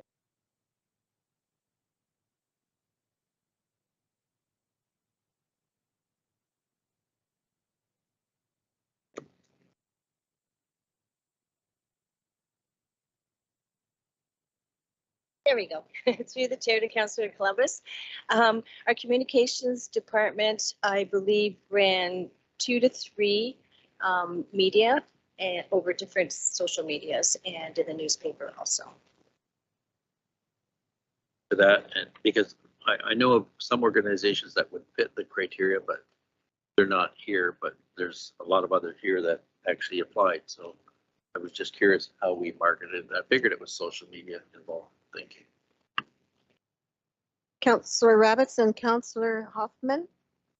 Thank you, through you. My question is actually directed towards our clerk's department. If we had organizations wishing to deputize or comment on the grant program, this council has entertained it in the past. I'm not sure if it's within our procedural bylaw, but I was hoping for a clarification on those organizations that wanted to provide a deputation. Is that in order, or is that something our procedure bylaw is preventing from taking place? So through the chair to Councillor Rabbit, so our procedure bylaw does talk about financial time. So if a report comes forward with respect to a specific financial piece, such as a grant funding, people could deputate at that time. People can also provide deputations during budget times when we're talking about the different funding mechanisms that are being provided to those programs. Okay, so thank you for that clarification. So the community groups listed could have provided a deputation today if they so chose. Just want to be transparent with the public in case we get the question asked. Through the chair, yes. Mr. Huffman. Thank you, Chair. Through you, I guess I just want to follow up on Councillor Rabbit's comment there. So in terms of doing the deputation, they would have been eligible to do a deputation today. So the people who did not receive the funding, have they been notified? Does anyone know that? The chair to Councillor Huffman. No one has been notified at this time. We've just been following the practice with how the previous grant program was administered. So again, we have not. I don't believe we've ever did. Well, the few times in finance, but I know that we've administered the program. We have not followed that process, and we followed the process from when we took it over. So Thank you. not. Yeah. We wait until we receive council approval and then we actually notify them. And I'm not saying that that's not a good idea and a process that we should follow, that we definitely need to take that into consideration when we relook at the grant policy.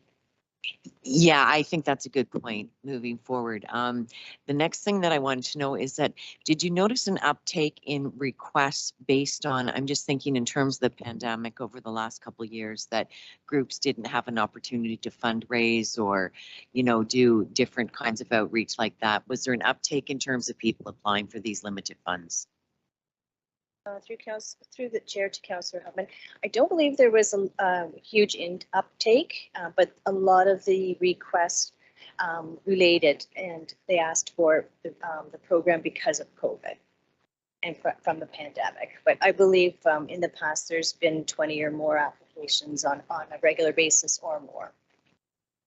But we don't, the way our current system works is, do we compare from year to year as to, well, this group got money this year, so we're not going to maybe do money for them the next year, so that we're spreading the wealth around?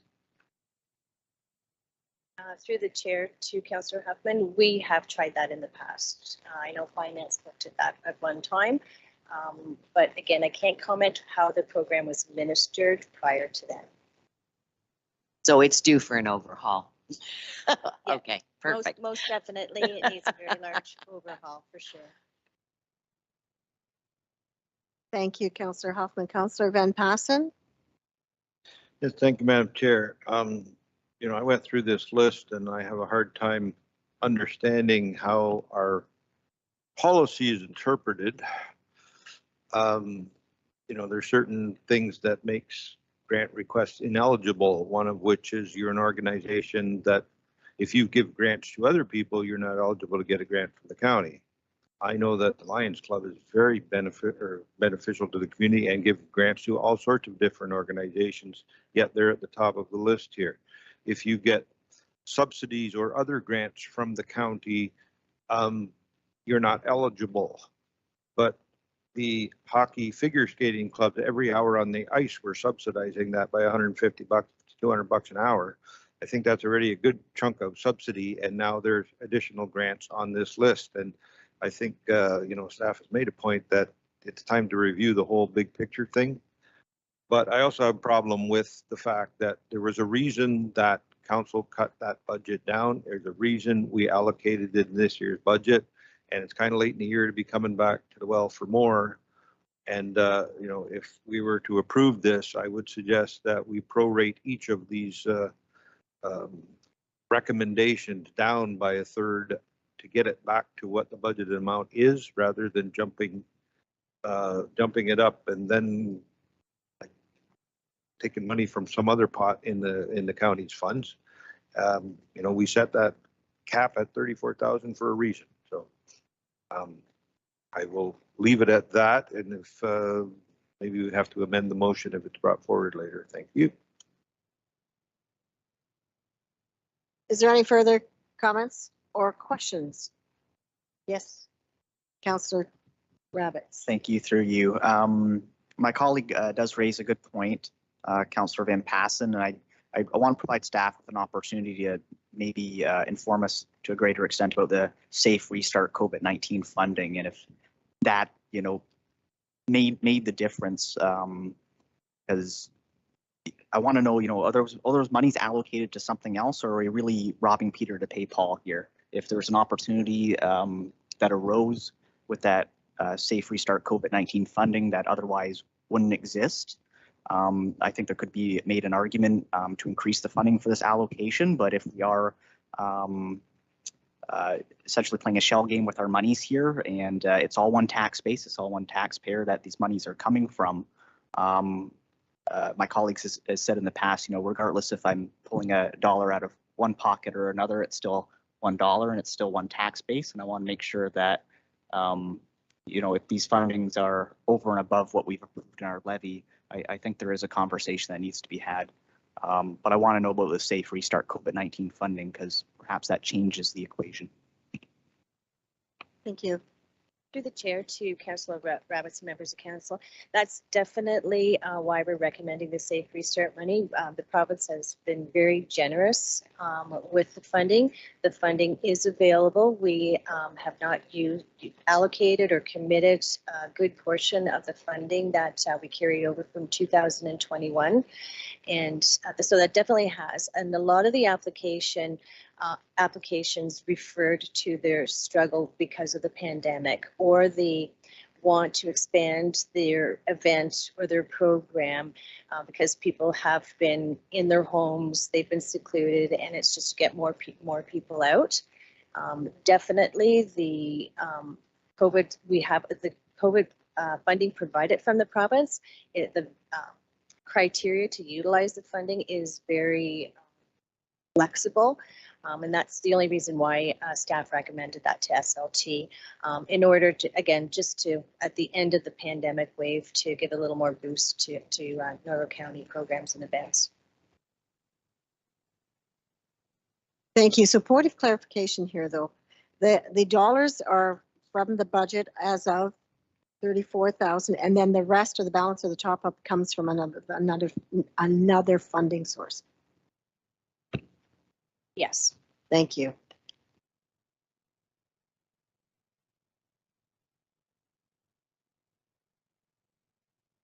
Okay. Are there any further questions? If not, I'd like to have a mover and a seconder for the following motion. If I could have it on the screen, please. Do I have a mover for this motion?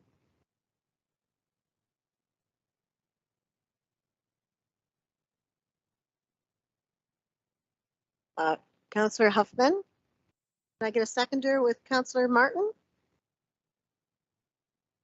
Are there any further questions or debate? One more debate. Councillor Van Pessen. Thank you, Madam Chair. I'd like to put forward amendment that the proposed allocations as per the attachment A be reduced by 1/3 across the board to get it back to the budgeted amount. I have a question. May I ask a question when this is going on? I have a question to staff, if I may. If we don't use those dollars that are allocated from the province, those extra dollars, or have we lost those dollars?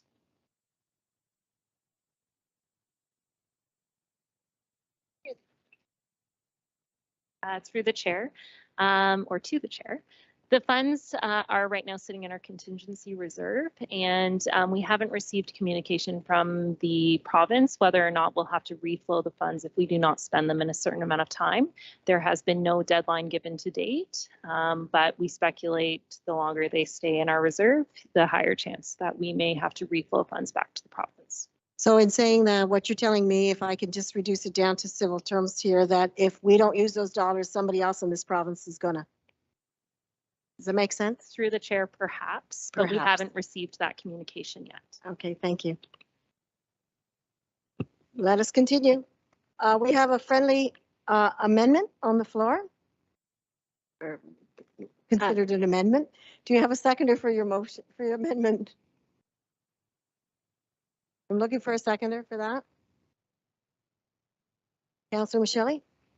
So we will vote on the amendment first. Am I correct in saying that?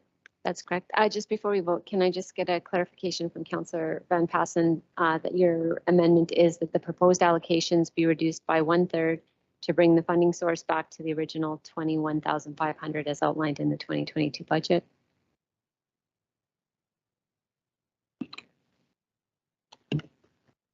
I don't think the 1/3 just comes out exactly to the right amount, but it's a rough amount that gets it a lot closer.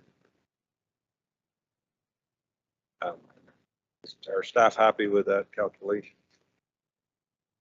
Like I can divide 1,500 by 3 real easy, but after that it gets complicated.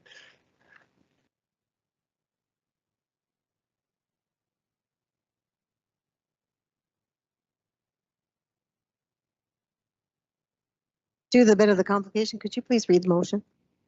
Sure. So the amendment to the motion would be the So actually what we're going to say is that county council approved a grant allocations amount.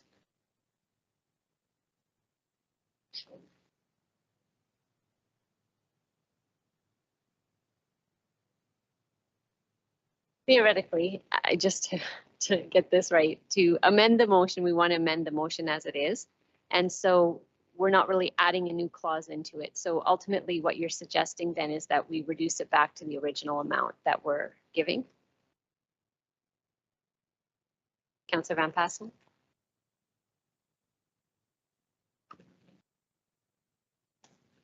Right now, we have a list in front of us with 10 different suggested allocations with a total of 44,000. We would reduce that 44,000 by 1/3. And, you know, rather than allocating $4,500 to Pumpkin Fest, they would get 3,000 instead. Go down the list that way.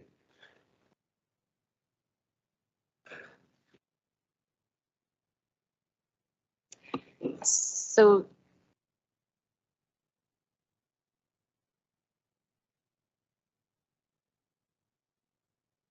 If I may, through you, Madam Chair, the difficulty we have with what we're discussing right now is there's a real possibility if we reduce the funding by 1/3 to various organizations, they may say we don't have enough funding to move forward with the project.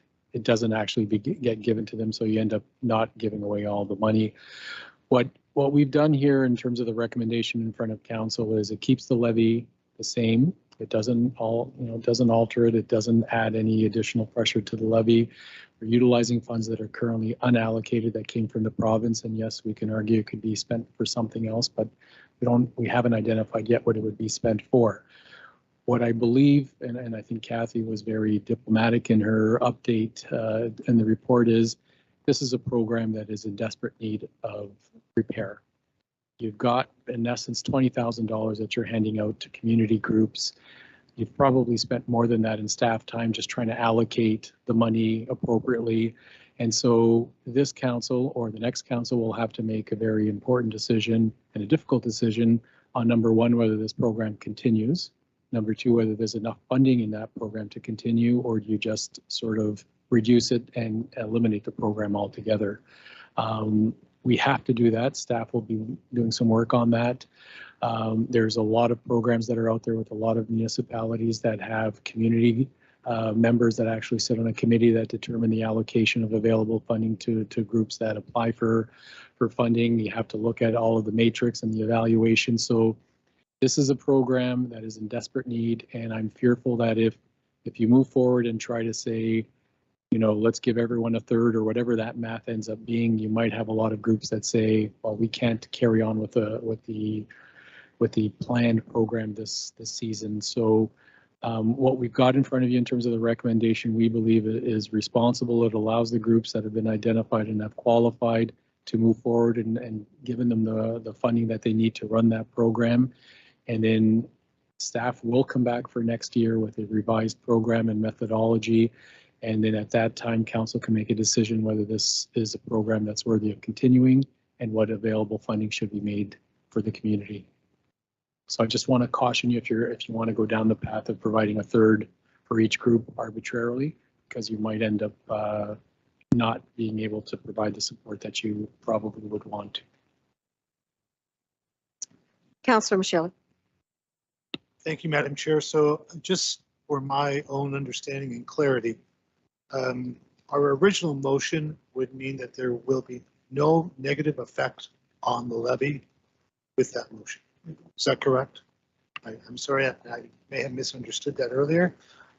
With that in mind, I would respectfully have to withdraw my second on the amendment. Thank you. Is there another councillor wishing to second Councillor Van Passen's amendment? If I see none, therefore the motion is off the table, I take it. Therefore, we will go back to the original motion. That would require a mover and a seconder for that particular motion. I have a mover and through the chair, there is a mover and a seconder on that motion. We'll just go back to that motion. My apologies. Since we have a mover and a seconder, do we have any further debate? If not, I will call the vote. All those in favor? Opposed? Here.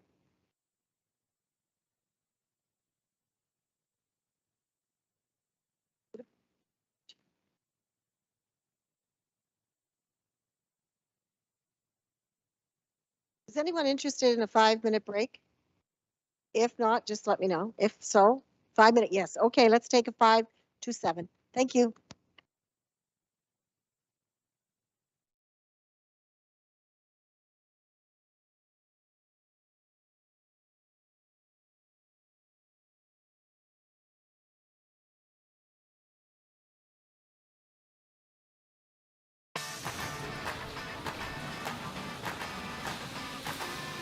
I am Tom Pursley. I work at Titan Trailers.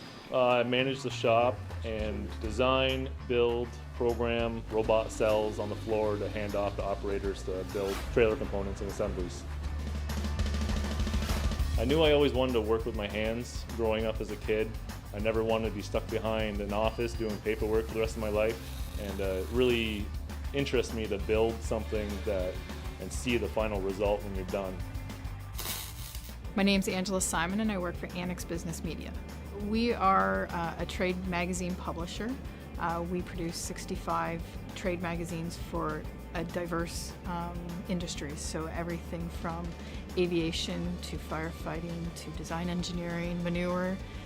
We have a very diverse set of magazines that we produce. I'm the production manager and I oversee the creative department in 2 divisions in Simcoe and in Toronto. We have 14 designers that lay out and design the magazines. When I started in this industry probably 26 years ago, everything was hand done. Now everything's so automated, done on the computers, and that's probably been the biggest change for me. My name's Phil Wiersma and I work for Rasson Services.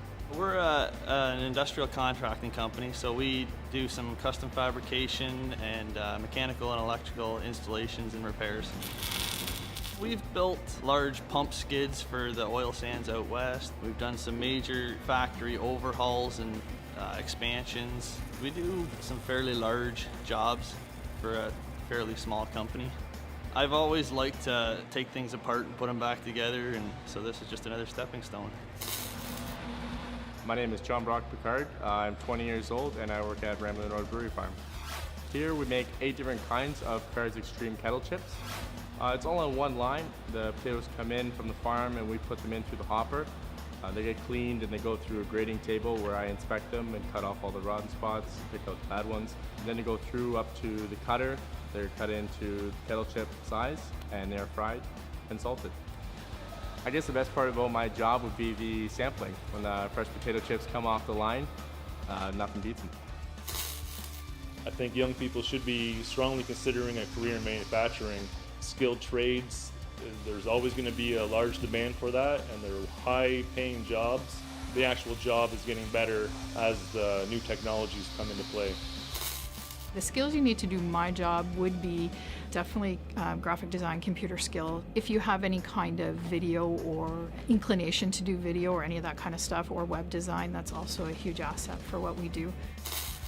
I would say if you like to take things apart and put things back together, or build things from scratch, or if you have even a creative mind, manufacturing is a good way to go.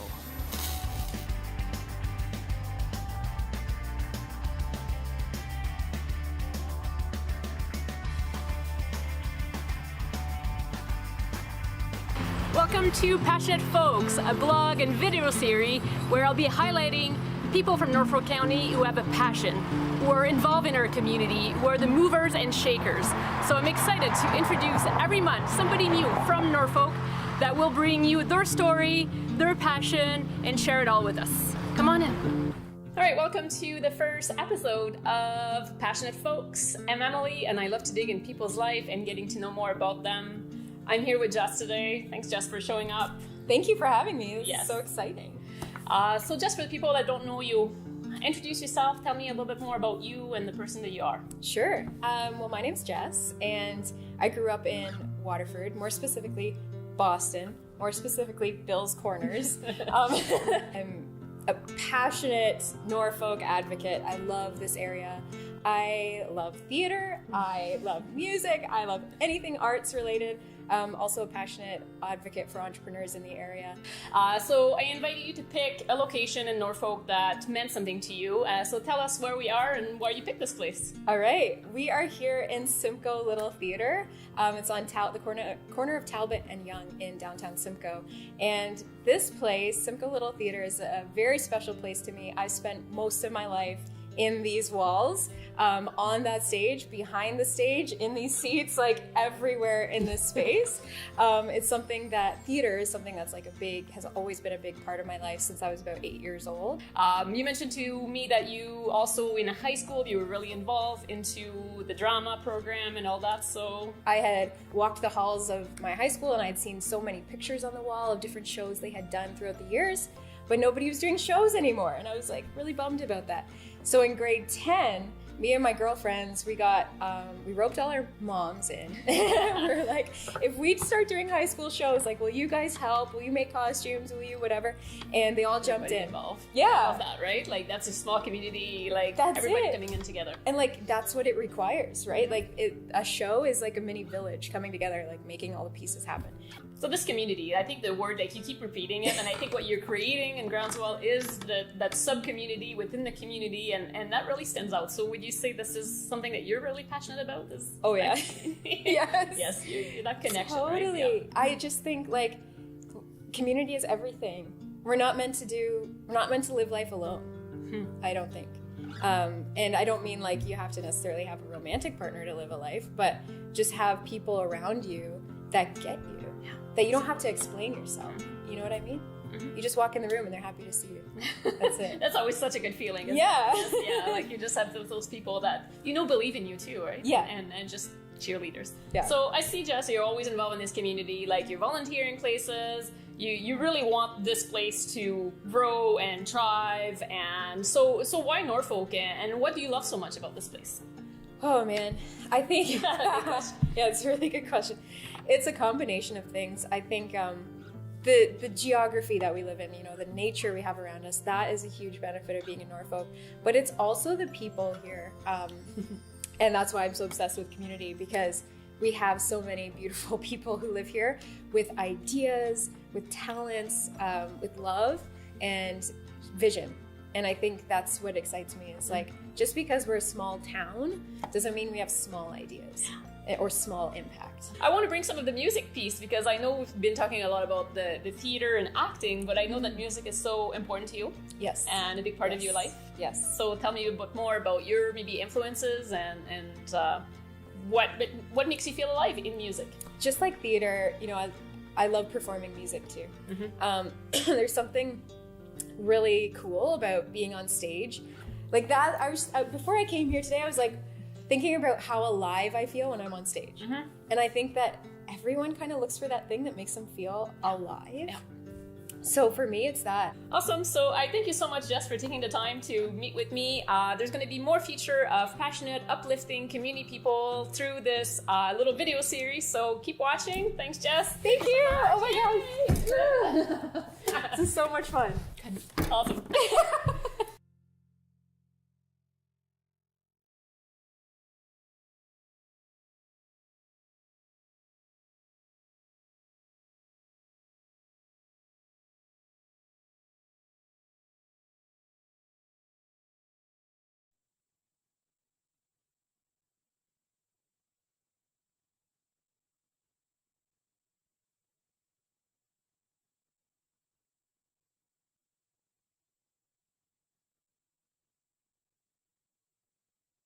Thank you. We're back. We do have to keep things moving. Otherwise, it's going to be quite a long, lengthy meeting tonight. So anyway, we're at 8.6, which is the Office of the Chief Administrative Officer. I would refer this to Al Menez, Chief Administration Officer. Would you like to introduce the report, sir? Through you, Madam Chair, I'm going to hand this over to the clerk, and this is her area of expertise, and she's going to impress us with her knowledge. I wouldn't go that far, but so through the chair to council, the Lame Duck Council staff report CAO 22079 is before you today. As council is aware, it is a municipal election year. And as it is in every municipal election year, there is always a potential that a municipal council can go into what is considered a lame duck council. So lame duck council is actually regulated through the Municipal Act, Section 275, which is really provides for a certain set of restricted acts that council cannot perform if they are in what is considered a lame duck council. So there are two periods in which a council can end up in lame duck council during an election year. The first is after 2 p.m. on August 19th to the end of voting day on August 24th. And then from the end of voting day, August 24th, until the new term of council starts, which will be November 15th of 2022. So a lame duck council results if less than 3/4 of the existing council is going to return to a seat on the new term of council. So what that means for Norfolk County is that if we have less than 7 councillors that could potentially return to council, we will be in a lame duck scenario. So if we have at least the possibility of 7 councillors returning to this council on August 19th, then we will not be in lame duck. But when the election day comes, if less than 7 are actually elected back, then we would then be in lame duck at that period. If we have less than 7 potentially being able to return to council at the close of nominations on August 19th, then we would be in lame duck as of August 19th until that term of council. So the Municipal Act is clear in what council can and can't do during a restricted act. That's outlined in 275(3). So a council cannot appoint or remove from office any officer of the municipality, officer being a designated appointed position. So not a bylaw officer or licensing officer, but a clerk, a CAO, a chief building officer, treasurer, etc. A council during a restricted lame duck period can also not hire or dismiss any employee of the municipality.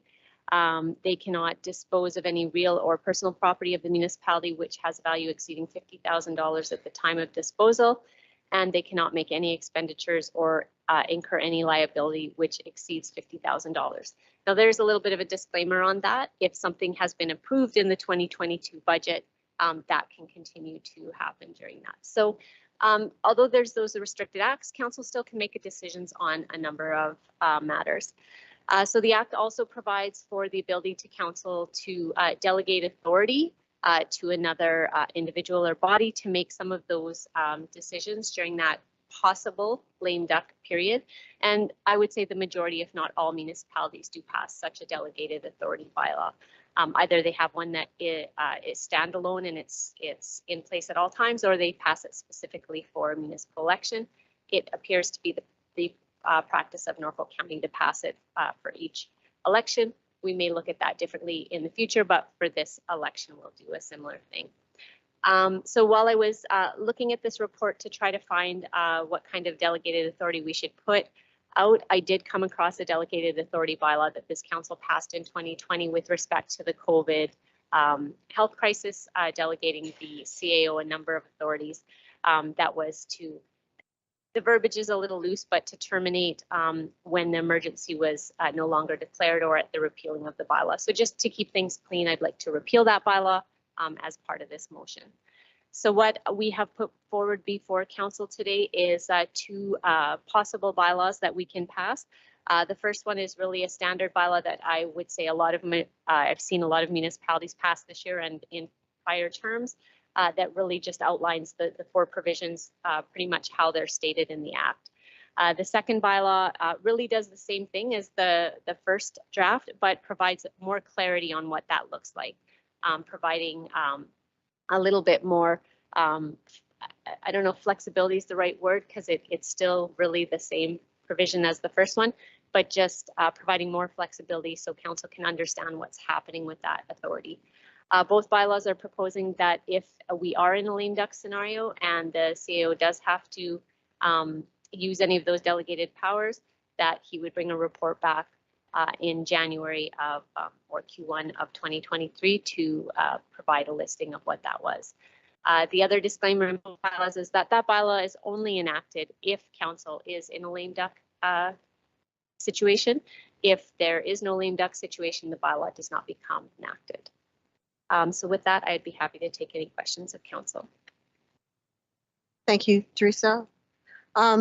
Is there any questions of council? We have a question from Councillor Martin. Thanks, Madam Chair. Through you to Teresa. I really don't have any problem with this, with the exception of settlements of associated with litigation. So I'm wondering if in the bylaw, if that is tied to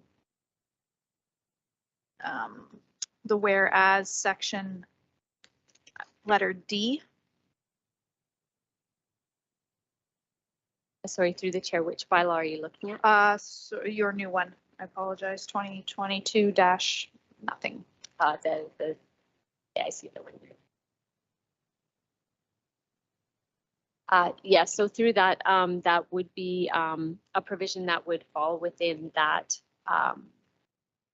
that whereas clause. It's also a provision that I saw in a number of other municipal bylaws when I was doing a scan of the province. So I do understand that we have some of that delegated authority already through other delegations, but we just wanted to make that clear in this specific one.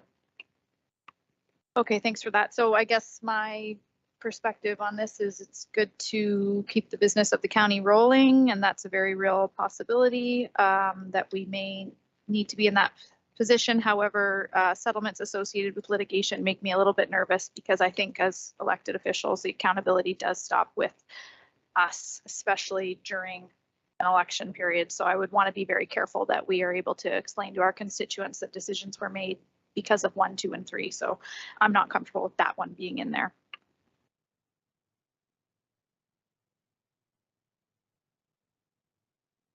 Councillor Van Passen.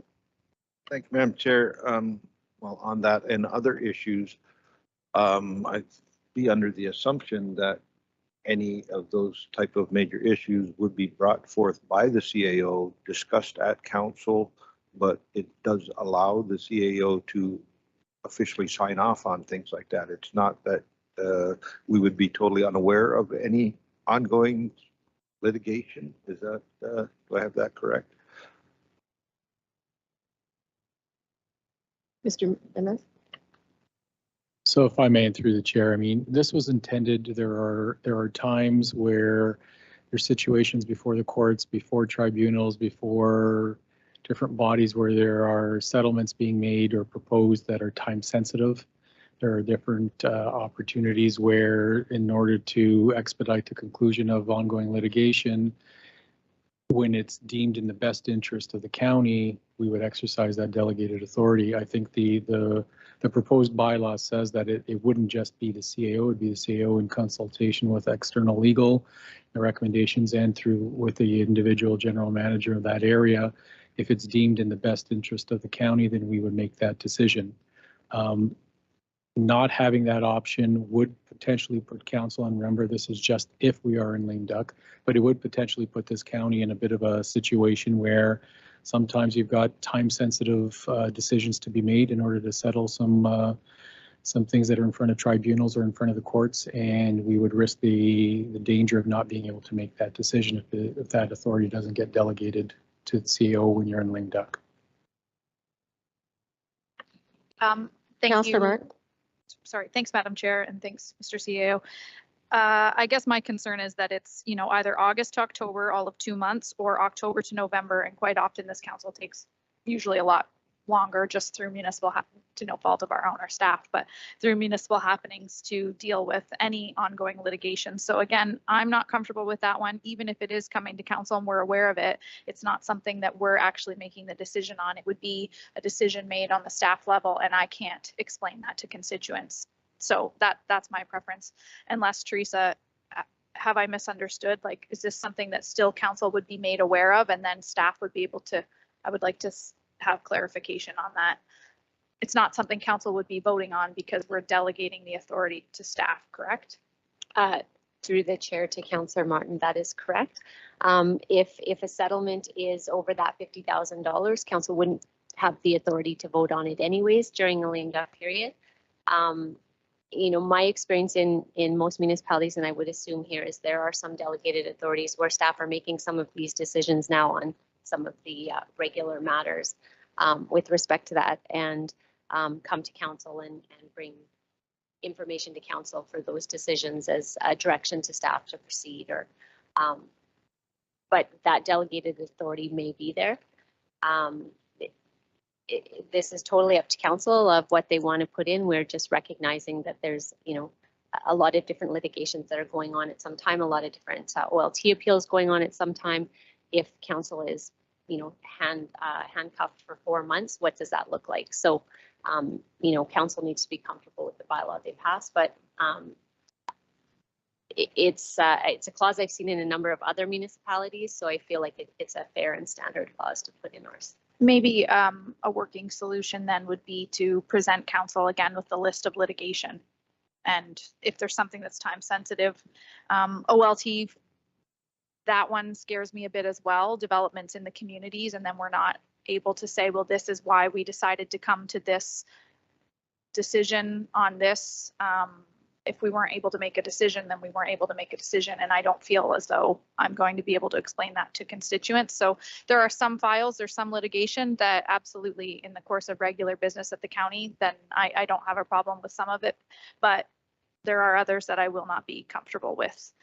So I don't know if we would like to pose it to my colleagues, send it back to staff and see a list of litigation, or remove it entirely. I'll let someone else speak. Through the chair, if I just may, to Councillor Martin. So just to be clear, it's not all of the things that would be in some of those litigations that council wouldn't have the authority to approve. It would just be certain financial pieces over that 50,000. Staff, you know, staff will take whatever direction council gives. I do want to just be clear that this bylaw does need to be passed before August 19th in order to be valid. So if we do any amendments, just to make sure that we move that along at the next council meeting, or get the firm direction at this meeting so we can bring forward the properly worded bylaw. Councillor Michelle. Thank you, Madam Chair. So I guess my question to staff and perhaps to our clerk is it possible to get this list of potential litigations to council in the appropriate amount of time? Through the chair, I will have to delegate that to another, the CAO, or perhaps Ms. Darlington. Sure, I'll take a stab and then I'll pass it on to Shelley. I mean, through you, Madam Chair, I think council recently received an update in closed session in terms of all ongoing litigation. So I'm not sure there's much more to add to what you've just recently seen. So that was a summary of ongoing issues that we're dealing with. And unless Shelley corrects me, I'm not sure there's any other updates that would be required at this time. Through the chair, thank you, Al, for those comments. That's correct. Litigation update was just provided to council. However, we do get potential claims from a risk management perspective in the door quite frequently. So this potentially has a significant impact to the risk management portfolio. Councillor Van Passen. Yeah, thank you, Madam Chair. I would be happy to move the staff recommendation on this report, but I would ask that the list of list of litigation be recirculated prior to next week's meeting. And if there are members that have issues with certain items on that list, we can bring it up for discussion and probably schedule a closed session meeting or portion of the meeting next week as well for that.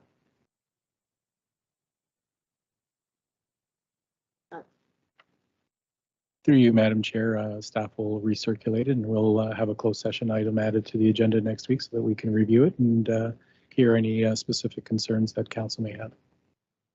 Thank you all. That's a fair compromise. Back to Councillor Martin. Thank you, Madam Chair. This actually raises a good point. Previously, we have received that list of litigation in open session. This time around, we did not. I'm sure that there's a legitimate reason for that, but previously it has come to us on our documented a list of open litigation. So I actually don't need to go into closed session next week if the clerk can look at that and ensure that it is a document that can be out in open session like done in previous years. I think we could just number them and then express any concerns. I don't think it needs to be done in closed session. I don't want this to be some kind of nefarious pre-election going into closed session to discuss litigation. I want to make sure this is all done very openly and transparently. But yeah, that would be fine. Councillor Van Passen's suggestion is great.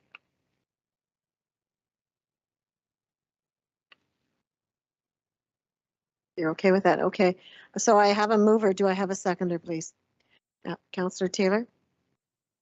Any further debate or discussion? If not, I call the vote. All those in favor? Opposed? That is carried. Thank you.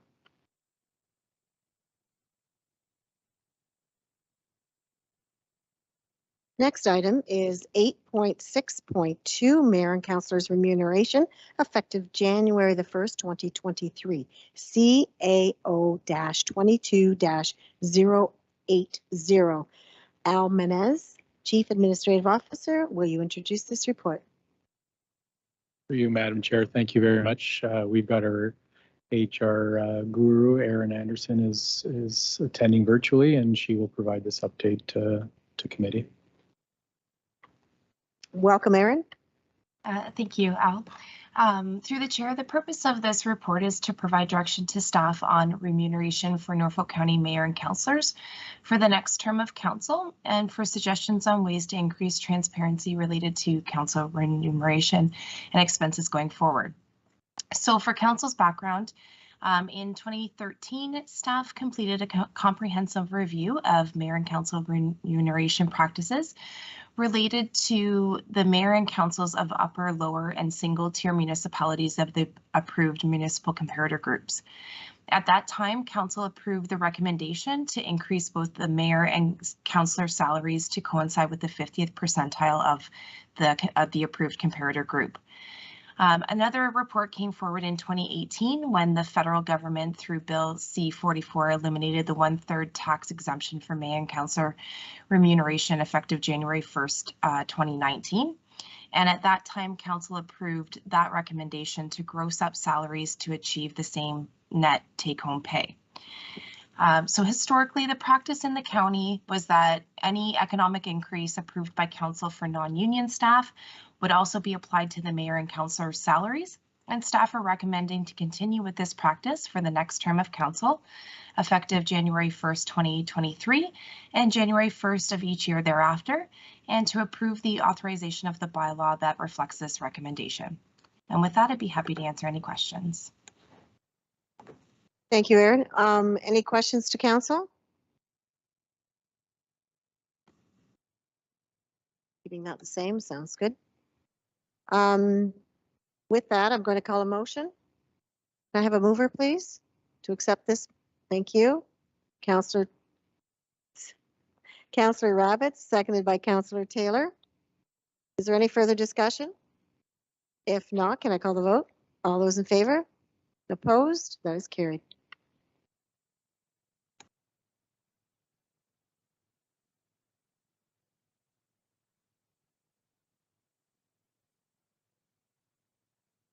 Eight 8.6.3 council corporate priorities. Am I right there?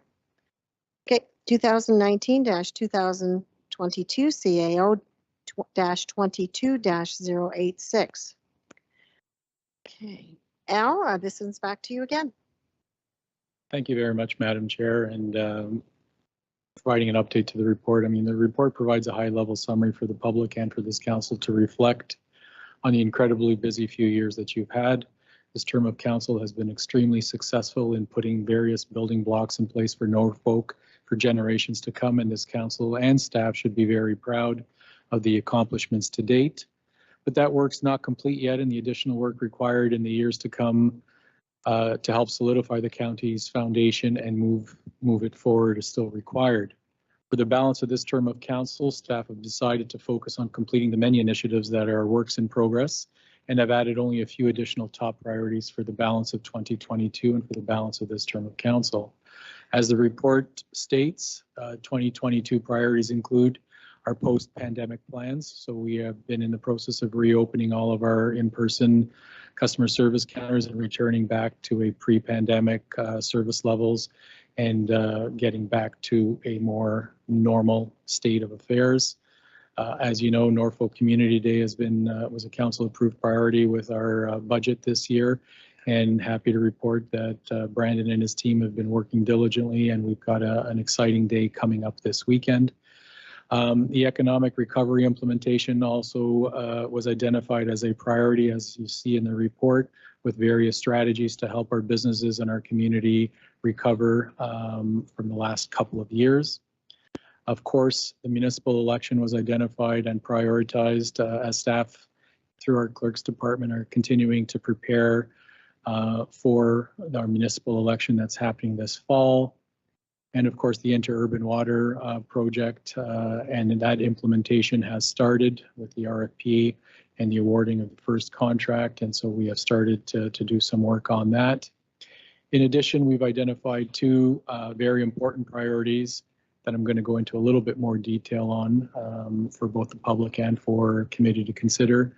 The first one is a real focus on our corporate culture and our hiring, and we're proposing that we hire a consultant to create a multi-phase, multi-year roadmap to address various issues in regards to staff attraction and retention, recruitment, our labor relations, performance management, succession planning, compensation and pay equity, coaching, and mentoring. This request includes a funding request of $250,000 to commence the project and start delivering on the prioritized deliverables.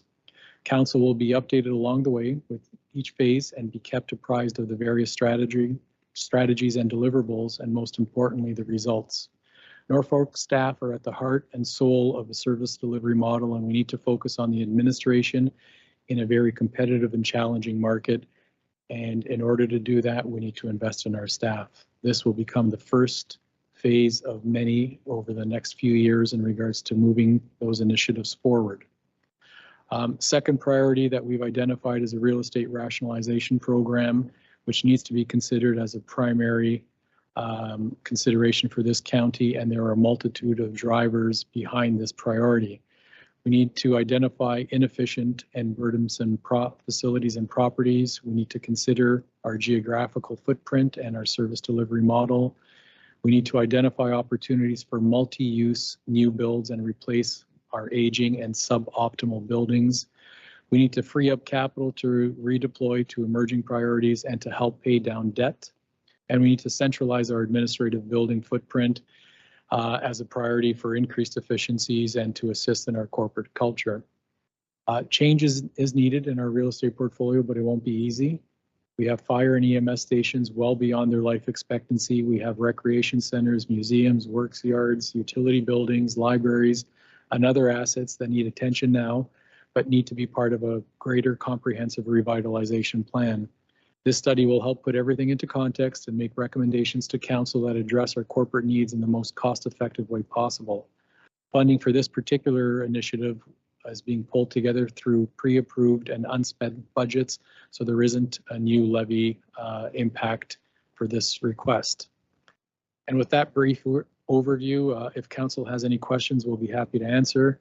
I want to thank council in advance for your support and continued guidance. Thank you, Al. Are there any questions of council? Councilor Columbus? Yes, thank you, Madam Chair. Al, you just read a statement. Is there any chance that you could forward that to us, that what you just read, that document? Because it's not all covered in the report here.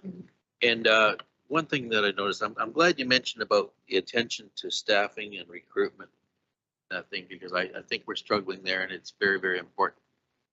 We don't have that up to speed. We've got issues. And it's about DOMAS, the DOMAS program.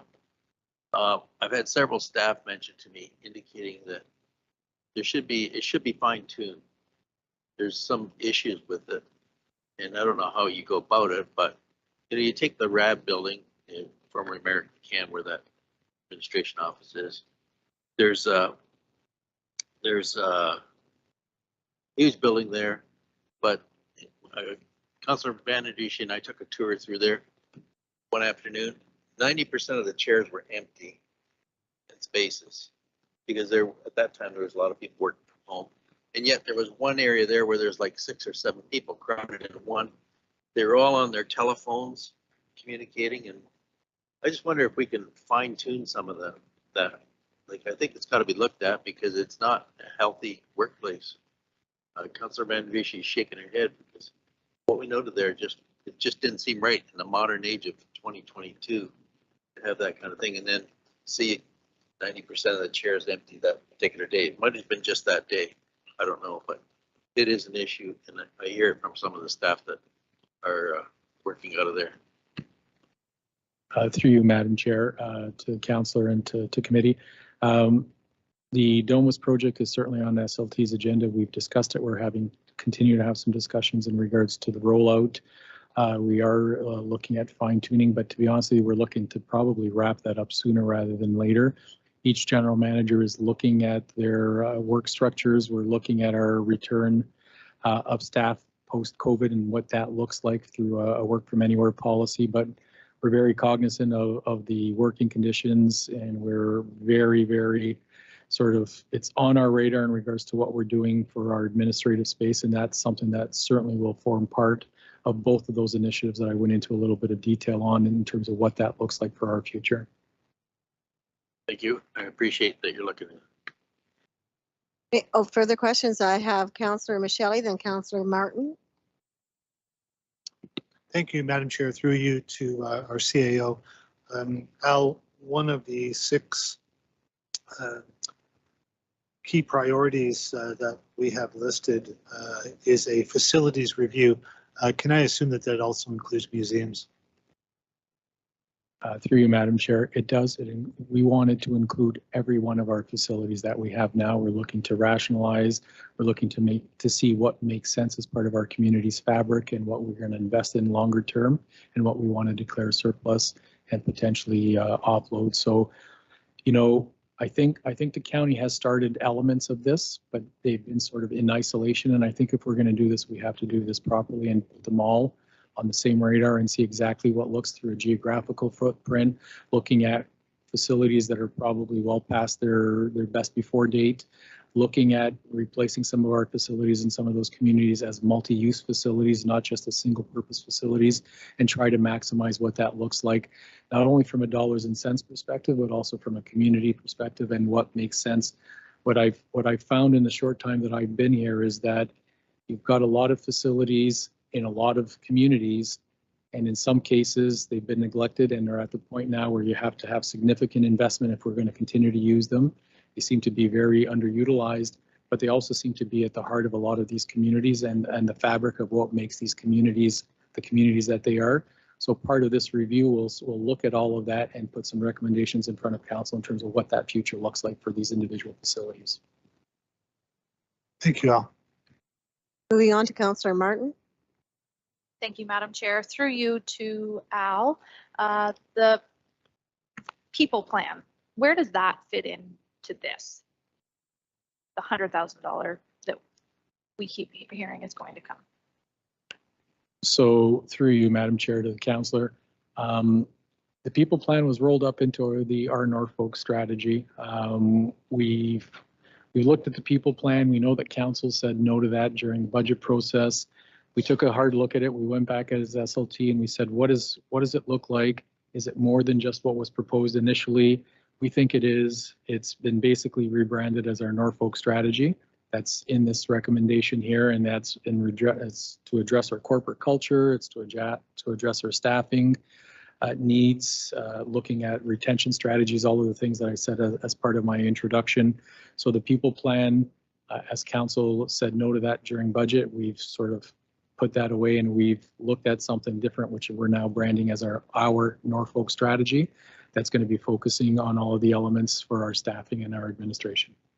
Okay, thank you. So further to that, there won't be an additional request coming back to council for $100,000 for the people plan. It's in it. It's all in. Through you, Madam Chair, that's correct. So what we've done here is put together something which we're expecting is going to be multi-year and multi-phased. So what we're going to start to do is hire a consultant that's going to give us, who's experienced in all of these things and is going to give us a roadmap. What we're expecting is that that roadmap will stretch over multiple years and have multiple phases. That consultant will prioritize what we need to do in terms of our staffing needs, give us sort of a roadmap in terms of A is followed by B, followed by C. We're hoping that in the funding that we're requesting, we'll be able to not only get that roadmap, but also some elements of those various phases to get started right away. Am I telling you that we won't be back for more money?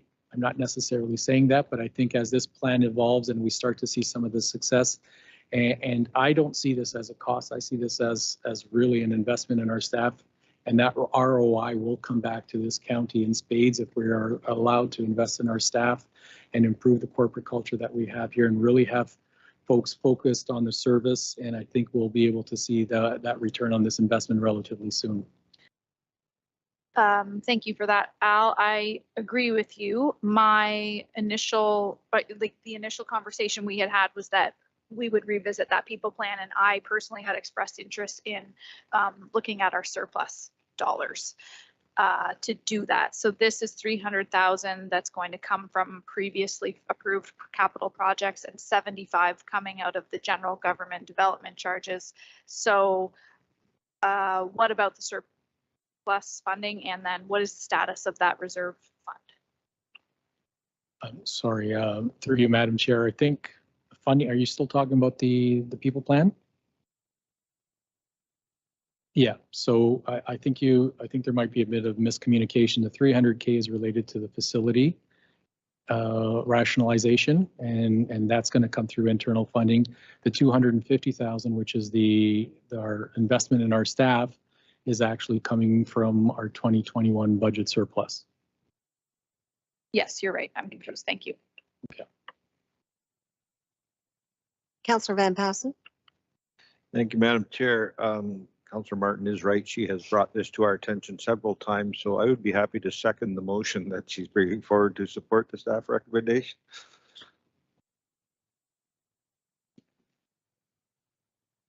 Cheeky. Actually, I have one additional question, Madam Chair. So the 75,000 from that general government, do we know the status of that fund presently or after we take the 75 out? So through you, Madam Chair, I believe the 75,000 that we're talking about is for the facilities, and that is going to come through DCs. So we've got the money in the reserves to fund that. Yeah. Okay, then yes, I'm happy to move the motion that Councillor Van Passen wishes to second. I have a motion that is moved by Councillor Martin and seconded by Councillor Van Passen, and I have a further question by Councillor Columbus. Yes, I wonder, do we know yet what our 2021 surplus for the year was? Wait.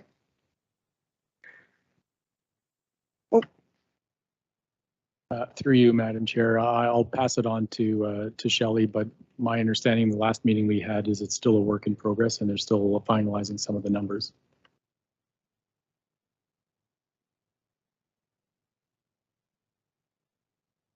Through the chair, staff are working on an update to council, just where we are with the year-end audit and where we think we'll be with surplus. So hopefully that will come in the next meeting cycle, but it is a work in progress still. But we'll have that information hopefully sooner in the coming weeks. Thank you. Thank you. Remembering we are building for the future is very important, and we all do recognize that we are a service industry and therefore we serve the people of the County of Norfolk. So well done, Al. I'm impressed with that. Push the button again. I have a motion on the floor. If there are no further discussions, I'll call the vote. All those in favor and opposed, that is carried. Thank you.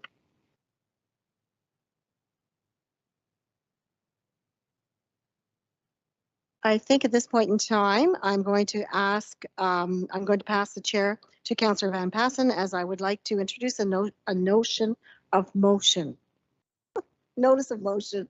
I liked it better the way I said it. I have notion of motion. Okay. Oh, Lord. Thank you, Madam Chair. Go ahead and present your notice of motion. Oh, thank you. A little preamble. I've had a lot of questions and a lot of concerns and a lot of discussions with many people.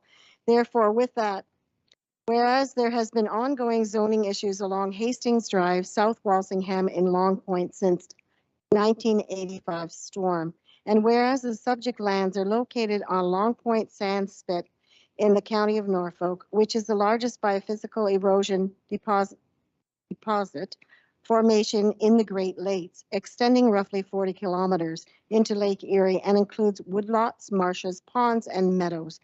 And whereas Long Point is recognized by the province of Ontario and the government of Canada and the United Nations as its unique, extensive natural heritage features and habitat for a wide range of flora, fauna, and fish species, including threatened and endangered species. And whereas since there has been subsequent zoning and land design designation changing or determinations upheld at the Ontario Land Tribunal and provincial court system along the shoreline of Hastings Drive to manage issues relating to the floodplain hazard zone concerning the development as per Ontario Planning Act, consistent with the various provincial policy statements and the Norfolk official plan. And whereas the county has received concerns and expressions of frustration from several residents and property owners along Hastings Drive. And whereas Norfolk County owns a large portion of the lots in the area along Hastings Drive, and whereas there are issues related to the encroachment matters of existing structures on county-owned property, and whereas there are ongoing costs to the county related to investigations, mitigation efforts to resolve the issues that arise. Now, therefore, be it resolved that staff be directed to bring back a report with a brief summary of the history of the properties located on Hastings Drive, including a summary of ongoing actions and estimated costs. And further, that staff provide recommendations for council's consideration in an effort to find a viable and sustainable solution to address environmental and safety matters going forward. Thank you. That is my motion of notice. Okay, thanks. Thank you, Councillor Van Driesche, and I will look to the clerk. This is a notice of motion. It's not debatable.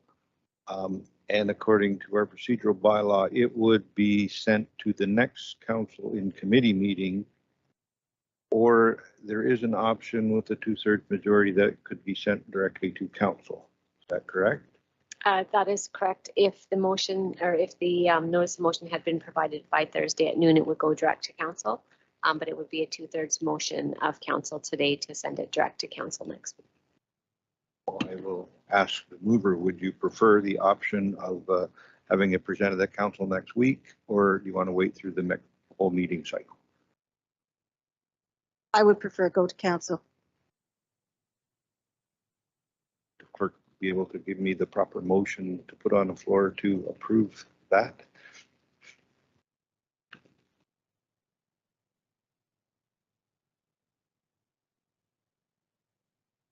Through the chair.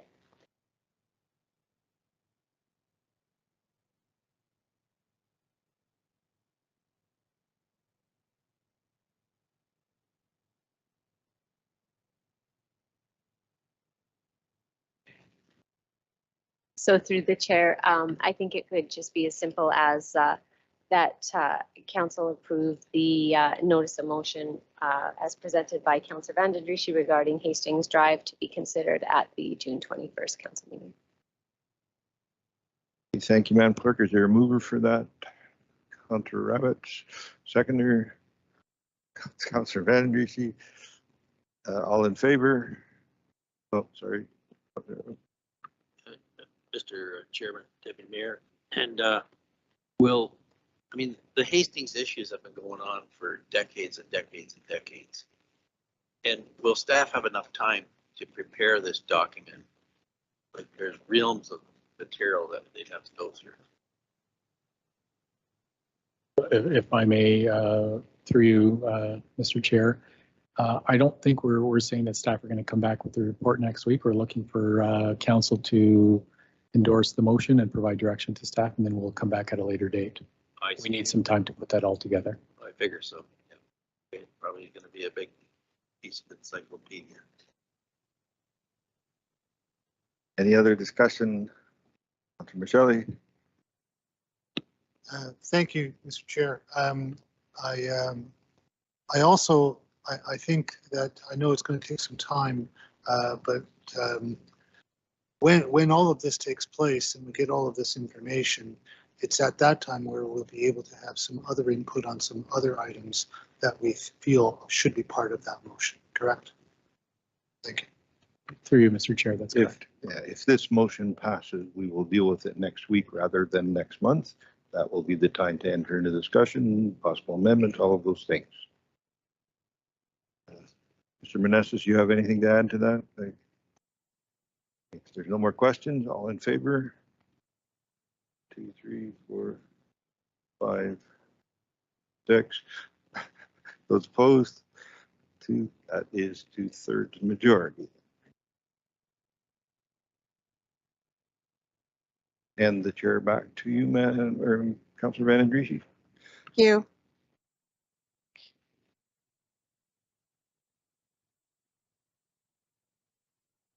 We're at number 11 in the agenda, and that is for announcements. Are there any members that have an announcement to make?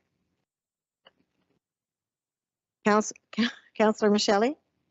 Thank you very much, Madam Chair. I didn't get an opportunity to ask about this earlier because when we were making changes to the agenda and council was being asked about pulling items for discussion that they would like to, I didn't have one at that time, but in the ensuing time during the deputations, one did occur to me. So I'm wondering if council would indulge me to pull one of our information package items for just a quick question about one of those, if that's all right.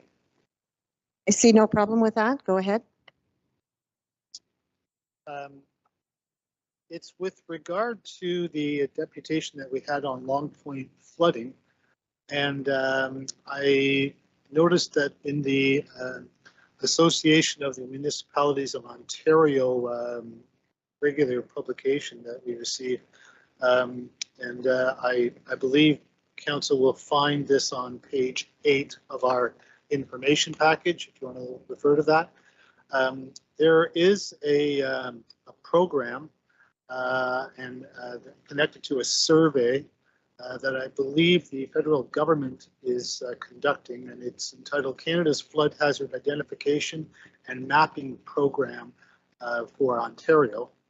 It's being used to express any early interest in pursuing funding under the Flood Hazard Identification and Mapping Program should Ontario secure funding for the project. So I guess I have 2 questions, but I don't think I need my second one if my first one is answered in the way that I anticipate. And I guess I'll just put this out to staff. That survey, which by the way is the deadline for it is coming Friday, have we completed that survey so that if there is any funding for that particular program that we are already have already expressed an interest?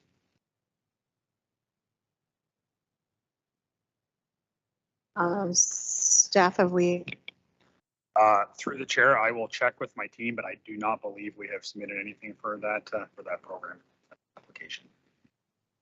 Okay, then, and Madam Chair, so then I would just like to ask, I don't know if I need to have a formal direction, if staff could look into that, and if we have not, if we could please. Thank you. I think that's fine. Okay, any other announcements? Yes.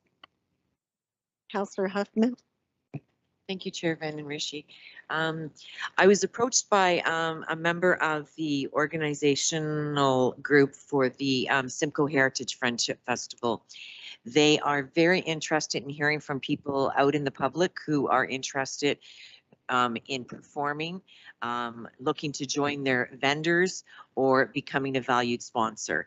They're also accepting youth who are looking to complete community service hours for their schooling. So you can get in touch with them. Send them an email at info@friendshipfest.ca. So it would be a great thing. They're really working hard, this group, to bring back this festival on the long weekend in August. So thank you very much. Oh, and don't forget, everybody, our community day this weekend. So I'm looking forward to the touch a truck, skating, cake with the counselor, and every other event. Those are just some of the ones in Waterford. So anyways, I'm sure other people may want to jump in as well. But anyways, I know that staff have put a lot of work into this day, and I'm just excited, and I'll be there with bells on. Thank you, Councillor Hoffman. I think I expressed that as well in our community of Langton. We'll be out there with bells on, enjoying our time. Councillor Columbus, I pushed the button too soon. I just wanted to mention that the Delhi BIA is hosting their annual Strawberry Festival. It has not happened for the last 2 years, so there's also a Mustang car show and street closures and some entertainment, along with the community day. Thank you. Councillor Van Passen. Yes, thank you, Madam Chair. I want to thank our staff. They made me look really good a couple of weeks ago in preparation for the hanging of the standard for the Queen's Platinum Jubilee. The Anglican Church member gave me a call because there were some issues with some fallen tree from the wind damage and some weeds. And I think before I got done typing the email, staff had it cleaned up, and the community greatly appreciates the speedy service that they got out of our staff on that one. So thank you very much. I have one of my own here. I would like to thank the staff and Councillor Van Passen for today. You opened and made welcoming comments for our people coming from Ukraine, and it was well done. It was excellent. I have to commend the staff on that, and I commend you as well, Councillor Van Passen, for those opening remarks. And it was taken in very well, and we had a lot of media there. And so I think it was a great job, but my heart goes out to those people to come to a new country and to have to learn a new language and have to look for employment. So I give credit to those people.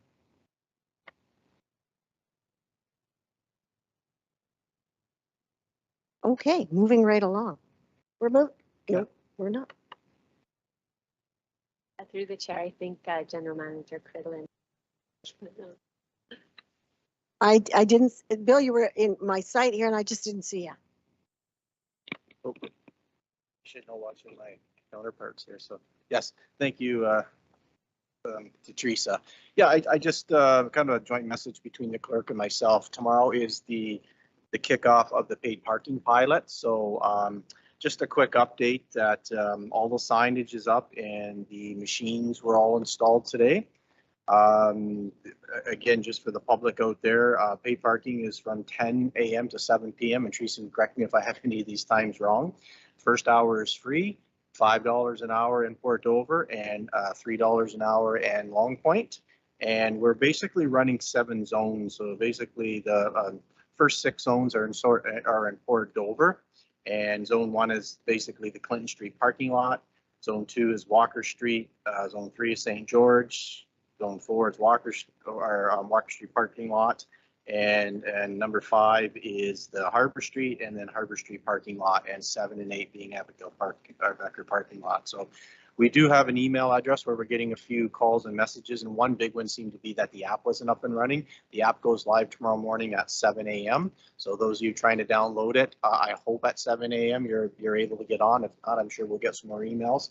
We are hoping for a glitch-free day, but you never know with technology. So just a reminder to council and the public that if anything doesn't work as is, please get a hold of the county, and we'll be on site trying to pull it together and make it all work for tomorrow. Thank you. Thank you, Bill. Councillor Michele? Thank you, Madam Chair. May I ask Bill a question about that? Absolutely. Bill, have all of the enforcement officers been able to complete their training on the license plate readers? Through the chair, yes, I believe so, that all training is done, and Teresa's nodding that it has been done. Perfect, thank you.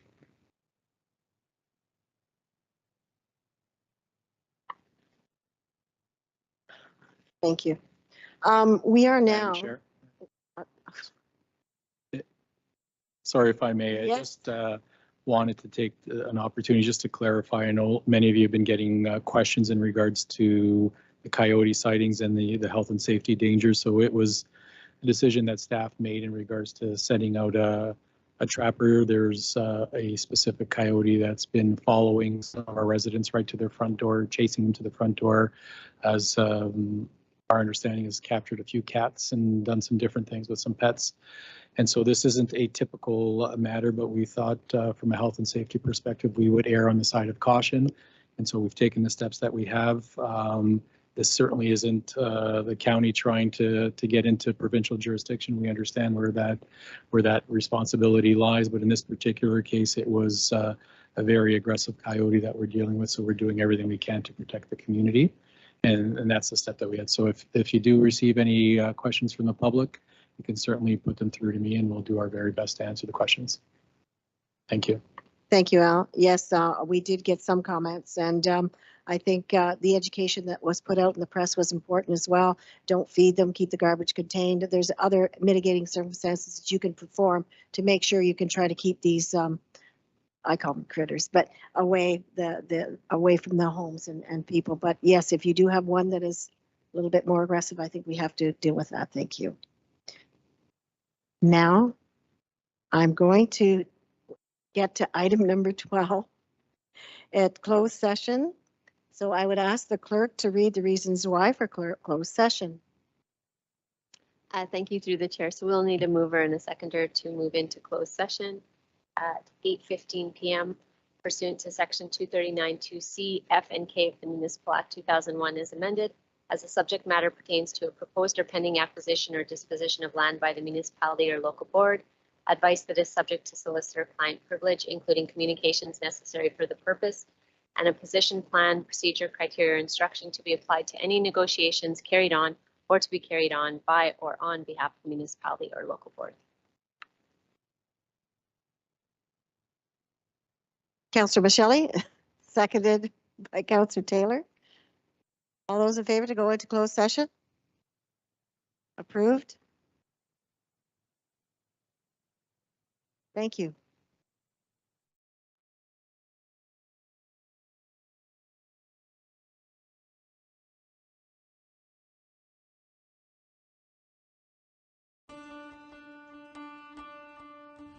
Welcome to Passionate Folks, a blog and video series about the people that live in Norfolk. People that are passionate, people that are involved in our community, people that bring a lot of positivity. This is about story and conversation. Join us for the second guest. Welcome to episode 2 of Passionate Folks. I'm Emily. I love to ask questions, learn about people, get some connections. I'm here with Carrie today. Thank you for having me. I've been chatting with you and I got to know you a little bit more, but for folks that don't know you, maybe introduce yourself. My name is Carrie Bokenholt. I live here in Waterford. I've lived here for over 15 years. I'm married. I got 2 kids and I just love the community. Mm-hmm. From our conversation today, there's a lot of the community word showed up quite a few times, so. I'm a believer of, you know, when I moved into Waterford, I thought, wow, you know what, if we get involved, then you learn so much more and you meet so many different people. I mean, people that I know, if I wouldn't have met otherwise. Yes. So I asked you to pick a location, Carrie, and so tell us where we are and why you picked it. I picked the Waterford Heritage Agriculture Museum, WHAM, because in a couple summers we will be building our skateboard park here. So it's kind of a, let's do a little fun. Not that I wear the shirt or anything, but yes, this will be our future location on the other side. Talking about passion and passionate people, what do you think your passion is? My passion is youth. I love kids. You know what? There's no such thing as a bad kid. Kids make bad decisions. And as the old saying, it takes a village to raise a child. And I truly believe that, you know what? We give kids, that opportunity. And show them that we support them and that, you know what, that we're there for them, and they'll make the right decisions. I made a stop at her business. She has a business downtown Waterford, and I was seeing that your family works there, your friends, your best friend is... My best friend is with me. Both best friends, yes. So this tight-knit community feel is really important. When I was given my dream and somebody said to me, here, I'll help you, create your dream. And I thought, okay, karma. So this is somebody saying to me, it's my opportunity to use this to give back. If I have a restaurant, nobody should be hungry. I want kids to feel like they can come in and say, I need something, or I need a drink, or, whatever. I've been doing this for 30 years, and the kids that I trained 30 years ago still come back to find me. And they come back and they tell me what they've been doing. And I guess the biggest thing is people don't realize sometimes the simplest thing can change a kid's life. It is a ripple effect, don't you think? It is, you know what? And I mean, so I get to see their, I feel old when I start seeing them coming with their kids. And I start seeing, that they've gone through and they're going to university, or they're doing this, or they've done this or done that. And it makes me feel like, I had a piece of that. Just by being involved in their life, maybe I made a little bit of a difference. So you're an entrepreneur, you're super involved in the community, you're a mom, you have a lot on the go. So if I ask you, what do you do to de-stress and let go? I like to go to the gym. I like to, boot camp, yoga. I try to take, a few hours a week for me. Yes. And it's just about me. And I honestly think anybody who's really busy, I think needs to learn. It took me 48 years to figure it out. But never too late. Never too late. As I said, I can go to the gym and I can be having the world's hardest day, and I always say I leave it on the mat. Love. So when I walk out of there, I feel like a completely, totally different person. Leave it on the mat. So other than that, when you're in Norfolk, what else do you love to do? What's your favorite spot or place that you like to visit, or something you love to do? Love to go on the trails. I love going fishing on the ponds. Waterford, we have so many little places to go and see and do and What's stuff. happening in this community? You know what, there is. And I mean, the thing is we don't really, I laugh because there's so many of us who don't see what's here. They're right here. I mean, Whistling Gardens, Bonnie Heath, we have all the wineries and stuff. The museum. There's so many places to go. You can have a staycation without leaving Norfolk. Yes. So thank you so much, Carrie, for joining me today and being part of this blog and video series. I invite you to check it on. Every month there will be somebody new, a new story, a new connection. Thank you so much. Thank you.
Welcome to Passionate Folks, a blog and video series about the people of Norfolk.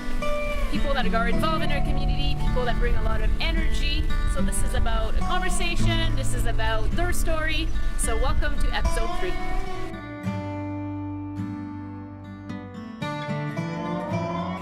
Welcome to Passionate Folks. I'm Emily. I love to dig in people's lives, ask questions, and learn about people's passion. Today I'm here with Adam. Hi, Adam. Hi, how are you doing, Emily? Great. I'm happy that you're here, taking the time to sit down with me today. So I've known you for a little bit, small community. but people that don't know you, tell me a little bit more about yourself. So my name's Adam Van Passen. I grew up here in Norfolk County. I was born onto a farm and I got to work on that farm growing up, which was a great learning experience. From a young age, I got to understand what hard work was and what it was to be close to nature. So that was very cool for me. Growing up like that, my dad also was a counselor for Haldeman, Norfolk, and he had a big part in shaping what is today Norfolk County. So I got to see that, and watching him and experiencing him work through that really sparked an interest in me for the county and what it could become. Great.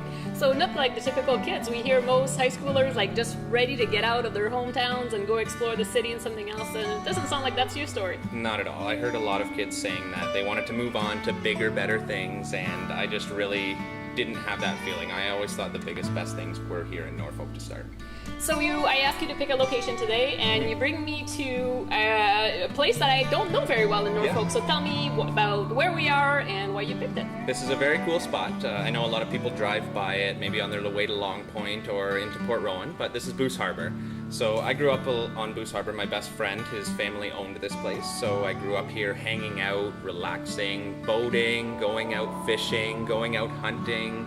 I worked here for a while. I did some volunteer work for the Shriners Club here, doing some chicken barbecues. So I really got to experience Norfolk and how community comes together. There's a lot of people that take up their summer residence here in trailers, and it's very cool to see all these people that are coming from other places in Ontario to enjoy what Norfolk has to offer. So it's just very cool to see that and experience it. One very cool fact about this place is that Boose Harbor has the largest amount of indoor boat storage on boathouses for all of the world. The world? Yes. Wow, that is crazy, this little place. Yes, absolutely. Very cool, something to be proud of. I would absolutely say so. So we've been talking about nature, and we spend lots of time outside. You bring me to a boating place where you like to fish and spend time. So tell me about your passion. Obviously there's a connection somewhere there. Yes, absolutely. Especially recently with everything that I've been seeing happen in the world, I'm very passionate about the earth. So I want the earth to be a good place. I want Norfolk County to be a good place. Everything that I love about Norfolk has to do with outside, has to do with nature, has to do with clean water, clean air, fresh trees, everything. So I just really think it's important to take care of everything that we have here in Norfolk County, and it's not an easy thing to do. So no. We all have to start and do our part, that's the thing, right? Absolutely, and I'm doing my best, but it does get very difficult. It's easy to make the change, it's just hard to start. So we were talking earlier about, doing things around Norfolk and visiting places. I know you're a busy guy, like you work, you're a volunteer firefighter. So what do you do to de-stress and relax? I would say my number one most favorite thing to do to de-stress would be to just get out on Lake Erie. Whether that's ice fishing, boating, swimming, relaxing. It's just such an amazing place. As soon as you get out on Lake Erie and you get away from shore a little bit, you just come out to this different zone. Other than this place, like where else do you like to visit in Norfolk County? Where else? What's one of your other favorite spots? I would say that my favorite spots in Norfolk County would have to be broken into two categories. One is nature, being Lake Erie, boating, all of that kind of fun outdoor stuff. And I also like Norfolk's bounty.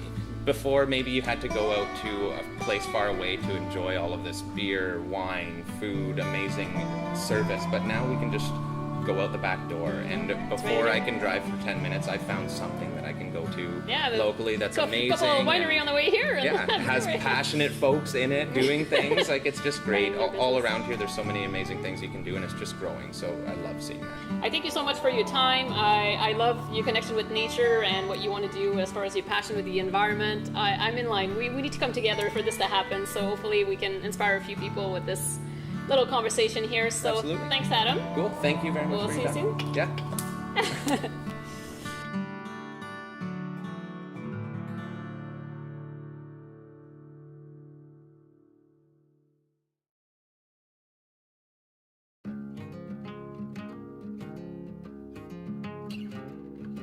Welcome to Passionate Folks, a blog and video series about the people of Norfolk. It's about people that have high energy, that get involved in their community. We sit down, have a conversation, learn about their passions.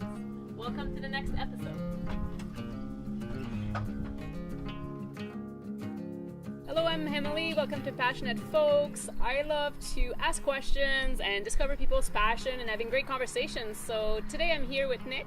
Hi, Nick. Hi. Might be you here, might be you invited me to a great place. I got to know you a little bit more today, but I'd love you to tell us a little bit more about you. Sure. So I'm Nick Cranks. I was raised in Langton, and I live in St. Williams now. So Norfolk County boy. Yeah, Norfolk County boy. Yeah. If you're gonna put a location on it, and if you're asking someone where you're from, this area, you always say Norfolk County. No. Unless you're from Port Dover. Did you say Port Dover? And then you say Port Dover for some reason. I invited you to pick a place. So tell us where we are and why you decided to invite me here. So we're at where I work, Blueberry Hill Estates, which my family owns as well too. This is where I spend probably my entire day every day of the year. So we're located on the patio here, and we basically are overlooking the patch. And you probably cannot see from the camera because it's on the other side of the camera, but the lake is just on the other side. I love to hear about people's passion, and I know you have a lot of projects going on, and I want to dig further into your passion. So what do you think really stands out for you? What are you really passionate about? So day in, day out, I'm typically making wine or working the field, so that's something I'm really passionate about. I'm also the president of the Ontario South Coast Wineries and Growers Association, which encompasses Norfolk along with other neighboring counties. And so I'm really passionate about trying to raise awareness of this area for growing grapes and making world-class wines. And so winemaking, like what draws you to it? Why are you making your whole life right now? And why winemaking in Norfolk County? Well, I guess you could say it's one of the best agricultural products you can make. I agree. It's something that you can preserve, and like even after the crop is finished, you still have to work with the crop that you were working out in the field all year round. And when you put it in a glass of wine, you have memories of how that year was when that wine was made. So it sounds like you spend a lot of time on this farm, a lot of time on this like part of Norfolk County, but if you have time to de-stress, where would you go? What do you do in Norfolk? I definitely like going to the beach. So, getting out in the water when it's a hot day is truly nice. Not too far from Turkey Point, I guess. You can roll down the hill. Yeah, we got excellent restaurants here too, so which is pretty amazing for the per capita, the amount of people that live in Norfolk County, that we have enough restaurants that you can count them more than your two hands or whatever, which is really nice. Good ones too, right? Yeah, exactly. It's so exciting to see how our agro-tourism industry is developing in our area, and it's kind of cool to see you guys like working together and really promoting this area. Well, when you think about farming from what it was in the past, it has to evolve over time though to make it an industry that can support itself. It allows people to be able to figure out ways to succeed or have succession in their family, to go to that next generation, so that way we can have countless more generations of those families living in Norfolk County, growing the things that their grandparents grew. And keeping the passion alive. Exactly, yeah.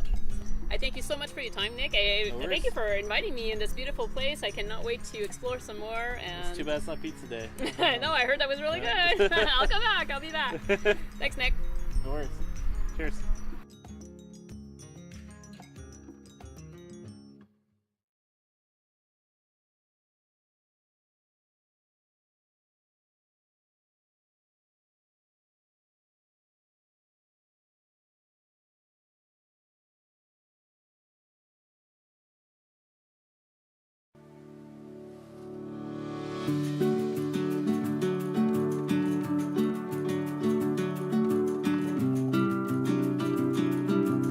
Welcome to episode 6 of Passionate Folks. This is a vlog and video series about the people of Norfolk. We sit down, have a conversation, hear about their passion and what lights them up.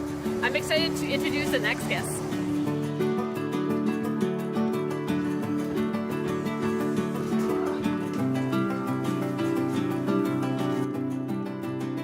Welcome to Passionate Folks. My name is Emily. I love to connect with people, having some conversation and learning about people's passion. Today I'm sitting here with Sue. Hey Sue. Yeah, you bet. I'm so glad that you took the time to come out and have a conversation with me. Well, thanks for asking me. Yeah, so for people that don't know you, can you start with introducing yourself, where you live, where you're from, and a little bit more about you?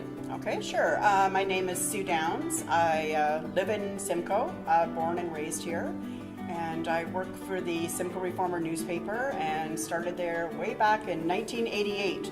So, and love my job, love Norfolk County, and was really pleased that Emily asked me to be part of this. I think. So far, so good. So far, so good. Yeah, so far, so good. Great. So as always, Sue, I ask a guest to pick a location so we can explore it and discover a hidden gem in Norfolk County. And this one is a little bit different. So tell me where we are and why you brought me here. So we're at Norfolk County Fair. We're at the bottom of the Junior Farmers Building here. So why do you pick the fair? What's so special about the fair to you? I think for myself, Norfolk County Fair is like one of the largest events that happen in Norfolk County every year. It's always been near and dear to my heart. Like I think so many childhood memories. It's all about tradition. For us growing up, at my age, I've only missed one fair in all of my years, and that was when I was in Timmins. So I just love the fact that you can come to the fair. There's so much excitement. There's always lots of things to see and do. Like family would come home during Thanksgiving weekend, and I think that still happens today, right? Like it's all about tradition and all about community, which I feel like I'm pretty passionate about. Yeah, so I was just going to ask you a little bit more about your passion. I see you a lot being involved in the community and supporting local businesses, and it seems like it's really important to you and close to your heart. I like to promote local as much as possible. So whenever we go out for dinner, a lot of people go, do you ever stay home? Because you'll constantly see posts on social media, on Facebook or on Twitter, and it's like, you know, we're at the Barrel, we're doing this, we're at Long Point Eco Adventure, we're, you know.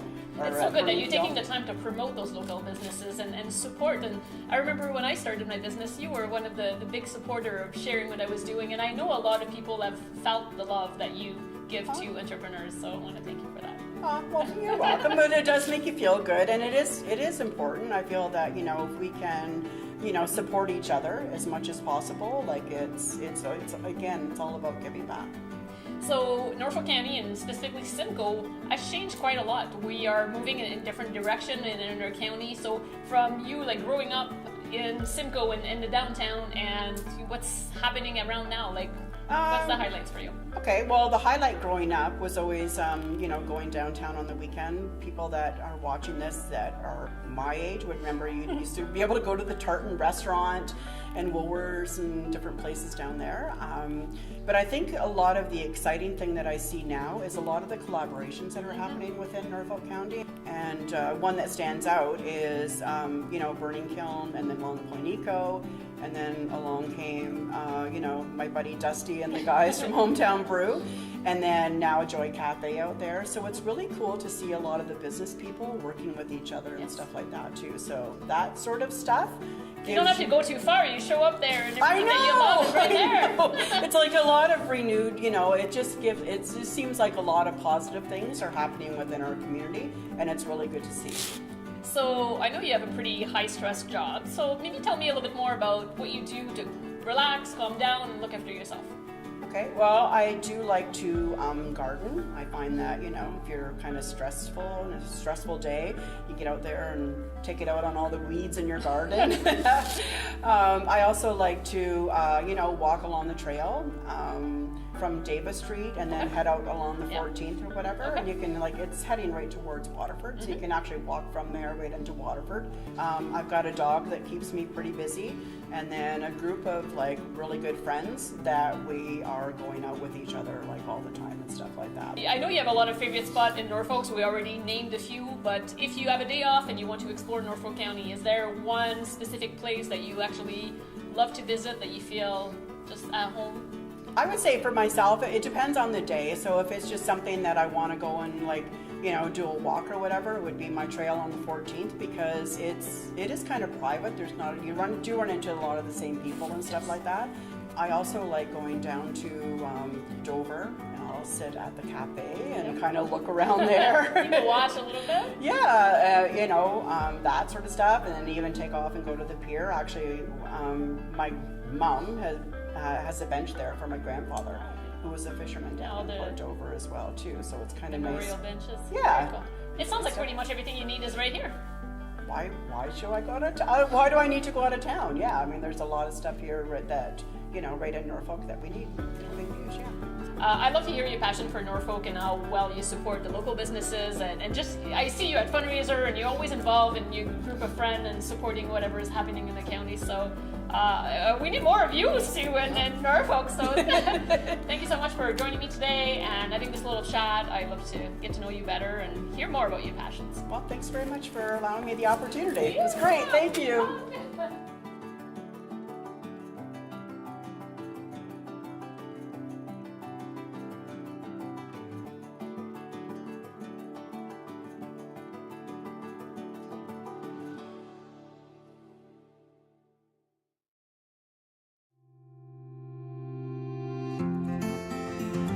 Welcome to episode 7 of Passionate Folks. This is a blog and video series about the people who live right here in Norfolk. I sit down with them, have a conversation, ask them about their stories, their passions. I'm excited to present the next guest. Welcome to Passionate Folks. I'm Emily. I love to ask questions and get to know people better. Today I'm here with Dan. Hey Dan. Hey there, how are you? Great. Excellent. Might be you stop by for coffee? Yeah, well, nice of you to have me. I'm really delighted. So we already had a good chat, but for people that don't know you, can you tell us a little bit more about you, where you live, and what you do? Yeah. My name's Dan Fewings, and I was a Simcoe boy, an SCS grad growing up. From 0 to 18, I lived in Simcoe. And then I think I lived in Brantford for a year, lived in Dover for a bit, and then followed a gal up north to Peterborough, or Lindsay, and I ended up spending 28 years there teaching high school. Loved every minute of it, a bunch of different experiences. And when I retired in 2014, I thought, my ma's not doing so well down there. It's going to need some attention. And also followed a friend here, and bingo. And now I live just outside of Simcoe, in between Simcoe and Victoria on Highway 24. Great, I'm so glad you took time to have this little chat. I want to go know more about you today, and I'm going to have you asking some questions. Yeah. But first I ask you to pick a spot that means something to you in Norfolk. So maybe start by telling us where we are and why you picked this place. Well, I love this place, not only for the food, although in my new machination I'm more careful what I eat, so I only have one crepe a week. But I love this place because Jim and Penny, the owners, are good friends. They've hired me to play here. They give the artists freedom to be a little zany here. They're good to their staff. They run a good ship. And I love the outside in the summer. It's rocking. They do a great job getting lots of music in. I think they have music all July, August, and September, like a whack of things. And I also, a few neat experiences sort of got born out here. I have a character, I do the song chef, and they were like the first ones to say, oh, you've got to come in and do it. So. I love what you're talking about. Like, you're involved in so many things into your retirement that you seem to really enjoy the art. Is that the main thing you're passionate about, or? Well, I like joy spreading, and the most rewarding thing I think I do is my gal Rosie and I, after we had a trip to Newfoundland, and after I did a tour of Newfoundland, we picked up on the kitchen party notion, and so we have a little duet called the Kitchen Party Orchestra, and we go to the seniors' homes and the respite center in Hagersville and Simcoe, and we give them the folks their instruments to play with us, so they're part of it. They're getting some exercise, and like that is joy spreading 101. So spent a lot of time away from Norfolk, decided to come back to Norfolk in your retirement. So tell me, like, if you don't have a gig, if you're not involved in something, like, what do you do to hang out, to relax? Where do you like to go? Well, I love the geography, so I always like going down to one of the many shores while there still exist. Yeah, so Port Mercy's a little small this year. Yeah, oh my gosh, yeah. I love, and are you a beach guy, or? Not in the summer, I'm not, but I am, sort of going to the water for answers kind of a guy. Okay. You know what I mean? Yep. The Leonard Cohen dimension.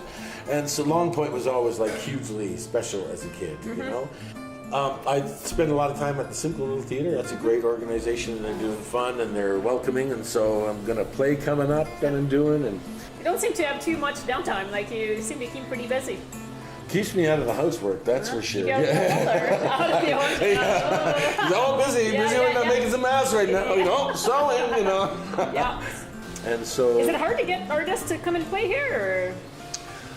People are they curious about wanting to see Norfolk and see what and you know what? Like more people, like house concerts are amazing too. Like and I was never a musician on the road. I did 2 1-month tours with a student, and I had a buddy of mine, Jimmy Boskill, who was a student of mine. He said, "When you retire, we're going on tour." My son is in a band, the May Hemingways, so he traveled lots east. So he booked us from Peterborough to Newfoundland, 24 gigs and Getting 26 dailies all the nights. way, Both, you know, but you make, you know, as a musician, you make way more at a house concert and play more concerty, less with people listening.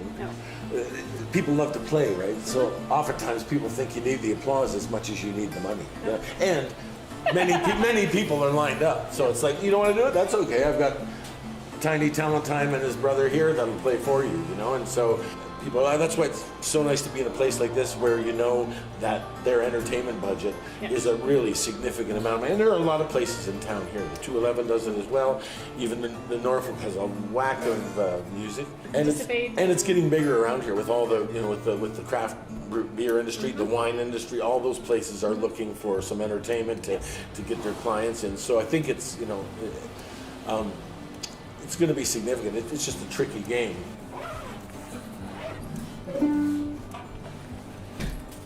So music, obviously a big part of your life? It is a big part of my life. Yeah, I think I started when I was 13. My brother handed me a John Prine album, the very first one with him sitting on the hay bale and a guitar, and showed me the C, F, and G chords, and I never had a lesson after that. You just learn on your own? I just learned on my own. Guitar has, and stringed instruments often have tablature. Yep. Especially ones that have frets, so it's a grid really, so they can like, it's easy on notation to put a number 1 on a 1, you know you're in the first, okay, you know so it's an yeah. easier So, system, yeah. but what happened was I was working in the teachers union, I had been seconded out of teaching for a couple of years, the head of music was leaving to become a minister, and he said, Dan, can you teach kids how to play guitar? And I said, absolutely. And I said, now Larry, you know I don't read music, right? And, you don't? And I said, no, but I'll buy tablature. So at any rate, made it work. And down the road it was funny because Jimmy Boskill, who is a wizard player, doesn't read music either. He had auditioned for this art school, and I was sitting, they weren't going to let him in because he didn't read music. And I said, I should let you folks know, as you know, I don't read music. And I said, if you're not letting this kid into the program, give me 2 weeks notice, because I'm not going to be the guitar teacher that wouldn't take him in. So you got to keep it moving. Is that one of your favorite instruments? Like? Yeah, this is, it's a Latin instrument. It comes from like the Andes, so Bolivia, Peru, Ecuador, Chile. It's usually used in like,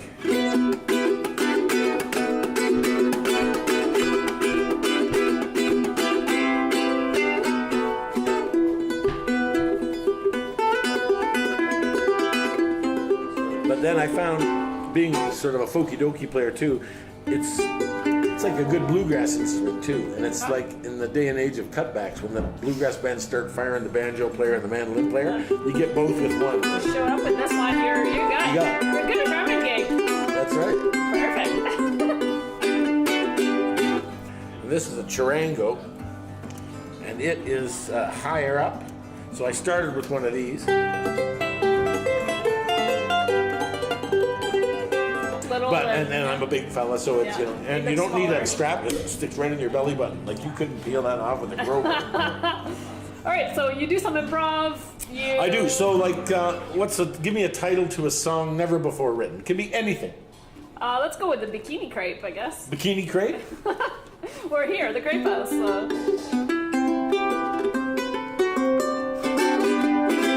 Well, it's more appropriate on a day like today to not sing about martini.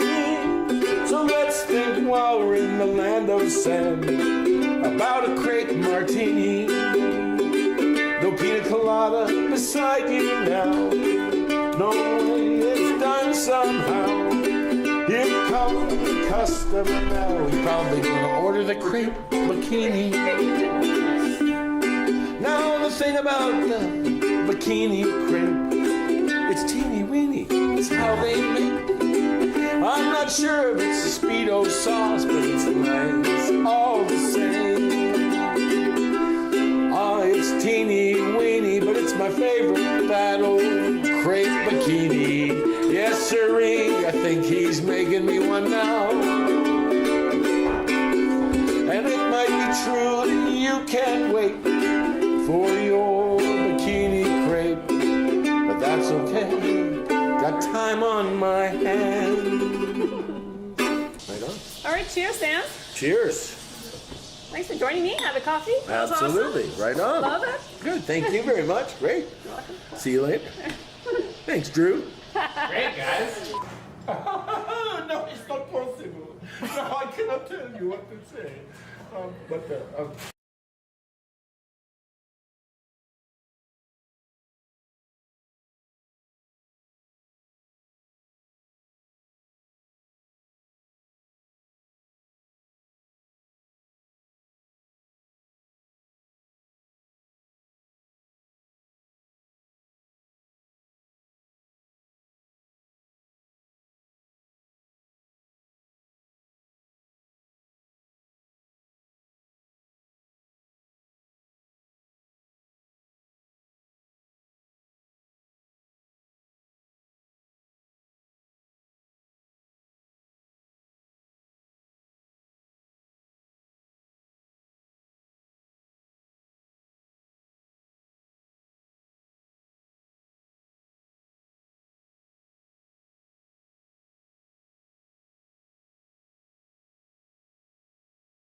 Welcome to Passionate Folks, a blog and video series about people who live in Norfolk.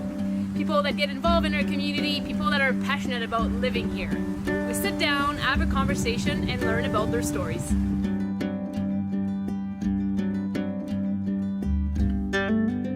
Welcome to Passionate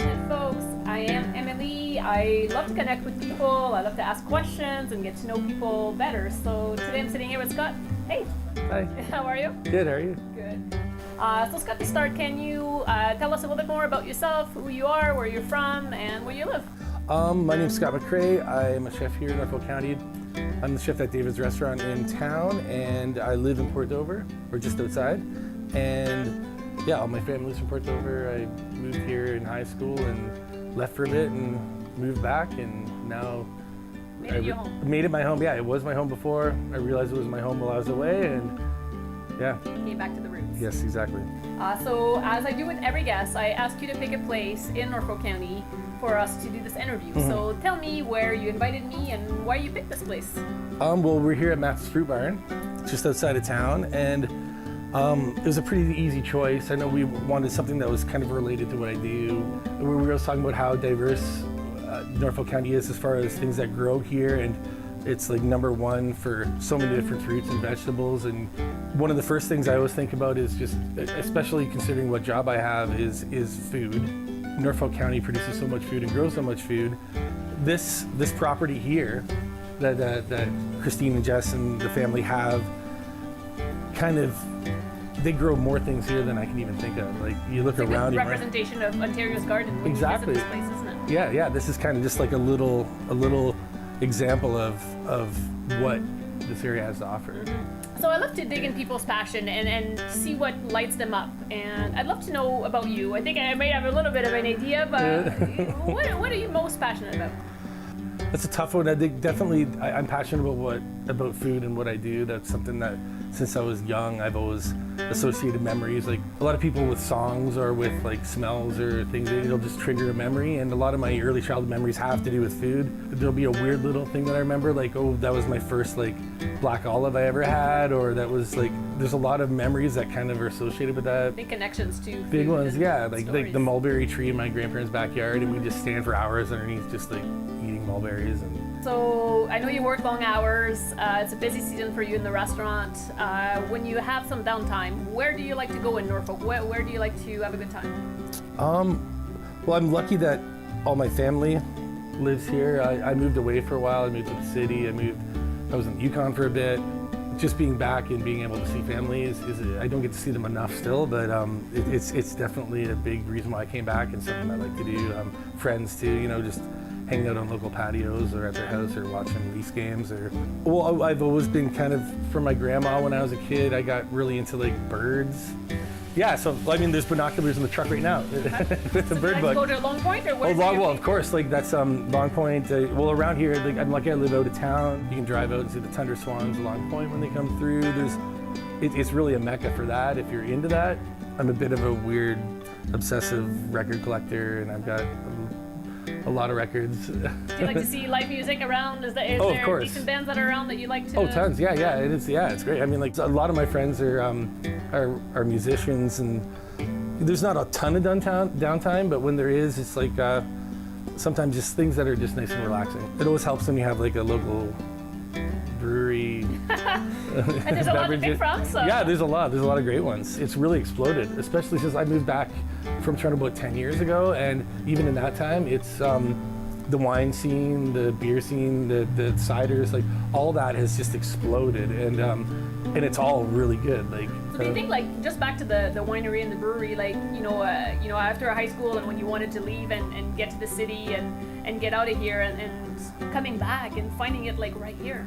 Well, even when I originally moved back, I was intended on going back to the city, and I came back and just realized that this is where I wanted to be. This is where my heart is. This is where I really belong, and I have friends there, but the friends that I have here are friends I've had since I was like in high school, right? So there's something there where You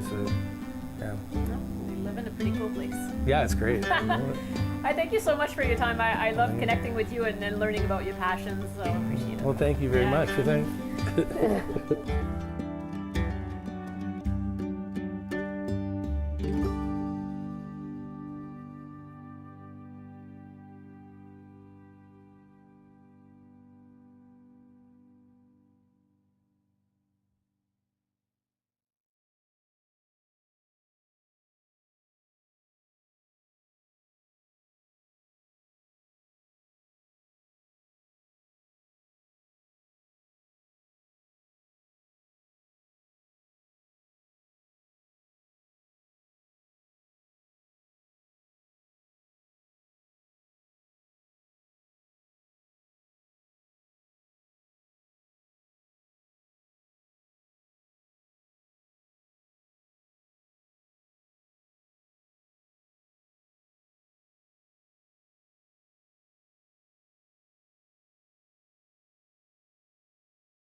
Welcome to Passionate Folks, a blog and video series about people who live in Norfolk.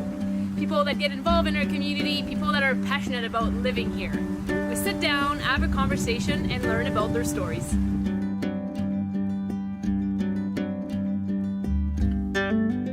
Welcome to Passionate Folks. I am Emily. I love to connect with people. I love to ask questions and get to know people better. So today I'm sitting here with Scott. Hey. Hi. How are you? Good, how are you? Good. So Scott, to start, can you tell us a little bit more about yourself, who you are, where you're from, and where you live? My name's Scott McCrae. I'm a chef here in Norfolk County. I'm the chef at David's Restaurant in town, and I live in Port Dover, or just outside. And yeah, all my family's from Port Dover. I moved here in high school and left for a bit and moved back, and now Made it your home. Made it my home. Yeah, it was my home before. I realized it was my home while I was away, and yeah. Came back to the roots. Yes, exactly. So as I do with every guest, I ask you to pick a place in Norfolk County for us to do this interview. Mm-hmm. So tell me where you invited me and why you picked this place. Well, we're here at Matt's Fruit Barn, just outside of town, and it was a pretty easy choice. I know we wanted something that was kind of related to what I do. We were talking about how diverse Norfolk County is as far as things that grow here, and it's like #1 for so many different fruits and vegetables. And one of the first things I always think about is just, especially considering what job I have, is food. Norfolk County produces so much food and grows so much food. This property here that Christine and Jess and the family have, kind of, they grow more things here than I can even think of. Like, you look It's a good around. representation of Ontario's garden when Exactly. you visit this place, isn't it? Yeah. This is kind of just like a little example of what this area has to offer. So I love to dig in people's passion and see what lights them up. And I'd love to know about you. I think I may have a little bit of an idea, but what are you most passionate about? That's a tough one. I think definitely I'm passionate about food and what I do. That's something that since I was young, I've always associated memories. Like a lot of people with songs or with like smells or things, it'll just trigger a memory. And a lot of my early childhood memories have to do with food. There'll be a weird little thing that I remember, like, oh, that was my first like black olive I ever had, or that was like, there's a lot of memories that kind of are associated with that. Big connections to Big food ones, and yeah. Like stories. the mulberry tree in my grandparents' backyard, and we just stand for hours underneath just like eating mulberries. And So I know you work long hours. It's a busy season for you in the restaurant.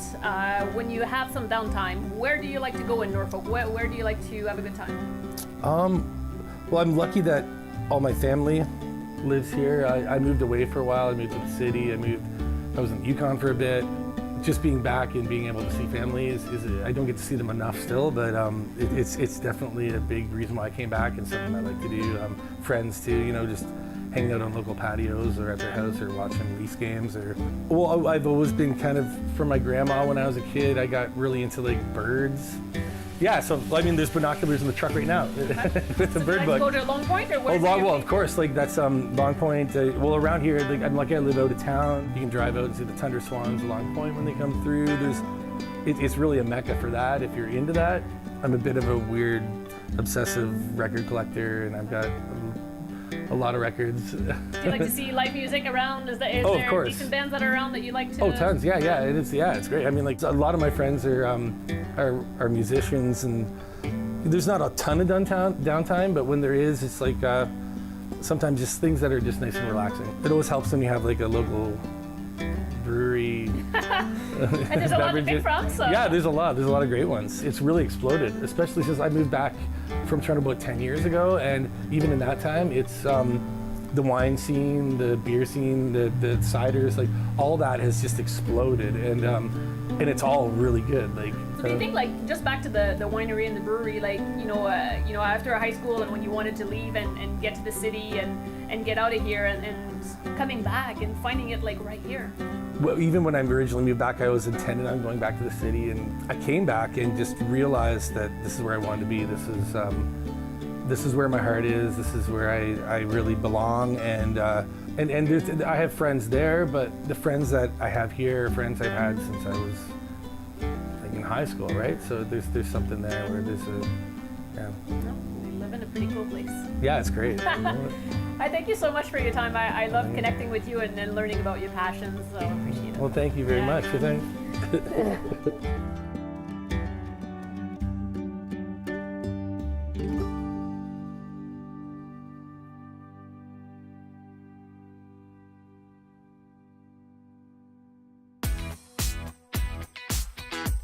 My name is Jim Toombs. I'm an Associate Purchasing Specialist here at Toyotetsu, also known as TTCA. Here at Toyotetsu, we're responsible for supplying Toyota with car parts, mainly automotive frame for the Lexus, the Corolla, and other Toyota models. I started here in May of 2016. I was in welding. Here I am 2 years later, and I'm a salaried position. The job itself it's challenging. There are challenges in what I have to do every day, and for that I enjoy it. It's not monotonous day in, day out. There's new challenges that I'm confronted with and new tasks that I have to do. A high school student who's like, I'm not sure, I think this is an excellent opportunity to kind of answer that question for themselves. They can see what kind of the working world is like, as well as pick up skills. There are plenty of opportunities here. For example, for me, I was in welding, but that didn't mean I had to stay there. There's opportunities in stamping, where you'd learn different skills entirely. PC, again, the same thing, some different skills needed that you'd learn. Though we make car parts and they're welded, there are a lot of departments and areas that support that. My name's Darren Pace. I'm a yard manager here at Townsend Lumber. We're a sawmill that produces lumber. We make anywhere from rail ties to timber frame home products, kiln-dried lumber, which is used for wood cabinets and furniture. We also do pallet components, and we also do stakes for farming. We ship container loads to the Middle East, we ship it to Asia. We have gone to Mexico, Singapore. We've shipped to many different locations. My father has worked here for 30 years. He got me a part-time job as a summer student. I started as a regular piler, as a laborer at the entry-level position, and with hard work and dedication, I have been promoted through the system, and it took 9 years to become a supervisor. I enjoy the freedom of the job, like outside working with the heavy industrial stuff, talking to the range of customers and the way we produce things for them. My name is Cam Kirkwood. I'm a production supervisor at Superior Essex in Simcoe. We make magnet wire and cable for the transformer industries.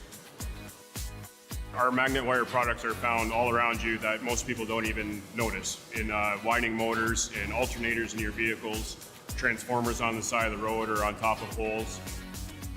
I've been here at the company for 15 years. I started on the floor as a machine operator for 7 years, and then I did a stint in engineering for about a year, and then I moved on to production supervisor for the last 7. One of the best parts about working here is it is a build-to-order shop. So although we do make the similar products every day, it's very unique. We don't always see the same orders. There's always new challenges. One of the best parts about being in manufacturing for me is the shift work. So it provides an opportunity for you to adjust to do your own life on your days off, or you can pursue other interests. A lot of people have second businesses or hobbies that they really enjoy. There is lots of opportunity to advance. There's educational assistance programs. You can continue to learn new skills and advance to a new area if you were so desire. There's a great opportunity moving up the manufacturing sector. Try it, because you're going to learn a lot about the working world as well as yourself.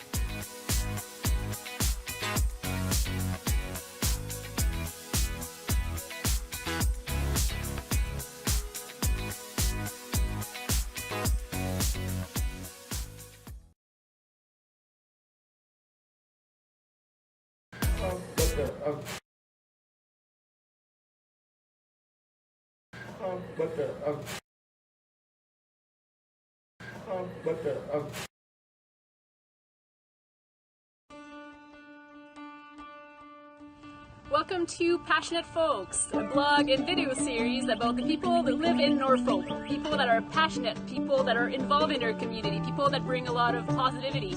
This is about story and conversation. Join us for the second guest.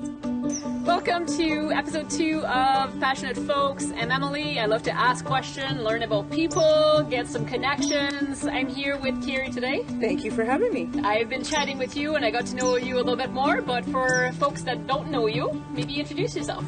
My name is Carrie Bokenholt. I live here in Waterford. I've lived here for over 15 years. I'm married. I got 2 kids, and I just love the community. Mm-hmm. From our conversation today, there's a lot of the community word showed up quite a few times. So I'm a believer of, when I moved into Waterford, I thought, wow, you know what? If we get involved, then you learn so much more and you meet so many different people. I mean, people that I know if I wouldn't have met otherwise. Yes. So I asked you to pick a location, Carrie, and so tell us where we are and why you picked it. I picked the Waterford Heritage Agriculture Museum, WHAM, because in a couple summers we will be building our skateboard park here. So it's kind of a let's do a little fun. Not that I wear the shirt or anything, but yes, this will be our future location on the other side. Talking about passion and passionate people, what do you think your passion is? My passion is youth. I love kids. You know what? There's no such thing as a bad kid. Kids make bad decisions. And as the old saying, it takes a village to raise a child. And I truly believe that, you know what? We give kids, that opportunity and show them that we support them and that, that we're there for them and they'll make the right decisions. I made a stop at her business. She has a business downtown Waterford, and I was seeing that your family works there, your friends, your best friend is... My best friend is with me. Both best friends, yes. So this tight-knit community feel is really important. When I was given my dream and somebody said to me, here, I'll help you, create your dream. And I thought, okay, karma. So this is somebody saying to me, it's my opportunity to use this to give back. If I have a restaurant, nobody should be hungry. I want kids to feel like they can come in and say, I need something or I need a drink or, whatever. I've been doing this for 30 years and the kids that I trained 30 years ago still come back to find me. And they come back and they tell me what they've been doing. And I guess the biggest thing is people don't realize sometimes the simplest thing can change a kid's life. It is a ripple effect, don't you think? It is, so I get to see their, I feel old when I start seeing them coming with their kids. And I start seeing, that they've gone through and they're going to university or they're doing this or they've done this or done that. And it makes me feel like, I had a piece of that. Just by being involved in their life, maybe I made a little bit of a difference. So you're an entrepreneur, you're super involved in the community, you're a mom, you have a lot on the go. So if I ask you, what do you do to de-stress and let go? I like to go to the gym. I like to, boot camp, yoga. I try to take, a few hours a week for me. Yes. And it's just about me. And I honestly think anybody who's really busy, I think needs to learn. It took me 48 years to figure it out. But never too late. Never too late. As I said, I can go to the gym and I can be having the world's hardest day, and I always say I leave it on the mat. Love. So when I walk out of there, I feel like a completely, totally different person. Leave it on the mat. So other than that, when you're in Norfolk, what else do you love to do? What's your favorite spot or place that you like to visit or something you love to do? Love to go on the trails. I love going fishing on the ponds. Waterford, I love, we have so many little places to go and see and do and What's stuff. happening in this community? You know what, there is. And the thing is we don't really, I laugh because there's so many of us who don't see what's here. They're right here. Whistling Gardens, Bonnie Heath. We have all the wineries and stuff. The museum. There's so many places to go. You can have a staycation without leaving Norfolk. Yes. So thank you so much, Carrie, for joining me today and being part of this blog and video series. I invite you to check it on. Every month there will be somebody new, a new story, a new connection. Thank you so much. Thank you.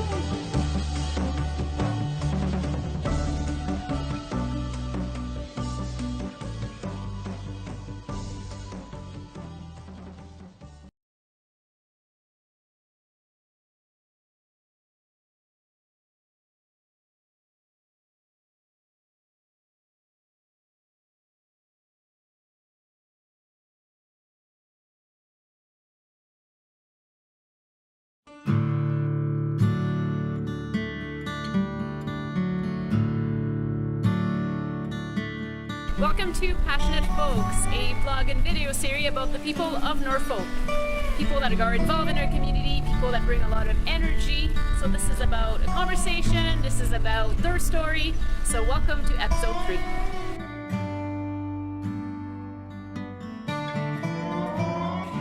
Welcome to Passionate Folks. I'm Emily. I love to dig in people's lives, ask questions, and learn about people's passion.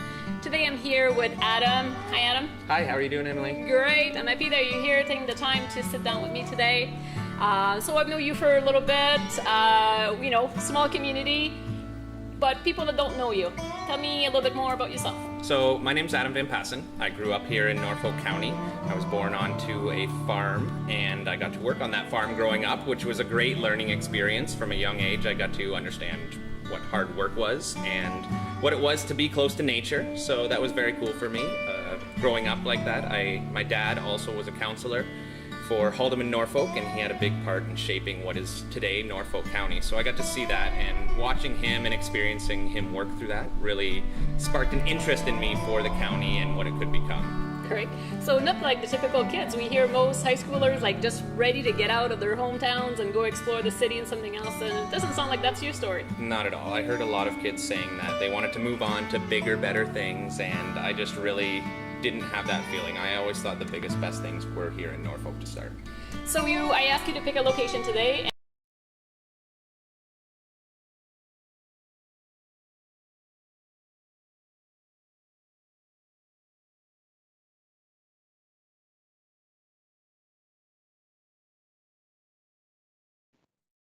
We're live. I'd like to get a motion to reconvene in open session at 9:22. A mover, please. Thank you, Councillor Michele, seconded by Councillor Taylor. All those in favor? Opposed? That is carried. I turn to you, Clerk Olson. Thank you through the chair. I wanted to make a note that committee did pass a motion by 2/3 majority to approve moving past the hour of 9 p.m. for the meeting. And out of closed, we have a couple motions. So the first one is with respect to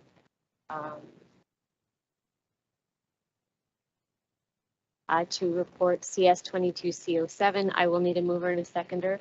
That confidential report CS 22C07, proposed lease extension Ward 5, be received as information, and that staff be directed to enter into a lease extension agreement with Joan Van Groningen for a term of 1 year from July 1st, 2022 to June 30th, 2023, with the option to extend for one further additional year if necessary at the same rental rate and payment of the current year's property taxes as the lease agreement, and that the mayor and clerk be authorized to sign the lease agreement extension agreement. Mover, please. Councillor, no, you don't get this one.